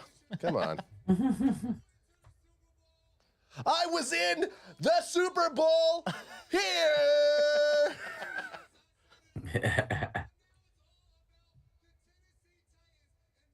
Man, my coverage, what I was looking at is way behind, man. Damn. Well, Oh, not man. way behind. It's like a minute or like a 30 seconds behind. Come on, Mexican Adam. You got to do better than that. Come bro. on, man. God damn. Man, we're gonna get banned from YouTube for that. They're strict on that stuff, man. Yeah. They don't want no racial You stuff cannot in here. say. man. It's like you can't even say. Just call him brown. Just call him Brown Adam, dude. Come on now. No, I'm not Not Mexican Black Adam, Adam. Yeah. Black Adam. Nah, Brown Adam, bro. Yeah. No, dude, real talk, man. I got a homeboy of mine that because we travel around and we used to play that slow pitch softball and shit. Mm-hmm. So I mean, we would travel, we'd go everywhere, man, and but his name was Adam. He was black dude, and they said no, Mexican Adam, no, Black Adam. You know what I mean? Like, so, it is what That's it funny, is, man. Well, Black Adam's a movie or Superhero. Superhero, Or, so, well, yeah. we can can get we away with really that call one. him a superhero? Wow. He's more like a Tajay Spears. Tajay Wow. Spears. Which to me, out of Tajay. all the running backs, I'm glad. Yeah, get him if off we the board. if we pick at running back, he was probably one Yeah, of my that least knee. favorites. That knee is he's a a problem. smaller guy, but you know what's interesting is Derrick Henry was thought to be traded draft night. Yeah. They're gonna pair a really really impressive pass catching running back with Derrick Henry. I really actually do love this move for them.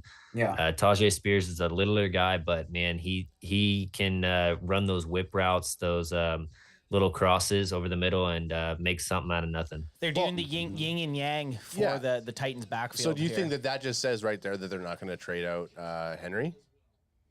I mean, I'm hoping so because you're not drafting Tajay to be your lead back. He's not going to be able to run. Yeah. He's not a 3-down back. You know what I mean? Yeah. So in between the tackles, I think he can do it, but I don't know that he's going to gain a lot of yards after contact and stuff like that. So he's more of the pass catching back, and he's really good at that. So Yeah, he's the flash to the bang over there if he goes over there. Yep. Definitely. Bucks selection Here already come in. the Bucks. Yeah, they're moving. DeMarcus Ware's back out here. No. Yeah. What's up, Buckalux? Buckle up, bitch. Let's go, Bucks. Dexter Jackson. So what number is this pick? 82. 82. Okay. Yeah, so we're getting 82. close. We're getting Yeah. close, man. Getting a little excited. Yeah, it's starting to build up. Ah, Oh yeah. great pick. Great pick for the Bucks, man. Yeah. Yeah. Was definitely one of my favorite pass rushers in this. I like the Great name, great too. name. Draft, Man, this Great name. has been an edge heavy couple rounds. Oh like, yeah. Yeah. Well, it's funny because usually the first round's very edge heavy, Yeah. and it feels the opposite this year. Well, it's just First round didn't happen. Now day 2. But is all edge. has this been one of the deepest edge drafts? Edge is yeah. always something that goes a lot, but you're right. It's very noticeable. It seems like every There was second team. Yeah, I think there was a few prospects that kind of separated themselves, but other than that, you kind of had a group of guys right there, and Yaya was definitely there. They got another Louisville edge. Forgot his name. He's pretty good as well on the other side. No, on the from Louisville, another guy. They make great backs, you know. EJ, you know his name? The guy from Louisville? I'll get his name. Hold on. Oh man, their RAS scores were they were pretty good there. I think they were in the 90 percentile as well, man. Trade. There we have a trade on the board. Trade on the board. Broncos have traded up. Oh, Broncos. Okay. That's right. Traded up and the That's right. Let's ride. Let's ride. Let's ride.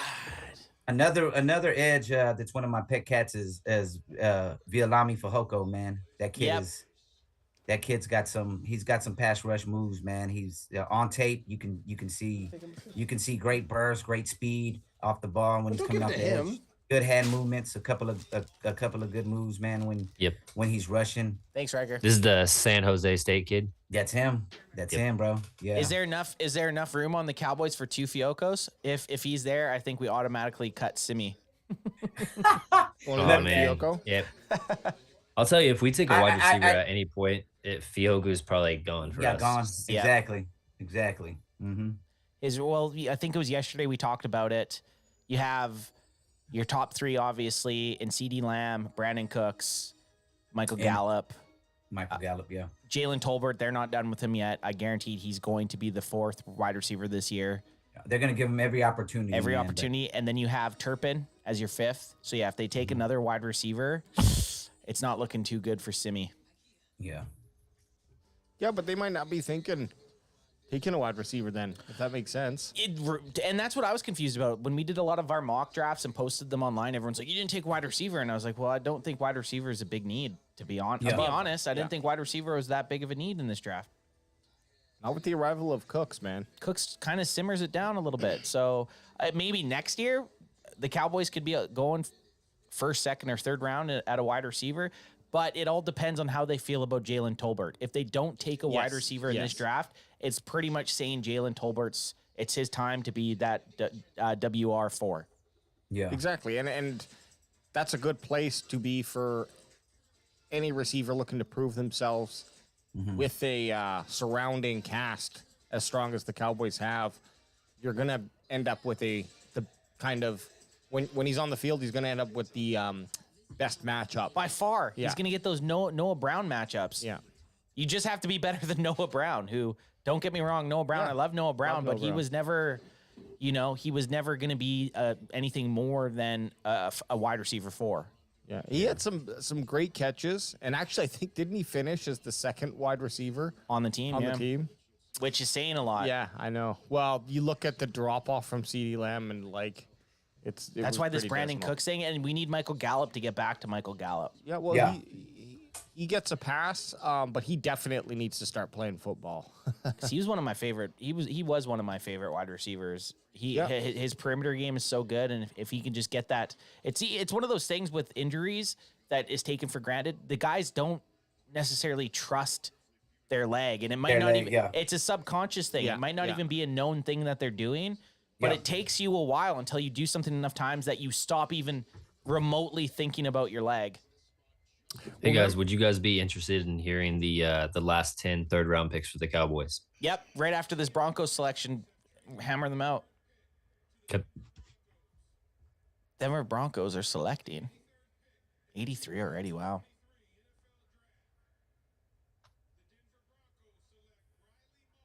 Oh, white boy. CB gone. Crazy. 3rd round. There you go. That's a Broncos pick. So Broncos are going defense. Here's the last 10 third-round picks for the Dallas Cowboys. Jalen Tolbert, 2022. Osa Odigizua, 21. Chauncey Goldston, 21. Neville Gallimore, 2020. Those are 3 defensive tackles. Goldston was more of a I skipped Nashawn Wright. But anyways, Golston is mixing in with D tackles nowadays. Connor McGovern, guard. Michael Gallup, that's a good hit. Jordan Lewis, that's a good hit. Malik Collins, he was solid for us for a couple of years. And then Chaz Green, That's a name we don't talk around. Don't say Chaz Green. But those are some good role players right there. So if there's anything that we can expect with this pick is a good role player. Yep. Maybe not a superstar or anything like that, but good value here. Yeah, you're looking for someone to grow into possibly a starter, and your third overall pick. And that's what I mean. The thing with Jalen Tolbert last year is with the departure of Amari Cooper. The Dolphins guy was shit faced and he just got right into the camera. The camera had to pull back. Just swayed at him. And Dolphins pick Devon A-Chain. Wow. Ooh, that's a good pick. Chain. Man, Two I chain like and that. chain. Get him off the board. I like that pick for Another burner. You put him with. They're just adding to the team speed. That offense is the fastest offense in the league prior to that pick, and that just made them even faster. It's a fucking track team. Yeah, I'm here in College Station, man. I we've been to the track and we seen A-Chain run. You know what I mean? So Flies. Oh wow, really? Yeah. I'm right here, man. I literally can walk out the door and see Kyle Field, man. Oh, that's sweet. That's awesome. Yeah. Yeah, look at him go, hey. Jeez. Oh, he's fast, man. He's got them. Yeah. He's so fast. He makes all the I plays wish him look well. so fast. Motherfucking wheels. I wish him well. He's too small for me, but Top 5 draft war rooms. So with the Dolphins, their head coach McDaniels, he's a guy that likes that wide runs on the outside. And this guy, if you get him in that space with the outside zone running scheme, then he has the wheels to just take the top off the defense. Consider him gone, basically. Yeah, really good pick for as far as a fit for a team. This is a great pick for the Dolphins. Yep, I agree, man. here we go. Chargers, Baltimore, Minnesota, Jacksonville, Rams. And then Just say it. So, Bring the remote tomorrow. Oh, for the TV? Yeah, okay. it's starting to move now. Chargers are in. I really like the backdrop they have here. It's fucking huge and epic. I like it. 85th pick. 5 picks away, boys. Yeah, we're getting there. Chargers get Oh, he's gone. Damian Henley. He's gone. Sorry, Mexican Adam. I know you wanted Henley. I know it. I know it, man. You know what's cool about him? He was a converted wide receiver. He started his college football days out as a wide receiver and went to linebacker, which is that's a pretty rare switch. And the way he plays, you would have never expected that he was a wide receiver. Like, he's a dog. Yeah, he's a fucking dog.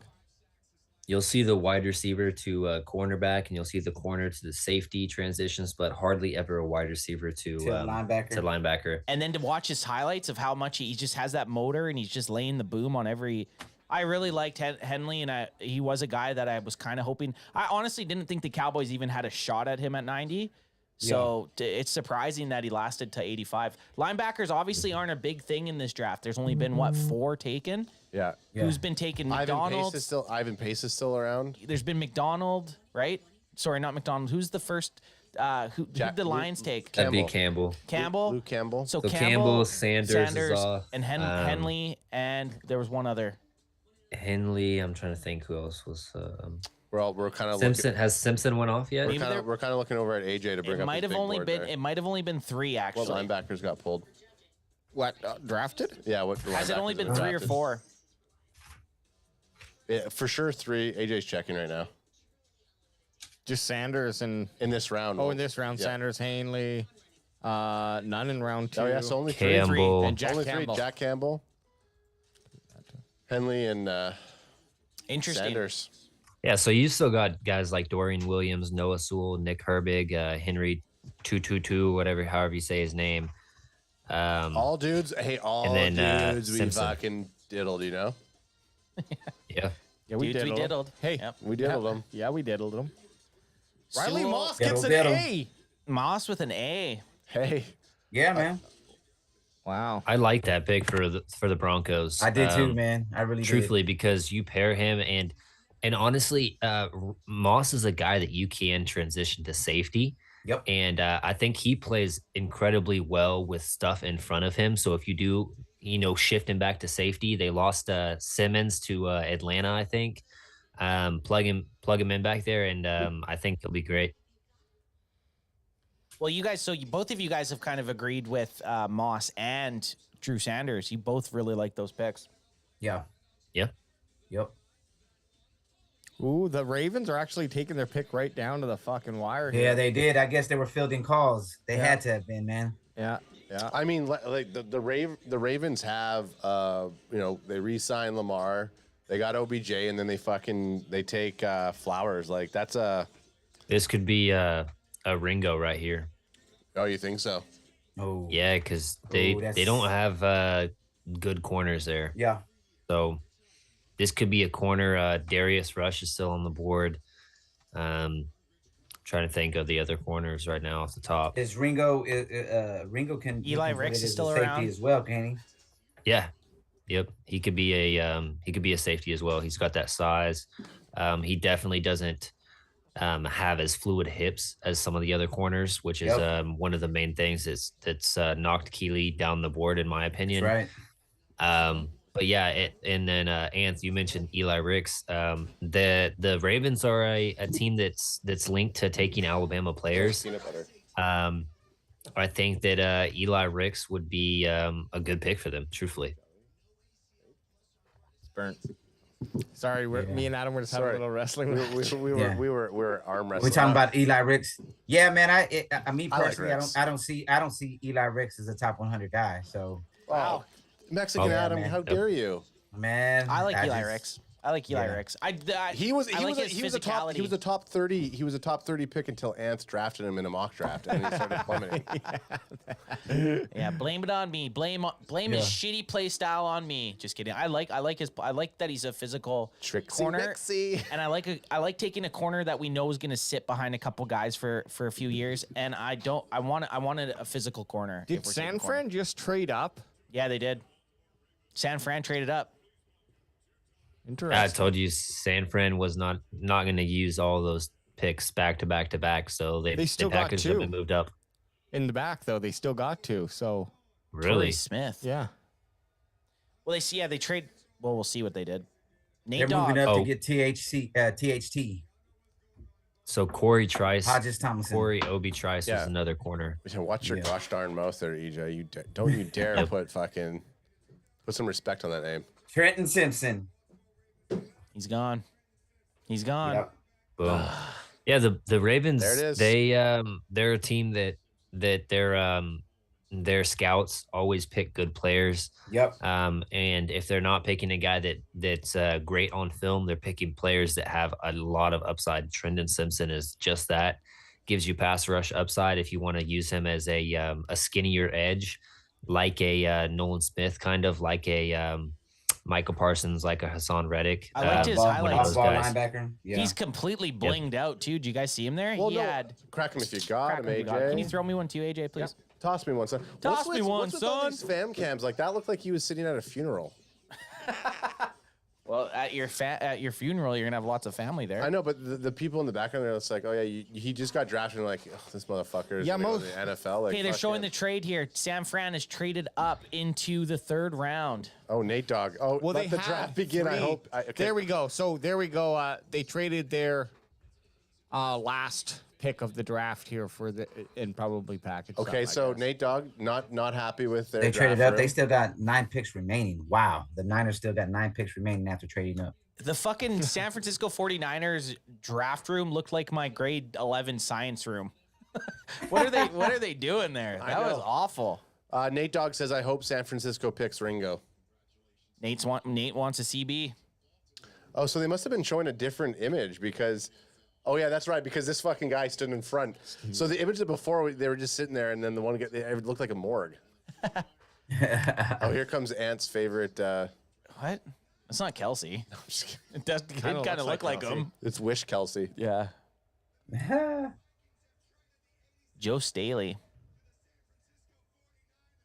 Yeah, you're Interested not. to see what the Niners do here. Yeah, you're not a Drew Pearson, buddy. Settle down. Jair Brown, safety, Penn State. Okay. This is a guy that had a lot of ball production. He has a lot of interceptions back there. Might not always be him breaking on the ball, but if the ball just finds his hands. So I like that one of his benefits is Micah Hyde. Micah Hyde is one of his upsides. Yeah. What the fuck does Micah Hyde mean? I think Jair Brown. I think I had him and Brandon Joseph, Notre Dame safety, came from Northwestern. I had them kind of the same. They had a knack for the ball. They both have a knack for the ball, dude. I don't know where Brandon Joseph will go, man. I actually just seen it. I just seen him here like 2 days ago at the restaurant. He's here in town because he went to College Station High School. Oh, nice. So yeah, he was in there with his Notre Dame gear on. So, but yeah, repping the Irishman for the Niners right here. I like this pick, and might not have tested as a great safety prospect, but this kid just finds the ball, and you pair that with Hufanga back there. I like it. Funny story here. Funny story here. They just showed the draft, their war room again. It was a different angle because the first angle showed their board with everybody on it. The second time they came back, it was just tables. Yep. I told you. They didn't think they were going to, so they had it set up, not expecting to be picking in the third at some point, and it showed their whole back. It showed everybody on their board. It was actually clear, and you could read it. Oh, I missed that. When they came back to it, it was just an overhead shot of the tables. They sent someone up there. Yeah. Get that fucking camera down. They know. Who the hell are you? I'm the guy that does my fucking job. And you're the other guy. Yeah. You have that soundbite. I know I can't, but they were not going to hear it, so I have to say it myself. Here, I'll play it for. Let's hear it. I'm the guy who does his job. You must be the other guy. Jair definitely was a good pick, man, to pair with Hufanga, dude, for sure. I saw who they picked. I'm not going to spoil it. The Jags? Yep. Fred Taylor's saying it again. Don't say it. Is it double A? No. Tank Bigsby. Oh. Second tank off the board tonight. I would have liked Bigsby. I would have liked Bigsby at 90, to be honest. Okay, I'm I heard you like him kind of Bigsby. I like him Bigsby, baby. Bigsby had that size that I liked, a 4.5 dash. Good running back, I think. Look at him. He's a fighter, man. He's 5'11", 210. That's my size. There's no way Anth likes my size. No, I do at running back. Look at this guy. He's still got that. He's got that burst, but he can still drop the boom. And he's able to probably gain another. He could probably gain another 5 to 10 pounds in the NFL. And he's elusive. Look at him. Look at him go. The Cowboys are a team that has a size threshold, typically 6 foot 215. So McBride. look for those running backs out there. As far as Roschon and McBride are both still the bigger backs out there. Kendra Miller would have fit right with us, man. Yeah, I know. Okay. Jags' room looks like an old casino. Man, Kendre Miller totally snuck on in the last 2 weeks or so. And he was a big dude that I never knew the size. I didn't know Kendre Miller was the size that he was. Didn't even look at him. Would have been perfect. Yeah, his stature didn't look like he looked like a small guy, dude. He did. Yeah. The way he moved, he looked like a small running back, but he fucking what was he? He's like 6 feet 220, isn't he? Yeah, he's that size. We got a minute 36 left on the clock for the Chargers. Hey, don't you be looking at that goddamn computer screen when the Cowboys are up. No, I'll be closing out. Don't worry. Hey, guess what? I'll let you announce it. Okay? I'm not talking about Mexican Adam. I'm talking about my brother in real life. You're gonna let me say blood. it. You're gonna let me fucking say it. Mexican Ant? You always say it. Mexican Ants? Mexican. Are we talking about Canadian ants here? Canadian Ant? Canadian Ant? Can Ant? Anthony? Anthony. I have been I've been trying to learn Spanish for the last two or so years. So I totally thought he was talking to me, but he's talking about Mexican. I'm not good at it, but I can read it. I can read it really well. Well, AJ, you go down to Mexico usually once or twice a year, don't you? For yes, just not this year. This year I had to catch up on the old taxes, so I'm probably not going. But next year I'll be traveling again. Well, here's the thing. Don't go too far down in Mexico. Yeah, make sure you stay in the right areas. I go to Cancun. We actually have a friend who used to live here who's lived in Cancun for like over 10 years now, and so that's what actually. I was scared to travel before, and I obviously was very scared to travel in Mexico. But he was there, and I went and took a trip down. Actually did a what is it, like a resort the first time? So it was like pretty expensive. But then I was like, you know what? I'm just going to... Airbnb, baby. Yeah, I'm just going to Airbnb. And anyways, love it there. Yeah. And I feel safe enough. I bet you did a couple of those down there. Crack 'em if you got them, son. Crack 'em if you got 'em. Yeah, so L.A. looks like chat is saying DeJuan Jones. That'd be an interesting pick, and I wouldn't hate it at all. Very surprising that he's even around at 90. Oh yeah. Yeah. Oh yeah. You brought up Jones before, right? EJ's brought up Jones before. Well, they had Jones fringe first round, early second on a lot of spots. So Jones is the guy that AJ would love. This dude's like 6'7", 3. I don't even know how heavy. I mean, huge guy. Mammoth. The one thing about him that I didn't really love in his film analysis breakdown was just he seemed to have heavy feet. His movement skills weren't all that great. Yep. Didn't get that elite kick outside to stop speedier edge rushers on the outside. But as far as power goes and just a rawness to his game that you can build up and really work with, I liked him, and I would have bet money that he would go in the first round. So for him to be here all the way at 90 is I mean, holding bars with the Rams picking him is just crazy. Why are they showing Hyatt? I'm not sure if you guys are seeing on when they do these wide shots of the stage, or they have these like they're not the logos of the teams, but they're these realistic, artistic. Yeah, they're cool. Yeah. Oh, see the Ram. Yeah, that's dope. I like that. I'm interested what they do with the Cowboys, just like a fucking cool star. Yeah. Yeah. See what they get here. This guy keeps coming out. Yep. Oh, Turner. Turner. Wake Kobe Forest. Turner, Wake Forest. Yeah, well, I mean, we like Kobe Turner, but we don't need him. So yeah, Turner is more of that 3-tech interior defensive tackle. Good player. He was a late riser as far as you know, draft media goes. Yep.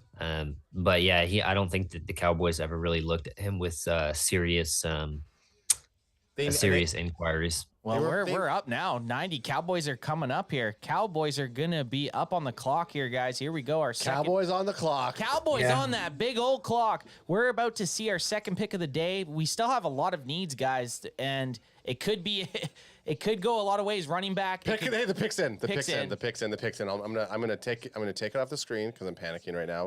Mexican Adam, settle down. Okay, keep calm here. This is insane. I mean, first off, let's get the LA team. Okay, there he is. They're all standing. They're excited for this pick. Jerry doesn't stand for shit unless it's an oversalted McMuffin. Okay. That's the only thing Jerry Jones stands for. Who was the little creepy kid behind Jerry to the right? Was his nephew, probably. Okay. Like my nephew just got in here. Get in here, kid. Who do we got? Could somebody tell me which Michigan player we're gonna select? Right. Okay, Hey, the Dallas Cowboys with the 90th pick. Pull up the mic.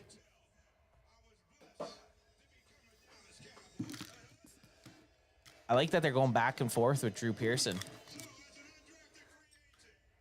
Come on, baby. Oh my gosh.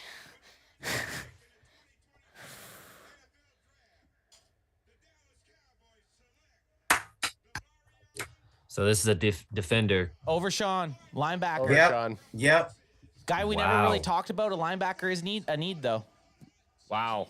Linebacker's a need. Yes, Yeah. it is. I like Overshawn, man. Yeah. They went Texas. They stayed in Texas. Yep.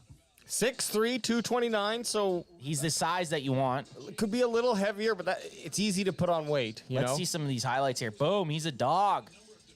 It's our boy now. I kind of wish that he could stick at 0, but J-Ron took 0. That 0 number is just so cool looking.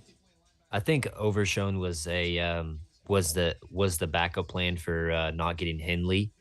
He's probably the next guy that's a good coverage linebacker. He's got good athleticism and a nice blend of length and speed. So I think that they just see him as a player that they can mold into a good coverage linebacker and eliminate tight ends, especially with them having to play Goddard and Waller now in New York.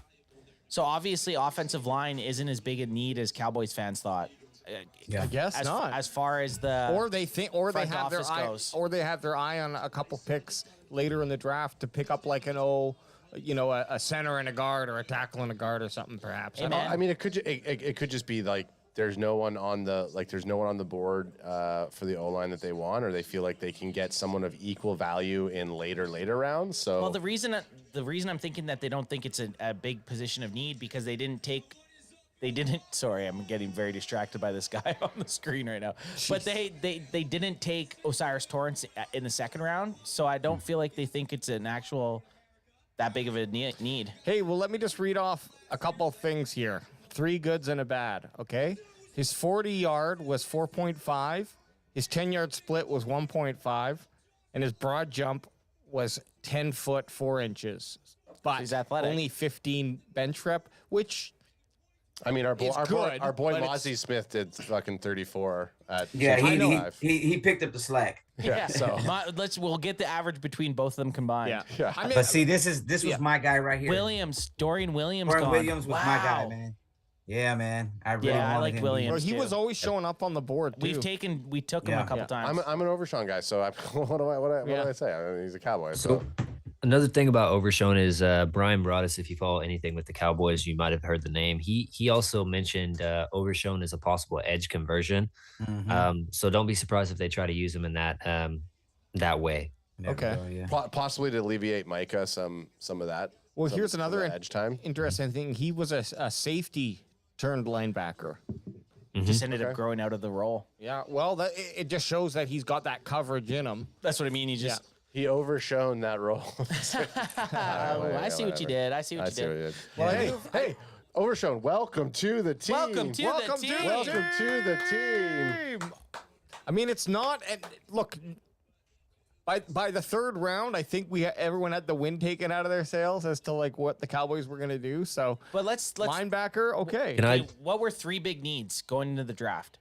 We all said guard, obviously, but we also linebacker was on there and linebacker was on there, D-line was on there, and tight end. Defensive tackle. Yeah. So, well, can I ask you guys a question? We did target 3 needs. Yeah, ask away, I agree. My guy. My question is, the Bills, other than trading ahead of us to get that 1 pick, they've constantly picked behind us. And I currently think that they have a better draft for Dallas. If Dallas would have picked all 3 of their players, so that's Dalton Kincaid, that is Osiris Torrance, and then Dorian Williams. Yeah. If we those had that names draft, feel a lot better in my opinion. We've drafted all 3 of those. All guys. 3, yeah. Those are the guys. Those are guys that we drafted a lot. The Bills are obviously CanFan fans. They've watched our mock drafts. Whatever. They knew the recipe. No, I hate that. You're so right. I hate that you're so right. The Kincaid, Torrance, and Williams. Yeah. If I could trade, I might, but it is what it is, and it's going to be interesting to watch those guys to see who ends up being the better top 3, the Bills 3 or the Cowboys 3. Here's what I wanted to ask you guys. Do those top 3 players start, or are they going to be playing, significant Overshown is, I don't see Overshown starting. No, the other 2, I definitely do, though. Yeah. Definitely the first 2, Mozzie and Scooney, they got to. Yeah. They have But to. will we see Overshown on the field 30% of the time in a I think they're style? I already think that he might. The way they took him, he's falling in with that Jabril Cox, Damone Clark area, right? Yep. This is actually the guy that should be most scared on the Dallas Cowboys right now is Jabril Cox. Or do they rotate him? Do they just keep him fresh? They could, but I still think one of those 3 out of could be gone. Yeah, out of those 3, out of Overshown, Cox, and you're not gonna Clark. Yeah, you're not cutting your third. Maybe they Unless keep all, he's maybe fucking they keep dog them all, shit. but you got to think. You also got to put Micah's a linebacker and LVE. So right there, those 3 guys, you got 5 linebackers. So I guess you could keep 5 linebackers. Hey. Well, linebacker is also a position that plays special teams. So Exactly. So you'll have them chasing punch, chasing kickoff. So you can still have 5 linebackers on a team. It's just I would be scared if I was Cax. Well, that is something something that you like field position. Can make a difference. So it is good to also consider these players for special teams. Like it makes a difference if you're averaging 5 more yards or 5 less yards on the field that you have to travel down to get a touchdown or a kick, whatever. Yeah, if you're fielding punts, and basically pinning them on every kickoff, yeah, that helps 100%. Man, so Nick Herbig, however you say his last name, Herbig, whatever. Yeah, he was still on the board, man. You were a fan? Yeah, I was a fan, man. I think I probably would have selected him over Overshown for sure. So Herbig is more of the he's more of the edge rusher type of a guy. So he would have been you would have to have a vision for him, definitely, if you're going to draft him. I thought that he was a good edge rusher. He's just extremely undersized, so he'd be more situational. As far as him being just a strict linebacker on most downs, though, I don't know if I loved that. I would have loved Dorian Williams over both of these two players, Overshown and Williams was a fucking absolute tackle machine. Yes, dude. Exactly. Yes, bro. He was a little undersized, but he was just all over the field. Well, what I'm wondering is another thing is I think are the Bengals coming up here in a sec? Bengals pick in Pittsburgh, and then Arizona, Cincy. Arizona, yeah. So yeah, the Bengals. Pittsburgh, Arizona, Cincy, Arizona. Interesting. The Bengals have also had a really good draft, in my opinion, picking up DJ Turner and then Miles Murphy. Yeah. And they're behind us as well. So as far as the guys I've scouted, and I will always give the benefit of the doubt to Will McClay and these guys because they know their stuff when it comes to drafting. But somebody put in the comments, this is a win now draft. And I sort of agree and I sort of don't because Mozzie Smith, he's a little bit of a project as far as the pass rush goes. Schoonmaker, he's definitely an upgrade on the blocking side of the tight end thing, but I'm not so sure that he's that much better than Ferguson and Hendershot for that matter at the receiving part of the game right now. Yeah. And then Overshown, I think, is definitely a future pick. So interesting philosophy. We'll see what they do. And, there's always players that come available after training camps and whatnot. So don't hang your heads too much if you don't like this draft. I would just say give them the benefit of the doubt, hold your tongue. And then whenever they put the star on their helmet, you got to support these guys. So my question is, what would you consider a successful draft? Is one of the three that ends up being a 5 to 6 year starter a good enough win rate? Like I always kind of struggle with this. What's considered nail it out of the park draft? If you earn a second contract, whether it's with us or whether it's with another team, man, I think that's a sign of a good draft or that's what I mean. Guys. How many players in the top 3 do you need to have that? Because realistically, if you think back to our best drafts, if you ever think of our best drafts, I would say in the top 4, let's say 4 makes it a bit easier. 3's a little hard. I think if you can get, and I'll use your metric there, Adam, as having 2 that get a second contract. I think if you can get 2 guys that end up getting second contracts in the NFL out of the top 4, that's a good draft. Yeah. Well, what was the stat? If I'm not or if I'm wrong, somebody correct me. But since Will McClay's been quote unquote the GM for the last 10 years, and in his draft, he's hit on 8 of the first round prospects, and 6 of them have been all pros. Yeah, he doesn't miss. Not including Tyler Smith, which is it's the jury's still out on Tyler, but I mean he's good. He's going to be a good starter. He's at least a good starter. They did in the redraft, he went 4th. You know what I'm saying? So totally. And Will, at this point, I don't think there's any doubt that Will McClay is a big driving force to what happens in the draft room. I also think Dan Quinn and Mike McCarthy have helped quite a bit. But Jerry Jones giving up a little bit of the say to a guy like Will McClay has paid dividends. And like you said, I think the only guys he's really missed on bad were Taco Charlton. And was he involved in the Morris Claiborne trade at all? I don't think he was. I don't know if he was around for that, but he 10 years ago.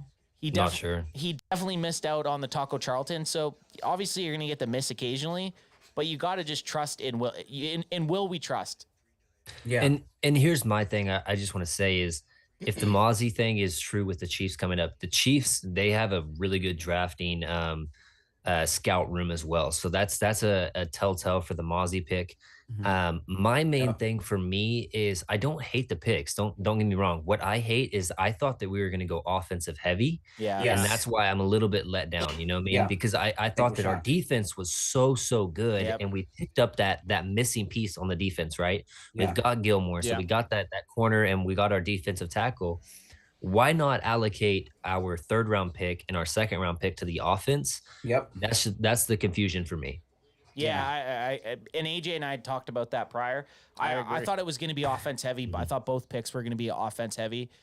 And obviously they liked what they saw in Overshown, and we'll just have to see how it ends up playing out. Yeah, and if they would have got Henley, I would have been fine with the 2nd defensive pick. But with Overshown, I just think it's a little bit of an overdraft. Yeah. But there he goes. There he goes. Darnell Washington, Steelers. Oh, finally. Wow. Steelers took a tab on him. Wow, and the Steelers used 2 years ago. They used a Freemouth, 2nd rounder on Freemouth Pat, or whatever Pat his name- Freiermuth. Freiermuth. Well, I think you get to this point with him there, and you're kind of thinking, why not? He's a hey? Steelers guy, man. He's nasty in the inline blocking, and just like him. 6'6", 264. He's an AJ guy. Oh yeah. Oh yeah. Well, yeah, Darnell He is. Washington was projected to go in the 1st in some places. Crazy. And he can block. And he can throw. And he can kick. Yeah. You know, I will say Darnell Washington's a player that some teams wanted to see what they could do in a tackle conversion. And a tackle Kind of conversion. like Yep, a that's exactly what I was Jason gonna say. Peters kind of situation. So interesting to see if the Steelers actually are going to use him, because they do have Pat there as a tight end, or if they are going to try to convert him right away. He's a What do you mean, monster. make him a tackle? Look how big Yes. he is. Yeah. Look how big he is out there. Yep. It's exactly what EJ said with our boy that came over last year. Our swing tackle. Jason There he Peters, yep. is. Yeah, Jason Peters, yep. Converted tight end. Converted to tight tackle. end to tackle, yep. Look how much bigger he looks than the people sitting beside him. Well, obviously, one's his girlfriend or wife, but the guy to his left looked tiny. Yeah, man. I will say this too, man. Going back to the first 3 draft picks, you know what I'm saying? The one thing I really do not like about the Cowboys is they stay and pick, man. They don't make any Stick and move. pick. Yep. They don't. Yeah, Yeah, stick and pick. they don't try to You move know, up or down or. Yeah, last year, 2 years ago when we got Micah, of course they traded back and we still landed Micah, but that's that little wiggle room. That's all they're gonna do, man. They're never gonna jump 5-6, up here. Here in these last couple of drafts. No, they're just gonna stay where they're at. Yeah, so Michael man, Wilson, wide receiver from Stanford, a guy that we liked him because he was different than a lot of the other wide receivers in the draft. A lot of the wide receivers in this draft are small. So Small. at least Yep. he's pushing 6'2". Yep. Arizona got him. He could be a sneaky, decent pick. This is a steal at this position. The only Yes. concerns with Michael Wilson was the injuries. Mm-hmm. Wasn't a guy that could stay on the field very much, but as far as his separation, he gets good separation just straight off the line. He knows how to set up corners to shift their hips one way and then explode the other way. He's good in contested catches. He's big, like Anth was saying. He's probably one of the better blockers at the wide receiver position in this draft. So great pick by the Cardinals that desperately need help. Hey, I tell you this: if you're shifting your hips and exploding on me, we're having a. That's just a good. discussion, That's just a good Friday night, That's isn't just it? a fun Yeah. Friday. And That sounds like a fun Friday. and gentlemen, we just want to welcome in our boy Tony Goat Romo to the Sup. pod. TGR, what up? What Is up? TGR in? TGR's in. I'm back. What up? back. He's back. Guess who's back? Oh my God! Guess who's back? Back again. TGR's back. So Tell a friend. I'm just trying to get it nice and tight for us. We got like a sausage party in here, gentlemen. well, while you're fixing it up, TG. Whoa. TGR, we got Adam and EJ up in here. Mexican Adam. Obviously, we have white Adam here. Yeah. Canadian Adam. Canadian Adam. Yeah, it doesn't always have to be a race thing, you know?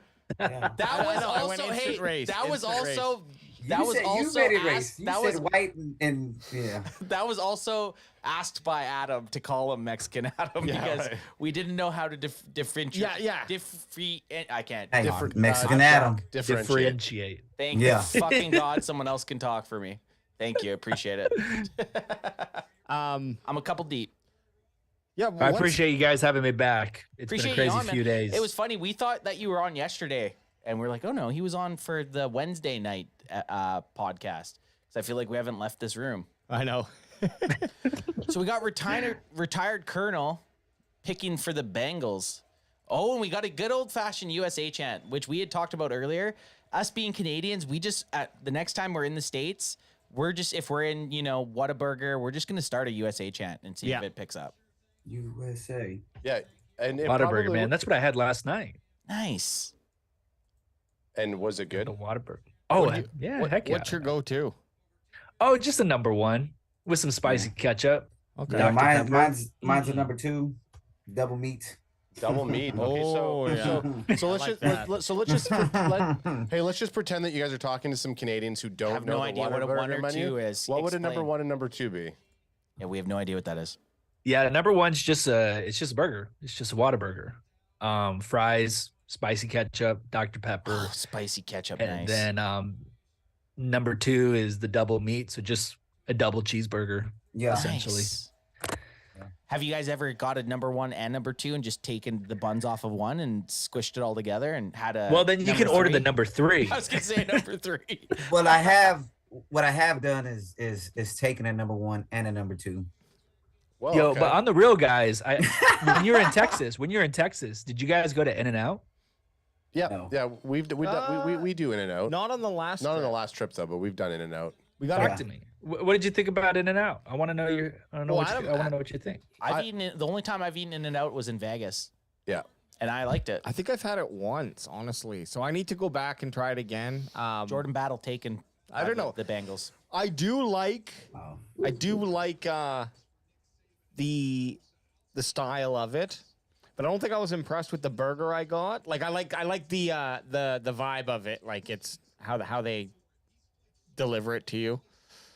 For sure. It's like an old diner type of vibe, I guess. But yeah, I need to try another burger, I think, because I can't judge it off of one visit. That's not fair. To be honest, low key, I had Shake Shack in Vegas. I liked Shake Shack. Shake Shack, yeah. Shake Shack is good. I'm a Shake Shack guy, I think. Personally. Yeah, guys, we got another guest. I'm a Freddy's. I like Freddy's as well. We're sausage partying to get another one in. No, it's landlord. But I think he's muted right now. Landlord, check your. So we got a full room here, guys. So we got to get from TGR and landlord their thoughts so far on the draft as soon as both are in here. I'm working here, Adam's boys. working on Work it. Well, actually, while we're waiting for landlord, TGR, Tony Goat Romo, the man himself. Yeah. What have your thoughts been so far in the Cowboys draft? Their first 3 picks. You know what? Weirdly enough, the first thing I thought of, especially after these first couple of nights, is really not the players. For some reason, my mind went to the dynamic between Mike McCarthy and Dan Quinn. I don't know if it's just me, but I feel there's a weird dynamic going on between those two. I feel like they're struggling, or I feel like they would bump heads a lot. And I feel like the draft has reflected that a little bit. And if you guys don't remember, last time I was on your guys' show, I told you guys about that conspiracy theory about DQ maybe, the reason why he came back is he was promised something maybe? Yeah. Maybe, there's a potential spot. And I feel like the pick last night was almost like a compromise because Mike wanted to tie it in. DQ was looking at maybe a cornerback, a nickel cornerback. And I feel like the defensive tackle was a nice soft middle ground for both of them. It was like they each had their top 5 and defensive tackle was like the second on each of their top 5. I could just picture it. Jerry and Steven just being like, come on, guys, we got to meet in the middle. Because they're both head coaches. I mean, Dan's done his thing in Atlanta. Mike, obviously. And then it's just funny because in day 2, Mike gets his tight end, and then DQ gets a linebacker in the second round, which I was actually kind of surprised. I thought they were going to go someone else in Texas. I thought they were going to go the running back. I thought they were going to go Johnson. That's kind of what we thought too. But I can't be mad about a linebacker. And surprisingly, the last person that they chose from Texas was Connor Williams. And this is the 4th player that the Cowboys have selected from the University of Texas during the Jerry Jones era, which is kind of crazy. Only 4. Only 4, hey. That's insane. Not the Texas. And you got 2 Michigan boys. Yeah, the Michigan boys. The Michigan boys are out, and we thought it would be funny if they would have just went 3 for 3 with Michigan. I think Schoonmaker, however you want to say it, may have been a little bit. Landlord says he can't hear, fellas. Oh, he just hopped off. Yeah, he says he can't hear. Oh, shit. And we lost. No, he's coming back. Oh, he's back. Yeah. Landlord's on his way back. But yeah, I agree with you. And it would be funny if it was a situation like that where you have 2 guys with a lot of pull trying to pull in different directions, right? Obviously, DQ is going to want those D guys, which we've gotten now. And I don't think very many fans, I bet you if you asked a lot of fans prior to the draft, if there was going to be 2 picks for one side of the ball, a lot of fans would have taken 2 picks for the offensive side. So just 1 second there, Ant. Landlord, can you hear us now, or? No. We can't hear him. He can't hear us. Does he have himself muted? No, he's not muted anymore. Just some technical difficulties. We'll figure it out here. We're figuring it out. I'm not sure if you're on an app or not for it. Well, what will happen eventually if he hears us, he'll talk, and if he hears, if we hear him, we'll talk to him. Yeah, yeah. It's one of those things when you have a bunch of people in and you're rolling live. You know what? I think it's the Zoom call, the link, because he's calling in. So maybe I'll send him the number. Oh, with an actual, he has a phone number he's calling in with. Gotcha. Well, So okay, going forward into, I got a question for everyone. Going into the 4th round, now that we've taken, obviously, defensive tackle, tight end, and linebacker. There we go. I can hear y'all now. Oh, there he is. Oh, hey, what's up? What's going on? What's going on, man? There he is. We got you. We were having some technical difficulties. I'm gonna start off saying Landlord's at the. Oh, is he at the draft? At the draft, yeah.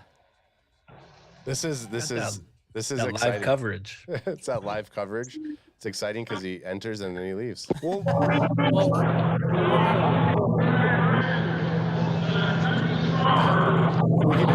can hear you now. And we can, oh yeah. But there's a lot of. What's up? Okay. Every time I try to use my Bluetooth, I can't hear, so I'm gonna just not use it. Okay. Yeah, we can. Can you hear us now though? Yeah, I can hear y'all now. I'm sorry about this, but I was trying to be able to hear you better. All good. But what's going on? How y'all feeling about the picks? We were just talking about that. Actually, I want to know what you were there. I want to know how you feel about the picks. Well, I'm pleased with the Mozzie pick. You know, we kind of got washed out, in the first round. But Schoonmaker, I feel like they kind of reached for him. I feel like if you're gonna swing at a tight end, in my opinion, get down there and watch. He got the best upside to me. You know what I'm saying?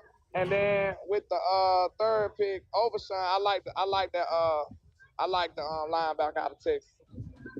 He was a converted safety, and I feel like I think he can ball. What y'all think about him? Well, it's funny that you just said that. We were literally just talking about the Schoonmaker pick before you had hopped on, and we're all kind of in the same feeling that Schoonmaker possibly could have been a little bit of a reach. There could have been other positions that we could have went for, but you're at the draft right now. How's the aura there? Sounds like it's bumping. Oh, you said the weather? The atmosphere. Oh, it's great, man. This is my first draft, so I really enjoyed myself. Now, day 2 isn't the same as day 1. Day 1 was super live and packed shoulder to shoulder. Day 2, and it had like bad weather. It's supposed to have. It was rain in the forecast. It didn't really rain much, and it's kind of cool out here in Kansas City. So a lot of people didn't want to come. You know what I'm saying? Yeah. What's day 3 gonna be like then? Even less people, I guess. Or are you hanging around for day 3? Sadly, I done climbed mountains to get out here for the Cowboys, man. My flight got canceled on Wednesday, on the day I was supposed to leave.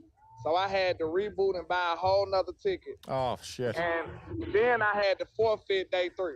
So I got to leave in the morning. Oh, damn. Yeah, we went to the draft last year. We didn't make it to day 3. We did the 2 days. We were a little bummed that we didn't do day 3, but it's gonna suck for me even more because I'm gonna be on the plane with no reception and all kind of stuff. Oh shit! Yeah. You're gonna land. You're gonna land, and you're gonna either hate it or you're gonna love it. You're gonna come off, and you're gonna be celebrating in the airport, or you're gonna be cussing all the way home. I feel that. I did want to holler at y'all, man. I really enjoy y'all content, man. Y'all look like y'all have a lot of fun. I think our style of jail pretty well. Hell I yeah. was trying to get away from the music, man, but they gonna turn it up louder. Yeah. Hey, well, landlord, we don't want to keep you too long. If you're out there on the streets, you got to keep yourself safe. But I do have a question here. We can go around. What are we looking for in rounds 4 to 7? Is there a specific player or maybe some positions? I mean, I think O-line is obvious, but O-line is I think Maffi's still on the board, right? Who? Yeah. Antonio Maffi. still on the board. Zavala. You gotta forgive me because I've been moving around, so I haven't been able to really look at the updated board. So either I think ain't DeJuan Jones still on the board too? Jake Moody just got fucking taken. Jake Moody just got taken from in the 3rd round. Let's go. Let's go. And we have a bet. We have a bet with the San Francisco 49er fan that if he got taken before the Cowboys took him, we had to do a shot of Screech. Mount up, boys. Look, my last mock draft for my town, I drafted Moody in the 7th round. And we took him in the 5th. I shouldn't have. We took him in the 5th once. We took him in the 5th one time. I like Moody 3rd, but they had a 3 picks in the end of in the 3rd. So, maybe they felt they could make that move. Yeah, I know. You know this music. I don't want to get y'all in trouble with the music, so I'm gonna go and answer y'all a question and let you know. Hey. So I would think. I gotta look at what's available, but running back wouldn't be bad to get right now. Yeah, I'm with him, man. Yeah, running back or either O-line. I'll take my. I gotta see how. Like I said, it's hard for me to give you a solid answer because I'm not aware of the board right now. But O-line or either running back, I'm fine. Okay, well, landlord, we'll get you on when you're back home. We would love to have you on, and we could discuss all these draft picks. Go and have some more fun. Tell those guys to turn that music up because we can barely hear it. Yeah. Hey, I appreciate y'all for having me on, man. We're going to do some more work in the future, man. Y'all got great content. I think our style blend perfectly, really. So I appreciate y'all. You bet. Have a good time, man. Thanks, landlord. Appreciate it, man. All right. Hey, landlord from Alabama. Yeah, nice. Been trying Live to get at him the on, draft. and I knew it was going to be in the atmosphere of the draft, and I think that was nice to get a little touch for. And the fact that as he's there talking to us, our boy Jake fucking Moody went. Hey guys, hey Nate Dogg. Yeah, survey says we have to take screenshots. Survey says it's screen time, boys. Here's where AJ needs to listen a little more. I thought it meant that he would have to do the shots if they drafted. I got it backwards. No, if the Cowboys would have taken him, Nate would have had to take 3 screenshots. I know. I got it backwards. Okay, so get it on this camera. This is an EJ Savage, Adam Yanez. You guys take the show away. We're doing a screenshot. Well, I want to know. I want to know the. and TGR's up in the house. Yeah, TGR. I want to know what you guys are quiet and respectful. Are thinking about who we got to draft here in these next 4 rounds. Yeah, I think that the last round, or not last round, but last day has to go offensive heavy. Yeah. I think that if you want to draft a corner, that's okay. Go ahead and draft your future corner to develop. But I'm really looking at an offensive lineman here, a running back, just those pieces. Even 2 offensive linemen. I really don't care. Go ahead and get your center for the after Tyler Biotish walks in free agency or whatever. If you don't want to re-sign him. Yeah. I just see too many holes on the offensive side of the ball to continue to pick defensive talent, even if they are too good to pass up. I just want those offensive players. Yeah, I'll go. What about next, quarterback? Man. What quarterback on the board do you think is is someone that the Cowboys could be looking at here in the next. Aiden O'Connell. Yep. Aiden O'Connell, yeah. that's one of the quarterbacks Cowboys have been linked to. Clayton Tune out of Houston. You got DTR out of UCLA. I don't think that what's his name? BYU's quarterback, Jaron Hall, I think his name. Yeah. That's another guy to throw in there in the mix. All of those guys. So Jake Haener, I don't think has been picked. So you got some talent there. You've got some guys that can be legit backups in the league. Some of them can possibly develop and be starters. I don't know that any of them will be elite quarterbacks at any time in their career, but go ahead and draft them. Develop. So I think, for quarterback with Rush being signed for 2 years, it lessens the need for this year. If there's a quarterback there that kind of falls down, I would say like 6th round, 5th round, 6th round. But even now with how I see the draft going, maybe you gotta fill up. Like I would love to see 2 offensive linemen drafted in these next 4 picks. And if that means that the quarterback gets pushed down, or you just don't get one this year because we know Rush is going to be the actual backup, it just puts pressure on next year. Then you would need to draft, put a little bit more focus, some weight on getting that quarterback. I wouldn't hate any of those players, by the way, but I just I wonder if you can push that need down the line just a little bit because of that. Yeah. Who are the Raiders taking here? Trey Tucker, wide receiver. Oh, fuck me. Trey Tucker. I like Trey Tucker too, man. All right, guys, we got to do a disgusting shot here. Screenshot here. Hang on. First of all, an interesting pick that I think the Cowboys could make is Andrew Voorhees out of USC. So give a little a guy that tore his TGR was ACL. actually the reason. Okay, hang on. EJ's talking. Sorry, EJ, finish your No point. worries. Voorhees. Tackle out of or a guard is what they project him as. Guard out of USC, guy that tore his ACL at the combine. You can draft this guy. Went out there and did how many on the bench? Yeah, something crazy. Yeah, exactly. Yeah. So this guy's a dog, and draft him and stash him. He's another player that I'd be interested in taking as early as the 4th round. So I saw that. Still got Bradford. They sent out a letter to all the teams? Was it earlier today regarding his health? Oh, really? I didn't see that. I didn't see that either. Yeah, I saw it earlier in the night, but it was like his doctor sent a letter to all the teams saying that he's expected to make a full recovery. And interesting. 1 second, guys, we got to do this disgusting screenshot here. So go ahead. Hey, for Jake Moody. Jake motherfucking Jake Moody. Hey, fella, my laptop's about to die, fellas. Yeah, TGR, this is because of you, son. That was so funny. I remember when I jumped on the mock draft and we're like, hey, just for kicks and giggles, let's get a kicker. And Jake Moody was at the top of the board, and we just went with him. Crazy. Which was crazy because we went, if I remember correctly, it was the 4th or the 5th round in our mock draft, and the 49ers took him in the 3rd round. Yeah, so TGR, the reason, so this is what happened. We took Jake Moody in one of our mocks. TGR got Cray, and he's like, you know what? It's the 5th round. We were only doing a 5-round mock draft. He was like, let's look at special teams. So we looked at Jake Moody. He had a fucking porn stash.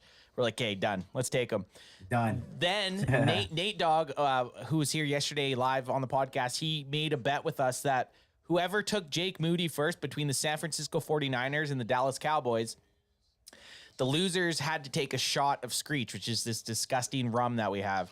So Nate's bet with us was if the Cowboys took him, he had to take 3 shots. And if the San Francisco 49ers took him, we each had to take 1. So for the bet to even happen, either the Cowboys San Fran had to take him, which is pretty rare. And then for them to take him in the 3rd, that's fucking bonkers.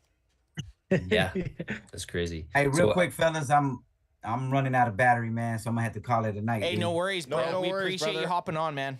Yeah, I'm running on like 2%. It says that every time we just keep going. I'm like, shit, let's go. Mexican Adam, anytime you want on, you're Adam Yanez, great guest. Always love it. Hey, so are you guys, before you hop off, are you guys still rolling the Talking Boys with the Boys, or is that kind of? Hell yeah. Nah, man, we still going. I haven't been too busy to record, man. So, but yeah, we're still rolling, man. We're still doing, putting out content here and there. But I mean, it's once the season kicks back around, man, I'm thinking of doing something bigger, even bigger than what I had before. So, but yeah, man, if for anybody out there on the channel right now, you can ask the boys, man, how we get down, man. Love it. Loved having you on, man. Appreciate you hanging out and watching the draft day 2, rounds 2 and 3 on the CanFan podcast. Appreciate having you, man. I appreciate it, man. Salute. Holla at y'all boys, man. Thanks, Adam. See you, Adam. Right. Peace, Adam. What a good dude. Everyone we talk to, it's just like somehow we keep finding these people that are way better than us. Like EJ's awesome, TGR's awesome, Adam's awesome. We get to talk with all y'all. So hey guys, what do we? I don't know if I missed it going into the 4th to 7th. Landlord kind of made his suggestions, but as far as I think to this point, names are going to get less and less, like guys that we all recognize. I think it then gets to depth and position is what you're kind of drafting for at this point. So going tomorrow, 4th to 7th, what are 4? And you don't even have to do 4, but what are some of the positions that we really need to shore up tomorrow? You want to go, TGR? I love how you guys keep having me on these mock drafts, man. I'm really tuned in on the first 3 rounds because I'm very tuned in on that and can have an idea of like who, how the board's going to look and stuff like that. But 4 through 7 is still, in my opinion, just as exciting as 1 through 3 because Dak was a 4th. Brock Purdy is Mr. Irrelevant. So, you can really get anything. And obviously you have the infamous Tom Brady story. So DT fucking R. DTR still on the board. We're coming in DTR time, boys. Because it's DTR. So we already lost a UCLA guy. I cannot wait. I hope we get DTR just so that my brother could look like it's Christmas in April because Adam will full on. I know. I've never seen you be this invested in a draft pick, let alone it be like a 4th to 7th round pick. Well, put it this way: if we, when we draft DTR tomorrow, the next day I'll be ordering a DTR jersey, regardless if he plays or not. Hey, I want to throw this out to you guys. We're gonna go through each of our interdivision team and see what they picked. Ooh, starting with the Giants here now. Giants had a good draft. Dude, here's the funny thing. We're going to read these drafts, and we're going to be like, oh, man, this is what we drafted. Every time? Yeah. So here actually is a really good draft, I think. You're right. So this is the G-Men? Even with... Put it over here. I can put it up on the screen. Oh. This is the G-Men? This is the G-Men. Even without... even if you take away the need for the Cowboys, I still would be happy with this draft pick, and I'm don't even want a cornerback. But they got Deontay Banks in the first, John Michael Jingleheimer Schmidt in the second. That's my name too. Hey, you were on fucking key. Whenever we go out on the CanFan podcast. We say John Jacob Crackham if you got him. Blah, blah, blah. Jalen Hyatt in the third. That's the Giants draft? Yeah, dog. That is a very good draft. Yeah. That's a very good draft, actually. Those are all three of those players are all in my top, what would that be, like 45? Yeah. So, yeah, they killed it. Giants definitely nailed it. And I think it actually really improves that Daniel Jones signing. Fuck Daniel Jones. Well, you're not wrong.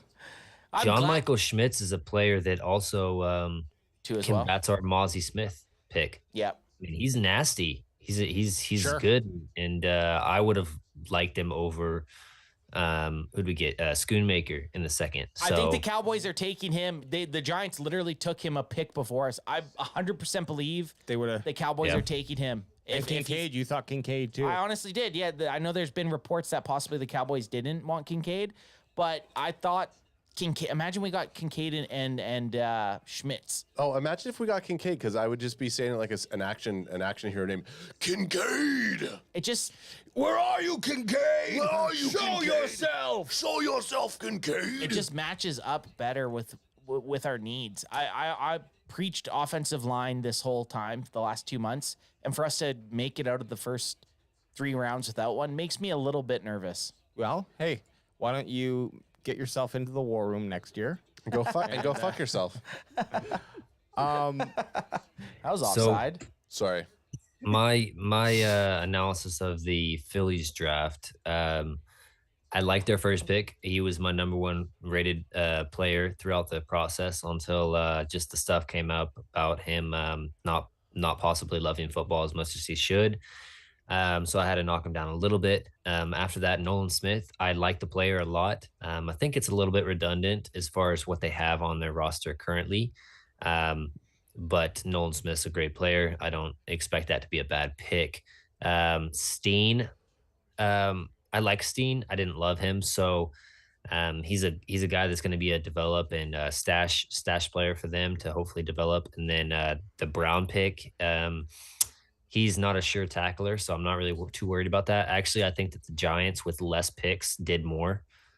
So my biggest thing with the Brown pick is I feel bad for the other twin. Only one of the twins was picked today. You wanted him drafted. Well, what position? What position does the other guy play? All I've seen, because they're Canadian, so when we're on DAZN, it shows the Brown twins follow their draft journey, which I never clicked on. So I just know that they're twins. So you're just like Canadians. I'm not going to watch it. Canadians, twins. Yeah, I'm not. Count me out. Here's a little Canadian. Oh, sorry. Go ahead, Kyle. Oh no, you're good. I just wanted to see the Commanders. Oh, we'll look at. Oh yeah. How did the Commanders do? Well, I just want to give a little Canadian folklore here. There was a set of twins in the NHL where the Vancouver Canucks moved up to the second and third position and drafted the twins back to back, and they actually were Daniel and Henrik Sedin. Yeah, but they weren't Canadian. They weren't Canadian. They were Swedish. They were Swedish. They were Swedish. And they were dang good too. They were very good, and they became Canadian citizens and Canadian folklore. And it's Canadian folklore. Some say the Sedin twins were drafted some days ago. So let's get this Washington. I would like to see what Washington did. Sorry, stupid question. It's showing next Dallas. Oh, sorry, they're just going. I think they're just going through the order. I'm like, there's no way Dallas is 129. Yeah, they're just okay. Sorry, my bad. So yeah, Emmanuel Forbes, Jartavius Martin, safety, and Ricky. Well, Emmanuel Forbes, we know that EJ had a boner for him. EJ had the biggest boner for Forbes. Yeah. He's the same low-key huge boner for Forbes. Look how skinny he is. Skinny boner for Forbes. Skinny boner. Yeah, skinny boner for Forbes. He is a little skinny boner. I mean, hey, guess Weird what? looking. Not really worried about the Commanders draft. Yeah, but minus their second and third round selections, throw them out the wayside. I didn't really watch either of those players overly a lot, but they're just guys to me. Emmanuel Forbes, though, I'm scared for that because this guy over the past 6 years, going back into high school, he has 30 interceptions. This guy gets his hands on balls, and it's proven.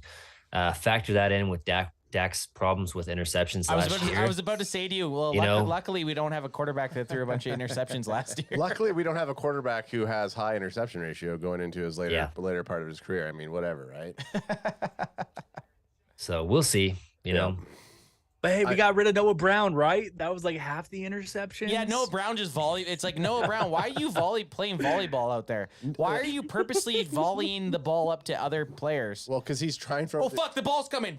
Or smash it to the other team. Well, because rumor had it, though, he was legit going to be on the men's USA Olympic volleyball team. I can't tell if you're bullshitting me right now. Yeah, this is real. Dalton Is this Schultz, an actual fact? Yeah, that's what. No.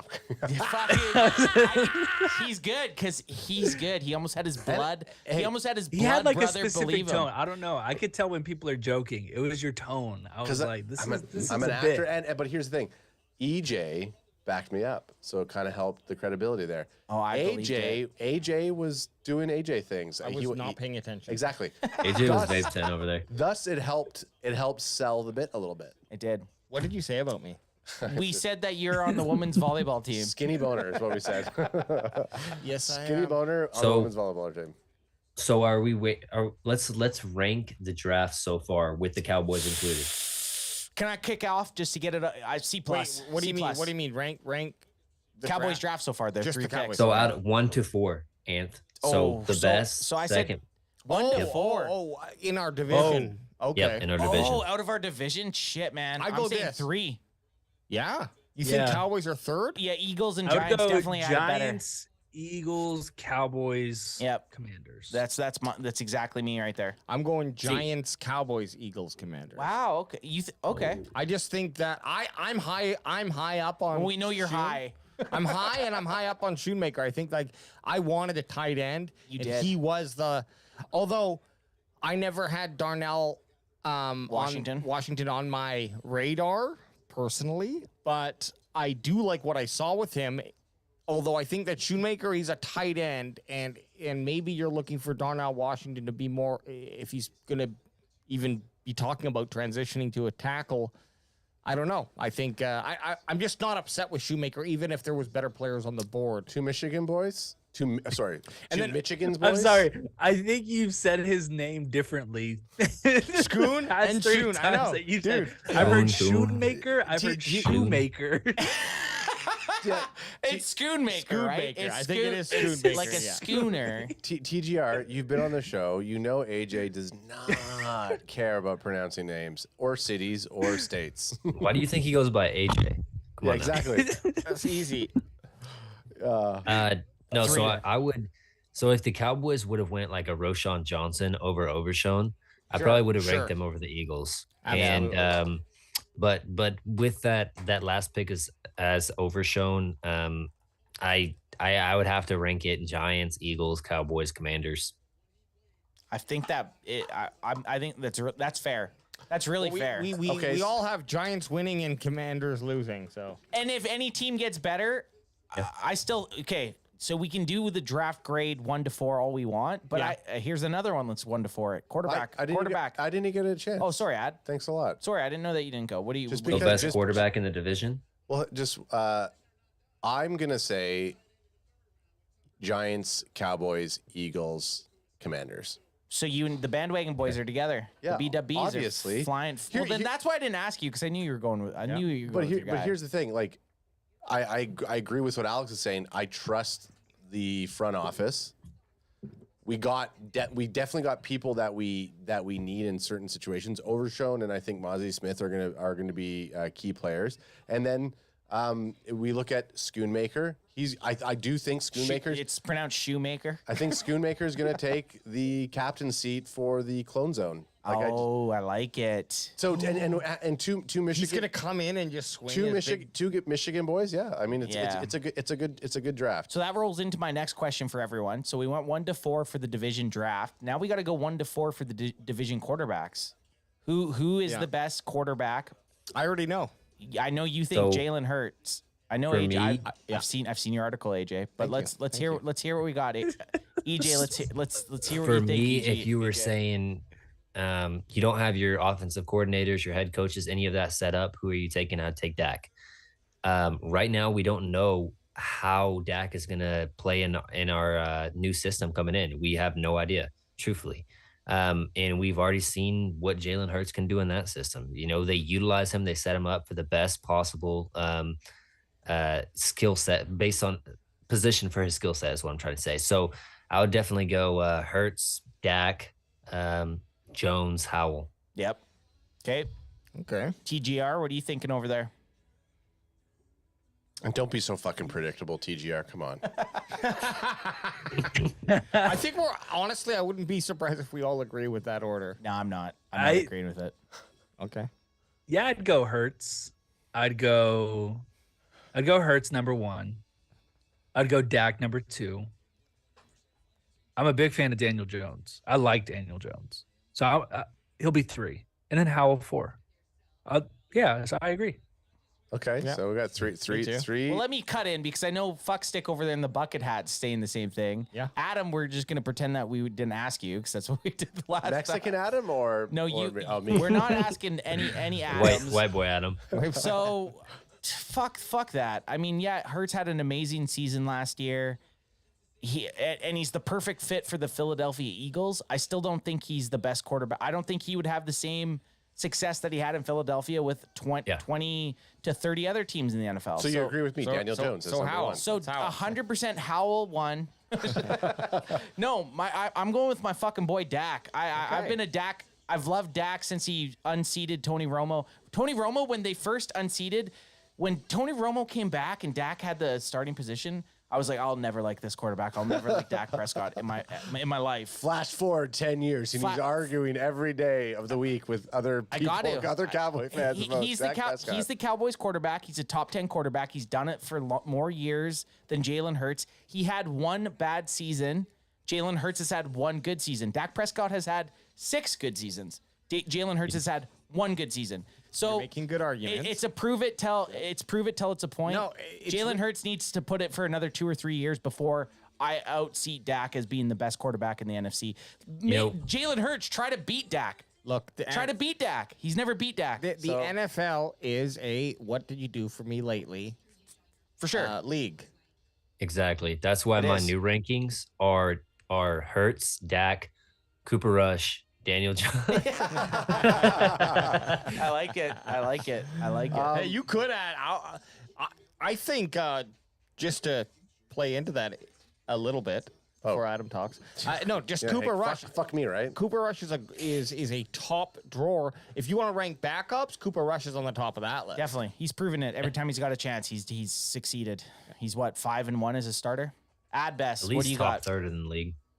I mean, us Bessie boys, we do stick together. I mean, we're riding together. You're going family over bandwagon, boy. Yeah, boy.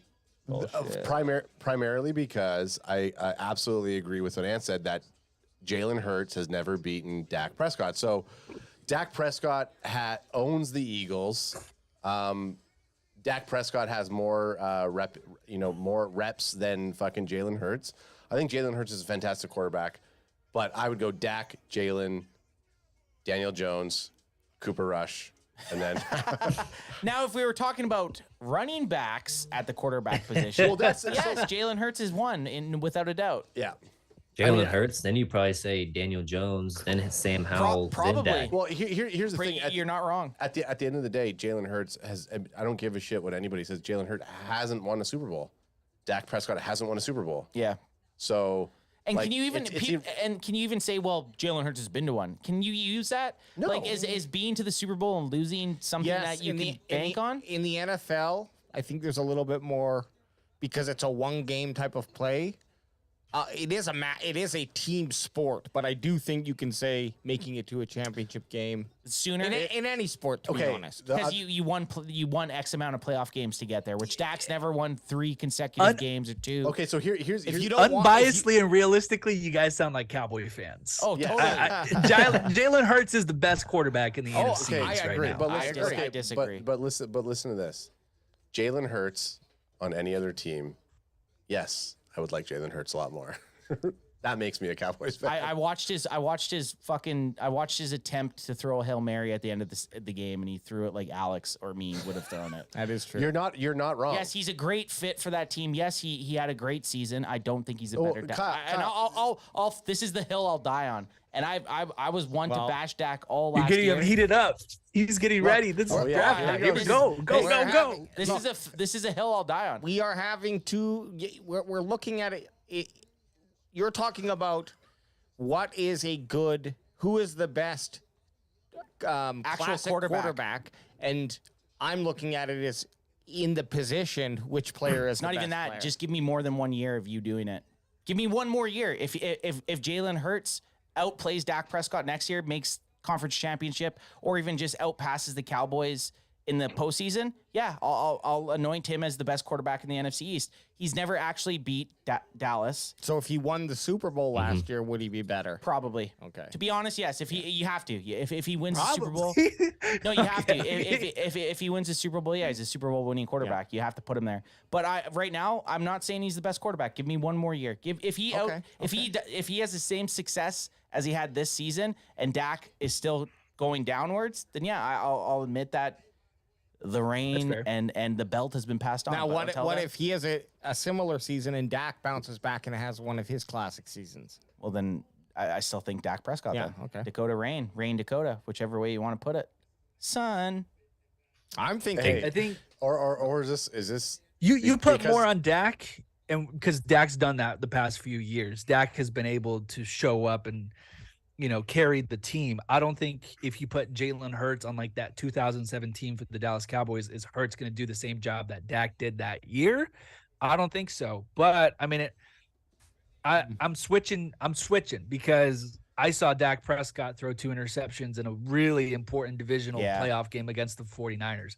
And I saw Jalen Hurts do his job. True. There's a point as a quarterback where you don't have to be the best player on the field. You just have to be the smartest player on the field because that's your job as the quarterback, is to protect the ball. At one point, Dak was that guy, but last season, I mean, it's a little smudge on the resume. No, he threw too many interceptions. For sure. I think for sure. to play. So I agree with Kyle. That's great points, by Kyle. Because the thing I said to my son, who's trying to be a quarterback for his team, I said, it doesn't matter if you can throw the ball as far as the other starting quarterback. Your job is just to move the ball down the field and try to win the game. So I completely agree with you. You play to win the game. Yeah, exactly. Hey, guys. Turn the ball over. Hey guys, I'm gonna get off. Yeah, sounds good, man. EJ, love having you on, man. Thanks so much. I get it, EJ. You don't want to get into this disagreement about Dak Prescott. Well, we could be doing this for 40 days straight. Yeah, that's what it's aiming for. I'll get on tomorrow and I'll just pop in through the same link and I'll hear the same conversation. So. Yeah, we're just still here. It's just the same I'm thing. like, well, I just don't understand how you guys have Jalen Hurts as being better. EJ, appreciate having you on, man. Always a blast. Appreciate your knowledge, man. Good time. Later, Kyle. See ya. Peace, CJ. Okay, so Kyle, you fuck. Listen to me right now. Yeah, now we're taking the gloves off. All right, it's just us. It's a showdown. Let's do it. I'm about to come into the Americas and find you. We're gonna find you, Kyle, and we're gonna staple a Dak Prescott jersey on you. We're gonna Schoon maker you. We don't even know what that means. Look who's on the wall. I support my guy. Let me retract. Jalen Hurts is a very good quarterback. Okay, so I think this it's so hard. So what Anth was saying, and this is where I agree with Anth. It's so hard when you have one guy who has a really good season, and then you look at Dak, who has a fairly, probably one of the worst seasons of his career. Okay, go ahead. No, I agree with what you're saying. Just touch my arm. And I have an idea of how we could. Hey, here we have. Sorry, pausing my thought here. While we're joined by Ricardo Morales, straight from a date, I believe. Oh, we're dropping people. We're gaining people. Ricardo, what kind of date did you just have? Just a regular date. Yeah, just a nice. Now, so we're gonna bring him right into the fire, Ricardo. I gotta ask you a question. Yeah. We're debating it right now, and you're gonna be the deal breaker. This is gonna be your answer is gonna settle the debate because we're two. It's actually 2-2 right now. It's 2-2 right now. Okay. So we're gonna ask you right now, if you had to rank the quarterbacks in the NFC East from 1 to 4, 1 being the best, 4 being the worst, what would your rank be? And you can include Cooper Rush. and you can include Cooper Rush if you need to. Is it okay if I do a mini explanation for each pick? Yeah. too? Okay. It can be bigger than a mini explanation if you want. All right, I'll do 4 to 1 to make it better. Okay. So more anticipation. Damn. Yeah. So 4 is I'm assuming Sam Howell because I haven't seen a full season. So I'm not saying that he's bad. I liked him coming out of college. Just don't have a whole lot to go off of there. Well, Cooper Rush was the right answer, but we'll also take Sam Howell. No, just kidding. Joking. I'm just fucking with you, man. Yeah, I know. Sam Howell is undefeated against the Dallas Cowboys. True. I don't give a shit about that. Yeah. Anyways, 3 is Daniel Jones. I think Daniel Jones was on a team that punched above its weight, all things considered. He didn't lose them games per se, but he didn't win them games. So it's kind of just like mid. So I'm like, okay. Yeah. And then here's the thing. It is. Here it is. So right now, I'm saying, don't you fucking say it. Right now, I'm gonna say number 2 is Jalen Hurts. Yeah. Now, good fucking answer. Yes. Now, the reason why Hurts is 2 is not, and I love Jalen Hurts. I loved him coming out of draft. Exactly I would have what we loved for him said. to be a back. The reason why he's 2 is because I want to see what he can do more in the passing game. And that's no disrespect to him. By no means am I saying the dude's bad. By no means am I saying the dude's not a baller. He's definitely a top 5 quarterback, definitely within the NFC, or top 2 probably when you look at how the fucking thing looks. Totally. But I need to see more from Jalen Hurts in the passing game. Like running the ball is cool, and I get it. That's a part of his game. He's perfect for that system. And bro, like, dude, he's never been in a situation like Dak has been where they're taking weapons away. He has an offensive line that they care. Like, he has a good team that puts it around. And again, he's doing all of this as he's improving. I think next year he'll probably be a much better passer. I think he was the top passer with like 20+ yard throws or some bullshit like that. But his best passing season was as good as Dak's rookie season. So again, but Jalen Hurts has time to grow into, and now he's got the money, so that's cool. And then Dak. Oh, go ahead. I'm sorry. I was gonna say now, Kyle. Do you want to change your answer? Because I mean, no, Kyle, you don't want to change your answer because I mean, like that's. Alex, do you want to change your answer? No. Okay. It's a really good explanation, and I think you can go. The thing about this is you can go back and forth, right? It's either way. It's either way. Who's the more talented quarterback? Who's the best quarterback for their system? Yep. You're right. Jalen Hurts has a small sample size compared to Dak, but yeah, I'm still gonna go Jalen. I like it. You got to stick to your guns. And that's fair. And then, of course, Dak's number one because I've seen what he can do given certain situations that the Cowboys put him in. And sure, he's had the 1 year where he threw, if you want to say it, I don't think it's his fault. But the problem is that with Hurts, and it's not to his detriment, it's just that Hurts has a lot of ways to go. And we still don't know what Dak's going to look like. We've seen Dak kind of hit some ceilings where, like, he's thrown 30+ touchdowns a season. And if that's like, oh, we need to see more from that, that's fucking crazy. Yeah. But as for Jalen, listen, if Jalen can continue to grow like I think he can, and he has that mentality, he'll definitely be better than Dak if the trajectory continues. But that's how I look at it. That's what I exactly what you said. If next year Jalen Hurts comes out and repeats this season, 2022 season, and Dak still kind of floats even with 10 interceptions, and he's not doing the 30 touchdowns or throwing the 30 touchdowns. Yeah, Jalen has the opportunity to be the best quarterback in the NFC East. Mm-hmm. And another thing that you didn't mention that I think is a big deal is Jalen Hurts still hasn't beat a team when Dak Prescott is the starting quarterback. So that's huge to me. And I don't want to attribute that to the quarterback because, like, here's how I look at it, right, is that the Eagles put up 34 points on us on Christmas Eve with Gardner fucking Minshew. True. And so the way I look at it is I think eventually, I'm going to just be honest, eventually they will beat us with Jalen Hurts. It's well, maybe I'm wrong. You know what? And I'm cool with being wrong on that.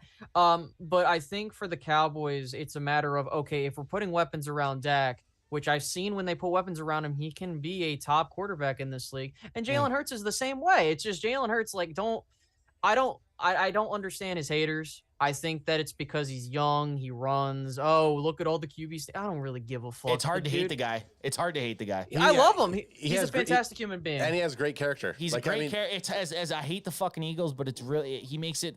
You listen to it's the fans. It's the fans. I hate the Eagles fans. Hate the fans. And the best thing I saw with Jalen Hurts last year was when he basically told the coach, like, fucking dial it down. Dial it down. Next year, honey. Dial it down in the Super Bowl. Right. Not to mention even his college story getting benched.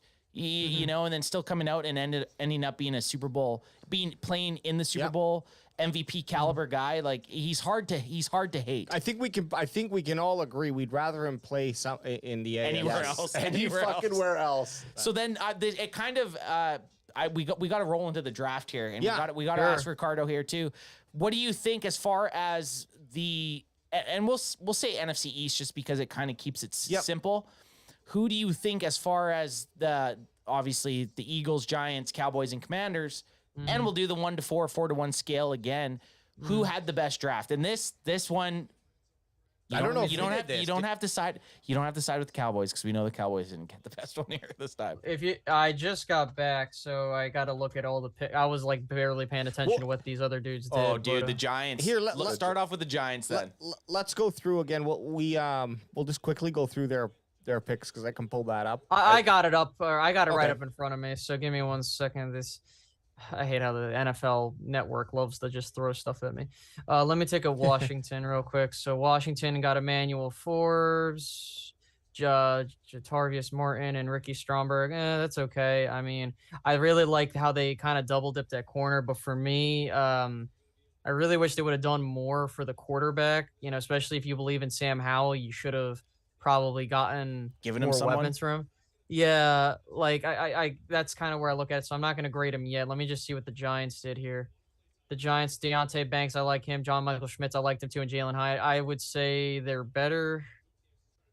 So far, we all agree. The Giants fucking knocked it out of the park, man. They did. I mean, especially because like I'm the same way. Like, if you believe Daniel Jones is your dude, give him weapons. And they did a fantastic job giving him an offensive lineman. They did a fantastic job getting a corner there, just as you build up that secondary a little bit, and you also give him a weapon to work with, which I'm shocked Jalen Hyatt made it that far down. Yes, That's I know. how we Holy thought. shit. That's how we thought too.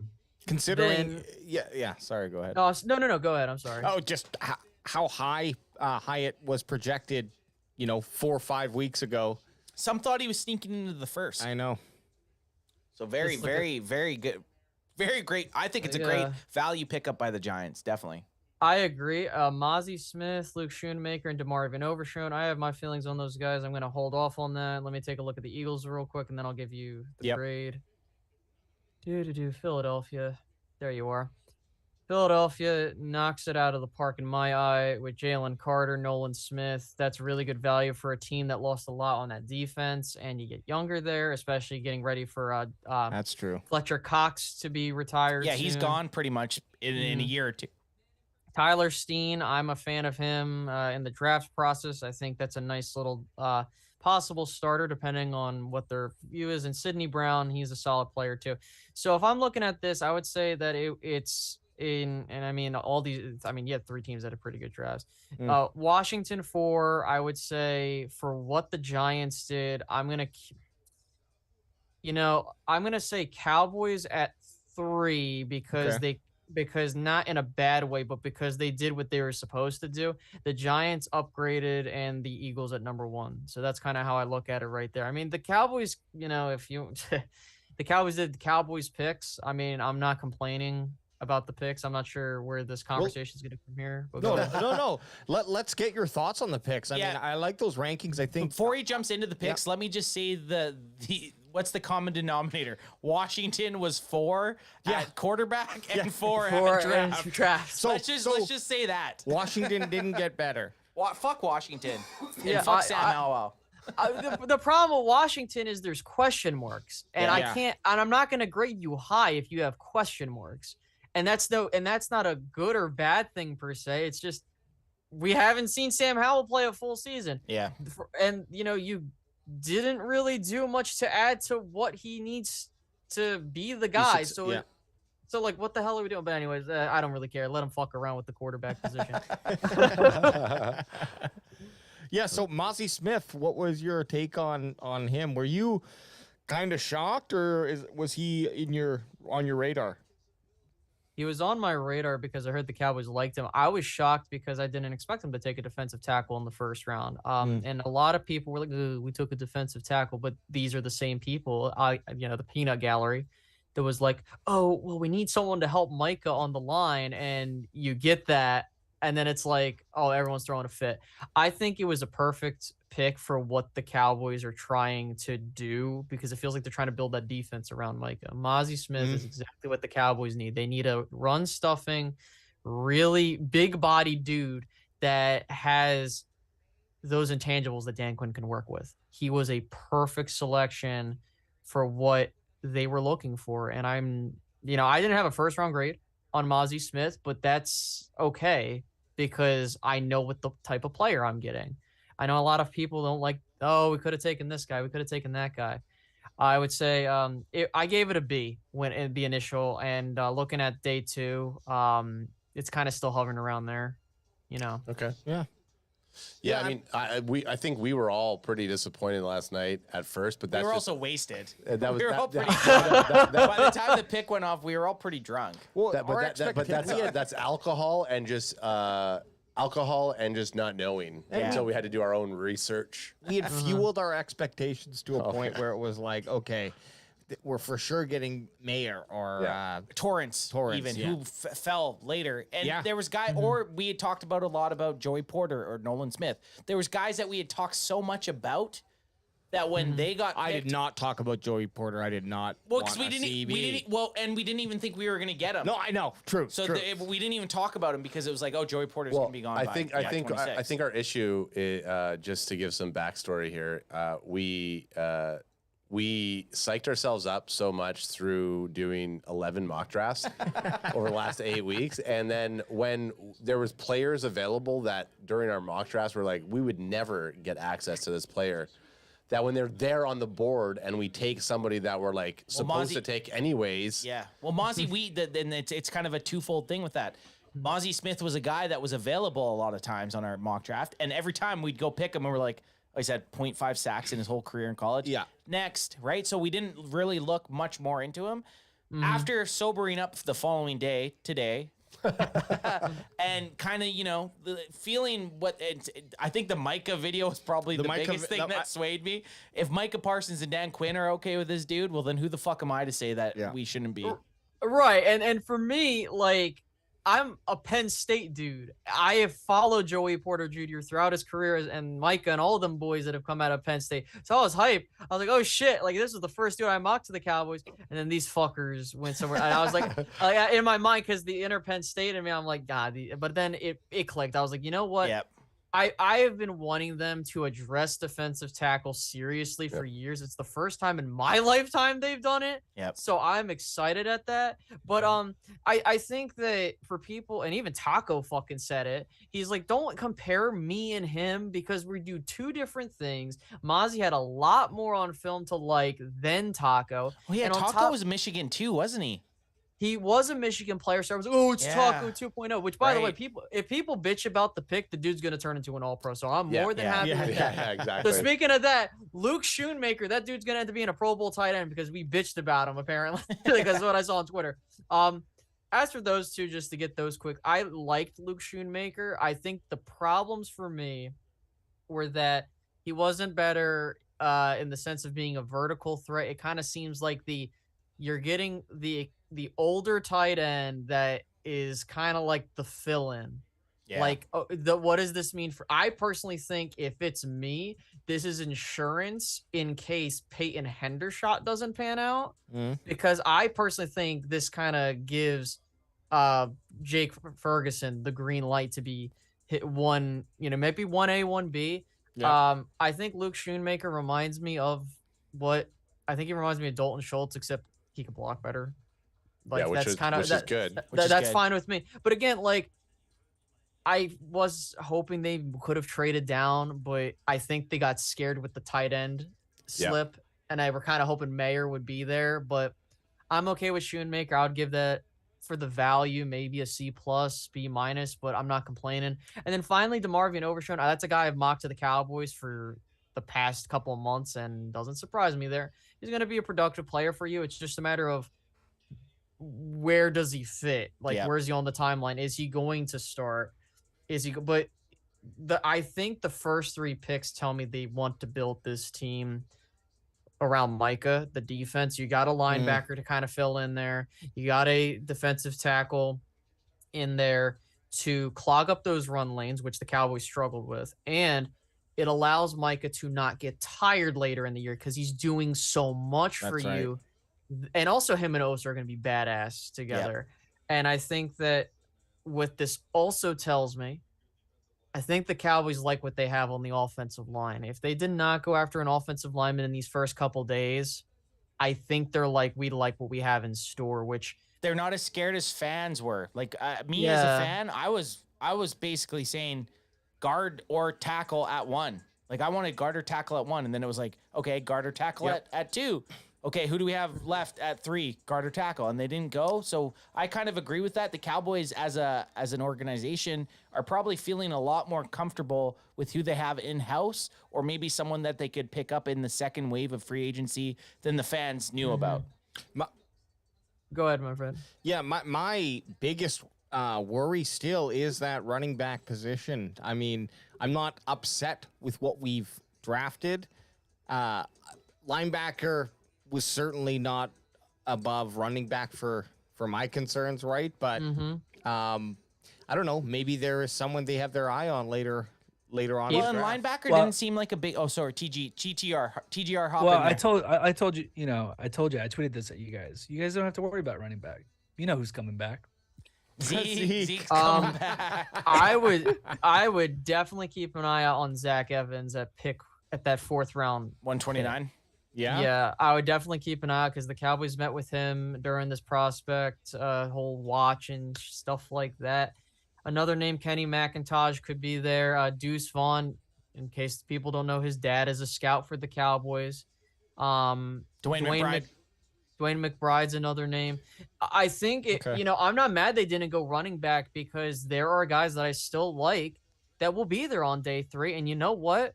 That's okay with me because if they go with if they go with Zach Evans, right? What that kind of tells me is they might want to go re-sign Tony Pollard, which, okay, fine, whatever. But it's going to be him and Evans, which me personally, I'm not a fan of paying running backs. I think that Zach Evans will be fine, but I'm just thinking what the Cowboys are thinking. But if they go after a dude like Zach Evans or Kenny McIntosh, I'm having a whole different perspective on what they're doing back. Who do you have eyes on for if we go ahead and we draft a QB in one of these later rounds? And this is a test to see if I love you. I'm just saying. If I love you. So, this is a test to see if I love you. Hey, I'm gonna make the right decision. Yeah, Okay. make the right decision. Well. It's a little. It's funny. I had to look at the list because I'm like, that could go both ways. He wants the love. I personally like DTR out of UCLA. You struck gold with bandwagon boy 1 over there. You picked it. You picked it. It was him, Jaron Hall, and Clayton Tune. But for me, if you want to look long term and you're trying to develop someone behind Dak in case the inevitable happens, the best dude to fit what Dak can do would be DTR. I mean, Ben, the Seattle Sea Dragon. Bring him back, man. I've seen people talk about Max Dugan and shit. I thought Max Dugan's undraftable. I don't even think he's undraftable. I don't think he's getting drafted. He's undrafted. Tanner McKee kind of shocks me because I thought he would go on day 2 because of what he put on film. He was projected a lot of spots to go on day 2. He got mocked higher in a lot of our PFF stuff. I want to be pissed off at Tanner McKee because I had a high grade on him, like high 3, right? But me personally, like if you're trying to build this offense like you want it with Dak, like here's another side note with Cooper Rush. I think that we got lucky last year because the defense played at such a high level. Yep. You can afford to just do nothing on offense and have the 27th ranked offense and go 5-1 or whatever the hell. I don't think that's going to happen again. So I would rather just get DTR from UCLA, plug him in here, and let him sit in behind Dak. If it's not this year, the next year. Yep. Because Cooper Rush is here for 2 years. Yeah. Yep. So I'm and arguably DTR would have 2 solid quarterbacks to kind of learn. Just and get to rid of build Will from. Greer. Get rid of Will Greer, and DTR can just marinate on the roster. So what you're saying is he's basically Patrick Mahomes. Yes, 150%. Clearly. Kyle. In Adam's mind, yes, DTR. What did I We have got on him?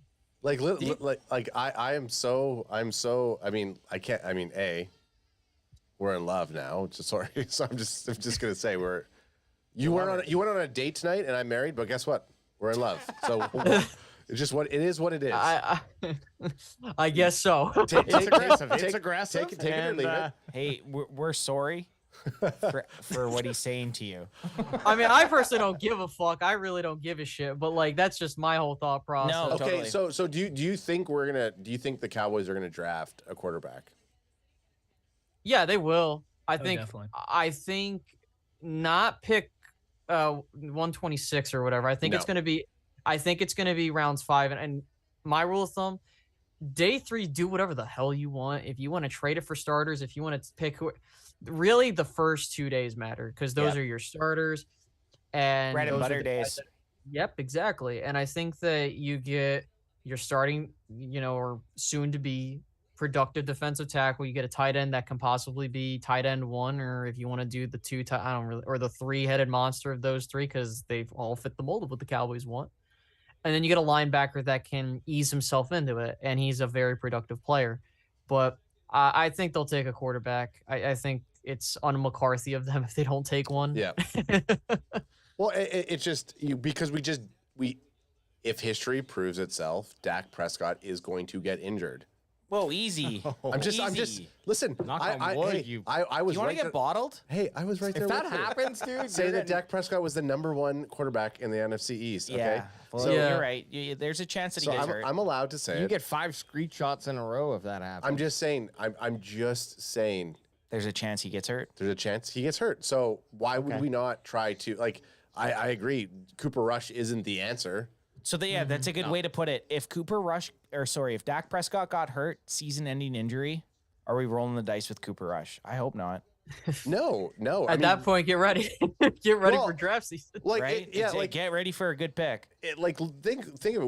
We not lucked out, but in a way we lucked out because not a lot of people really knew what Cooper Rush was technically capable of when he stepped in. I remember sitting in this room and when Dak went down, the wind was gone. We were and I remember we went into the post game and I cried. Chat blows us up that Dak Prescott the injury and we're just like holy fuck and then me and AJ held each other crying. Yeah, no, you didn't cry. You went off. I went full fucking angry mode. Yeah, I did. Bro, I was at the game. I've been to a lot of games. And I can never tell you just how deflated the energy in that stadium felt in those final 2 minutes. It was the saddest walk of my life going back to my car. It was just like, it really was. It was like, oh my God, we're doing this again. Yeah. We did it with Romo. Yeah. I can't believe, and it's the first week of the season. Yeah. I've been waiting for this, man. But things can happen. That's why I'm very big on you need the break in case of emergency glass guy. Yep. And I said the same thing when Romo was there. And I said, I'm going to say the same thing here. Listen, I don't hope that Dak gets hurt. All I can hope is now we're in a situation where, okay, he's 30. Typically, as you get older, people operate different injuries. I mean, when you come back from that devastating injury, holy shit, that's one thing. And throw 37 touchdowns nonetheless. Yeah. But I think what's something that's changing is with McCarthy, we can at least believe that we will be a competitive team without our quarterback out, which is all we ask for. Yep. Because for me, I don't care about the regular season as much as others. It's a stepping stone to get to the postseason. And all I can hope is if you draft a quarterback, cool beans. Let's hope to God that the dude is as best as he can be, because I'm not tied at the hip to anybody on this roster. It's a matter of we want 6. We want more than 6. We know that. But there are steps to get there. If it means that Dak Prescott is not the guy, that's okay. Yeah. It happens. It happened. Tony Romo, unfortunately, was not that guy because of how fate did it. But right now, I'm seeing deja vu with this goddamn team. With the Tony Romo, Dak Prescott things, I'm just hoping they don't mess around. This is probably I mentioned this towards the end of the season. Yeah. We talked about just how weirdly similar these careers are for both these guys. They're identical now almost. And if history, if it is going to be that way, we all thought the same thing when Romo left Green Bay and the Dez catch. We're like, oh, we're going to be back next year. What happened in week 2? Broken collarbone in Philadelphia. And that was then 2015 was probably one of the worst seasons as a fan, to be honest. I actually thought it was a super fun season because you just did not know who was going to throw the football. It was Matt Castle. It was Kellen Moore. Yeah, just bring him in.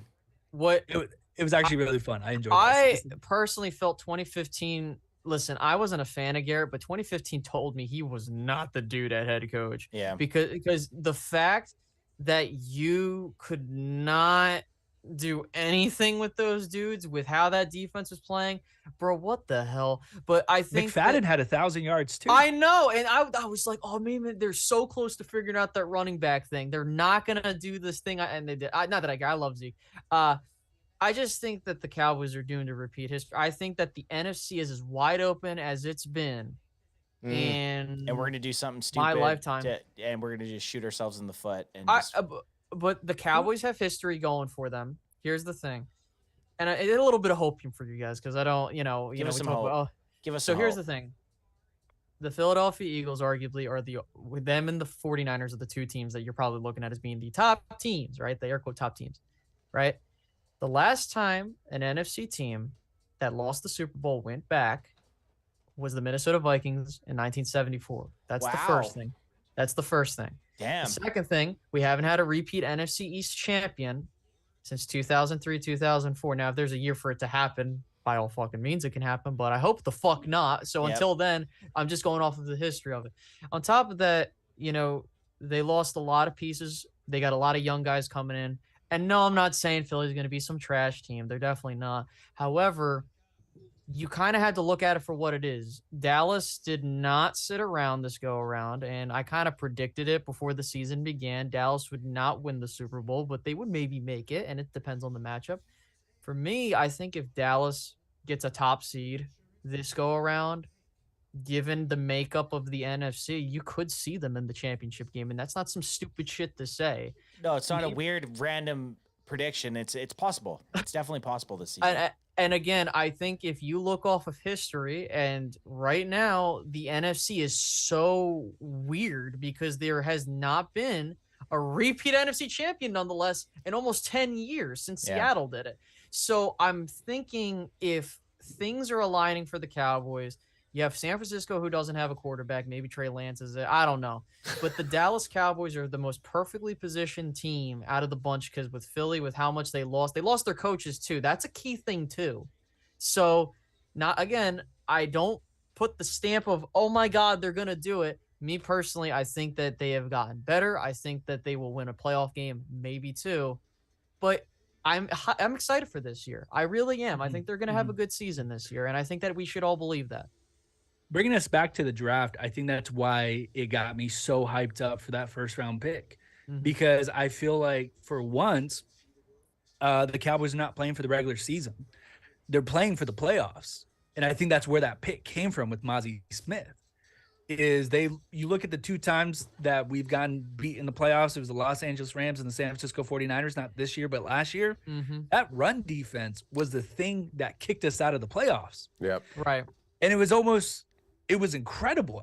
I'm a huge fan of Mozzie Smith in that pick because for once they know they got a team that has gone to the playoffs in back-to-back years. So there's no question about it whether we're going to go to the playoffs. We're going to the playoffs. That's what they're thinking. It's like, how do we win more than one game this time? How can we win 4 games technically? Because at that point in the postseason, it's a 4-game season. It excites me what the Cowboys are doing before the draft, what they've done so far in the first couple of days, because I feel like it's a wake-up call. This is real. If I was a cussing man, I would say that. It's real right now. Here, what do you want me to say? The Real? Cowboys are pushing fucking the cards. go time. It is. It is. And they're thinking about that. And, especially during the regular season, too. We said it all season long. Rush defense. What's the first thing that they do on draft night? I know. Rush defense. They go after rush defense. And on top of that, they off, and re-signed now Jonathan Hankins. Well, it's funny that Kyle brings that up because watching that LA game, that playoffs against the LA Rams, we could not stop anything. Any of us could have stepped in and ran for 100 yards against the Cowboys that night. It was so bad. It was hard to watch. It was just so hard. It was gut-wrenching, and that's one way you never want to lose is by a team just running at will. And I've said this for probably the last 10 years, and then they draft the defensive tackle, and I'm like, oh, all wasted last night. I'm like, this is not a good pick. No, 3 out of 10. 3 out of 10. 3 out of 10 pick. And then today I woke up kind of, obviously hungover, but a bit, like, at least sober. And I love the pick because you're right. They're playing for the postseason. I'm definitely buying Mozzie's jersey, especially after the shit he's been saying. Like I've bought in, and I think that everyone should too, because you see the mentality the dude brings. And like you said, they're playing they are drafting this team for the postseason. You can see it. Again, I just got chills, man. Oh, yeah. This is what we've been waiting for. Also, here's the thing. You finally got the play caller that had the last remnants of that Garrett tree, threw him out there, even though you parted ways. And that's a good thing because now you have Mike McCarthy running the show. And that's what I've been wanting to see this entire time. You got Dan Quinn to come in here and build his defensive identity, and you're still adding picks to that. You are strengthening that strength. And I personally felt like if you go back and watch that playoff game, they were this close to really go into the NFC Championship game. If they had another pass catcher that, like, right, Amari, hate to say it, or if they we're big Amari guys. I know I don't, because people are like, oh, stop talking about Amari, because we keep talking about it. I think if they made the trade for Brandon Cooks, different conversation. Yep. But if you told me that the Cowboys literally lose Tony Pollard, I was still pissed, and they lost, but it literally took them the whole game to really kind of go out of that. So I'm really seeing the progress with this team. They are fighting. They're getting better. And by the way, we're only in year 4 of Mike McCarthy, and we are doing things that this is uncommon ground. Like, like we're not seeing, like, whoa, like double-digit 12+ win seasons back to back. And technically you had a worse roster and you did it. And you not only got better this year on the coaching staff, you got better on the defensive side of the ball because you're getting younger guys that are up and coming, and you added pieces there. Your offense is already better if you think about it. The only issue is the left guard. The question mark is the left guard. But that's it. And I know I'm long-winded in my stuff, but I'm telling you right now, like, this is an exciting time to be a Cowboys fan because they are doing things so un-Cowboy-like. It really screams that they're finally getting to what I want to see with this team. Do just enough in free agency to where I'm not bitching and complaining about why you didn't do things. Yep. And then keeping your guys, and then you go into the draft and you get the guys you like that will help this team where it needs help. And they did that. What did they do? Defensive tackle, a tight end, and a linebacker, which it's funny because I was like, they might take a corner, but they'll take a tight end somewhere in there and they'll take a linebacker. They didn't take the cornerback. They did, you know, and by the way, I forgot about Stephon Gilmore. Yep. So that Mozzie Smith pick, you're not going to see a whole lot of sacks, ladies and gentlemen. You're not. But what I will say is you're going to see the impact across the entire defense because of your corners. There's going to be a lot more pressure, a lot more mistakes. But I'm excited. I think that you know, people, oh, you're just trying to gas up. I saw someone was like trying to go, oh, you're gassing up the pick because it's a terrible pick and you just want to make it look. I'm like, bro, I do not give a fuck, because at the end of the day, the Dallas Cowboys did what they did in free agency to where I don't care what they do in the draft as long as it makes sense. Yep.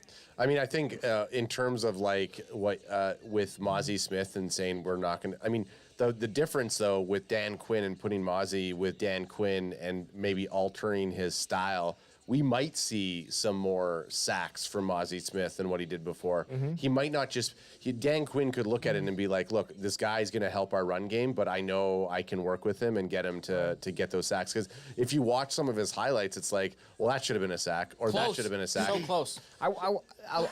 One video I was watching on him, actually, in the Hangover recovery was they were going over how he just was not used in a way to go ahead and sack. All that being said, I don't know if that really matters. We don't need to produce. I mean, hey, having every person on that defensive line who can go ahead and rush the QB and sack, that's great. But we don't need that. We have a lot of that ability already. So if this means now you're going to free up, say, Micah Parsons so that he can get way more one-on-one coverage, or even stop that ability of even thinking going up the middle, that's going to benefit. Even if he's not getting sacks, it might just contribute to more sacks, secondhand. So I'm happy with that. Yep. Totally. All right, so let's get some final thoughts. Yeah, we'll get some final thoughts here before we've been live streaming now for five and a half hours. 5 hours and 40 minutes. It was quicker than I thought. It went quick because the picks were so fast that it yesterday felt longer and it was actually shorter. Well, I mean, this is just a warm up for tomorrow, gentlemen. So. Well, tomorrow the same thing though. They start. It might be quicker than we think. It might tomorrow be quicker, too, so. and it's tomorrow at 9 a.m. for us. I gotta be here at 9 a.m. That's in less than 12 hours. That's in less than 12 hours, and I feel like I'm actually showing up for work. It's not. They went from vacation to work. It's not work if you're doing what you love. Well, no, it's not work if I'm allowed to drink while doing it.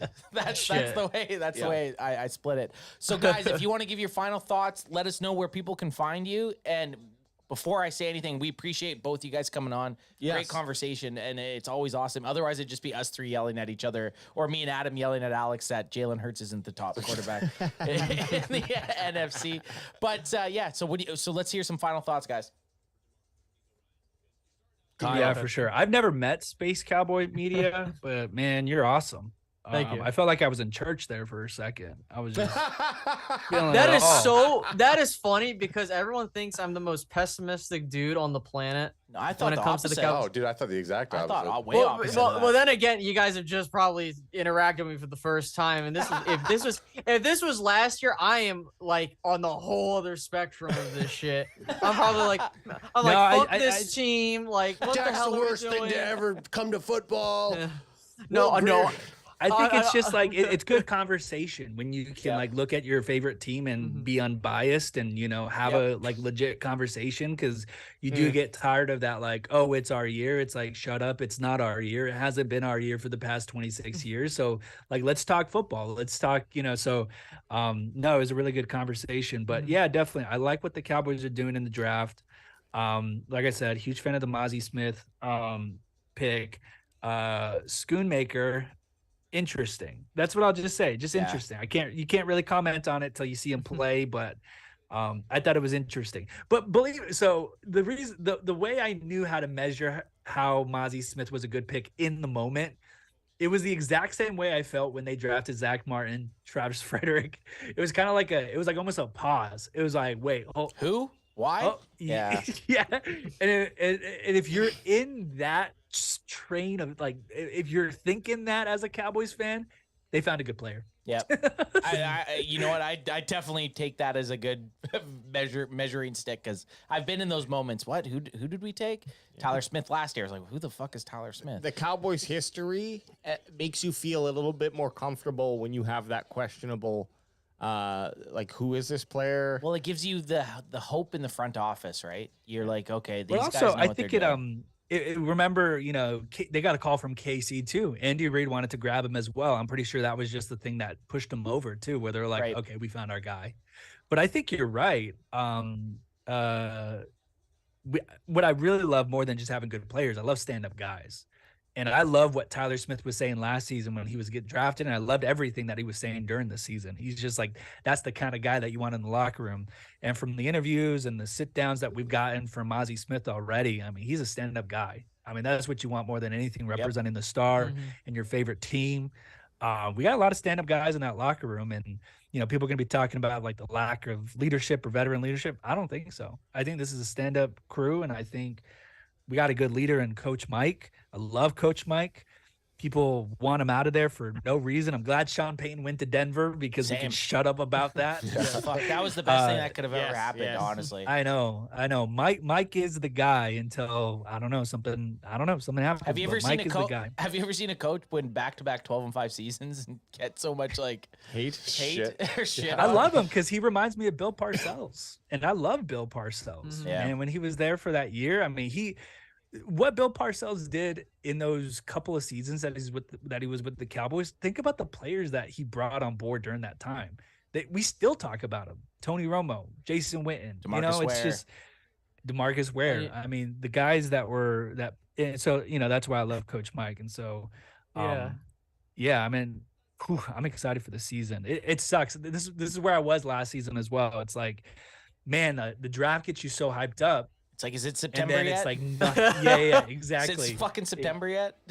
Yeah, and then we get the schedule next month. But which, by the way, no doubt we are going to be opening up against the Philadelphia Eagles. There's no doubt in my mind it is going to be Sunday Night Football. We've been cheated out of a Hurts and Prescott matchup. They're going to want it there week 1, Sunday Night Football.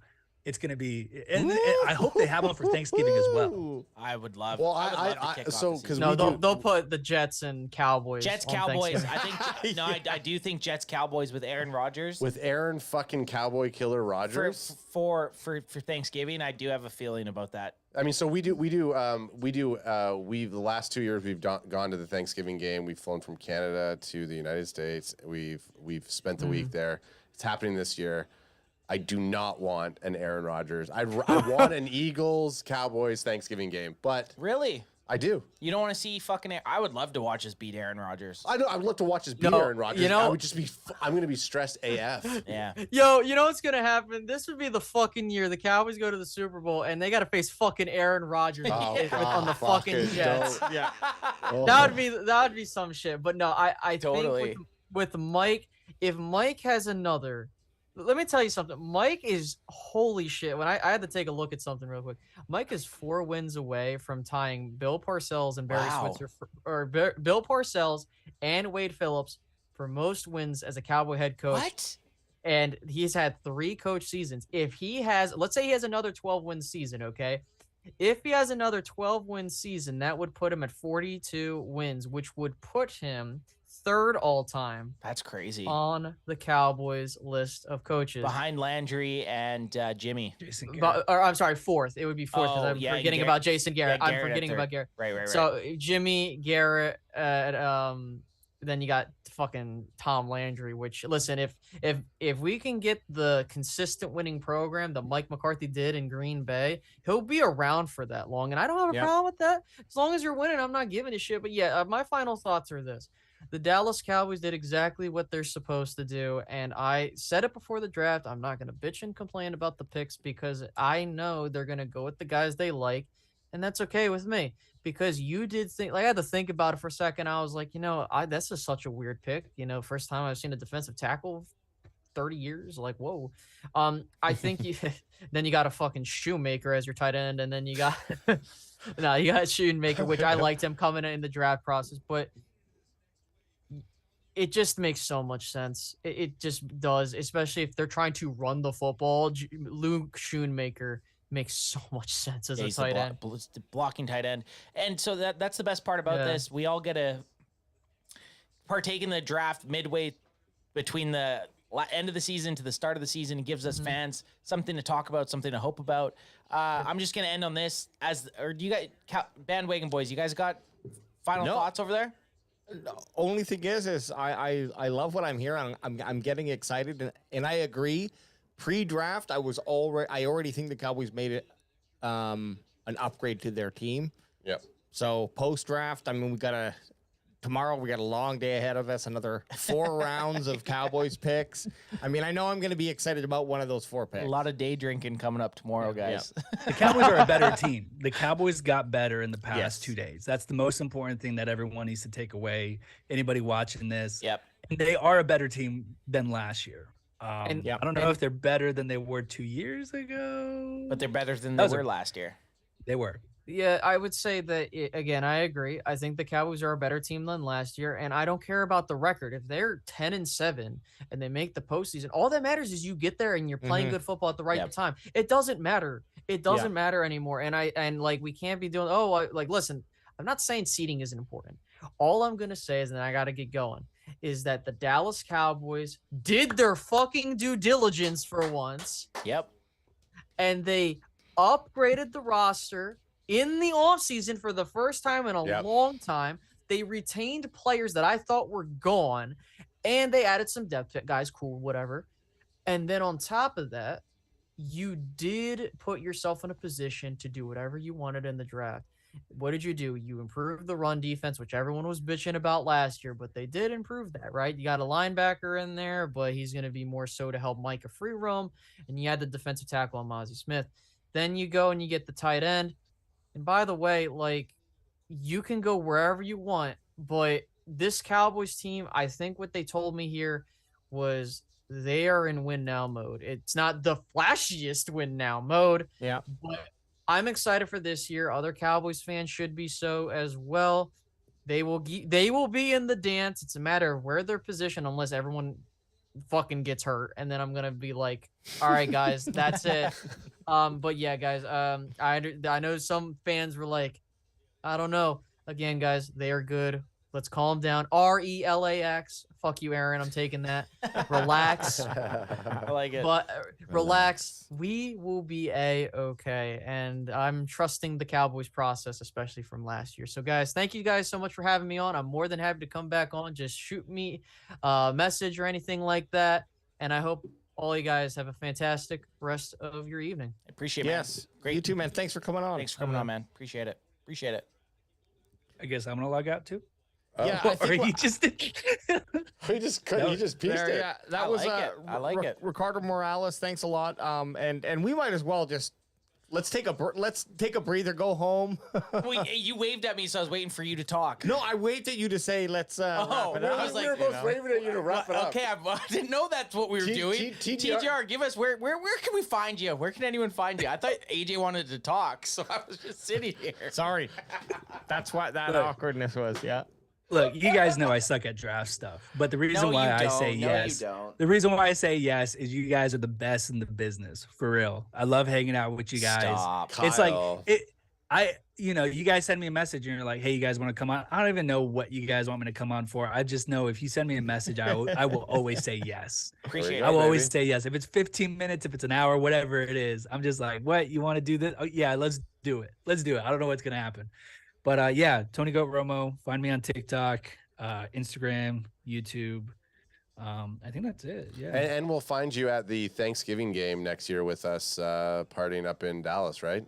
Don't just you don't have to answer me now. We're just gonna keep putting that little earwig in the ear. Just drop that little earwig in there. Let it just marinate a little bit in there. That's been my word, marinate. Yeah, my word's been marinate today. TGR, you're in the Americas. You're 10 minutes away from everywhere. Yeah. All right, TGR, we appreciate I would having love you to, out here, man. I would love to. Like I said, I started a new job, so things have changed a little bit. Fair. Hey, guess what? Your boss will understand. I'll tell you guys what I do. I work for the Razorbacks. I'm officially at the University of Arkansas. Nice. So. Oh, whoa! Sick. Congrats, man. And well, what? You're just gonna tell us you work for the Razorbacks? Like, what do you do there? I'm the coach. No, I'm just kidding. I'm just a video. You should have seen Ad's eyes light up. Well, he did. I'm on the camera right now. I'm like, TGR's the head coach. No, I'm one of the videographers on the team. Nice, man. So. TGR. We can tell. I can tell by your production value, dude. I will have a humble brag on TGR when he gets to 100K followers. I was there under 500. And I told these guys, I was like, hey, I found this good page. This guy's really dialed. He sounds good. It looks good. Yeah, he knows what he's talking about. Anth reminds us of that every day. Every day. I'm like, it's 10 a.m. My alarm goes off. I'll text him. I'm like, listen. Remember when I told you guys about TGR? As soon as TGR started saying he's a videographer, I'm thinking, what kind of gear is he shooting on?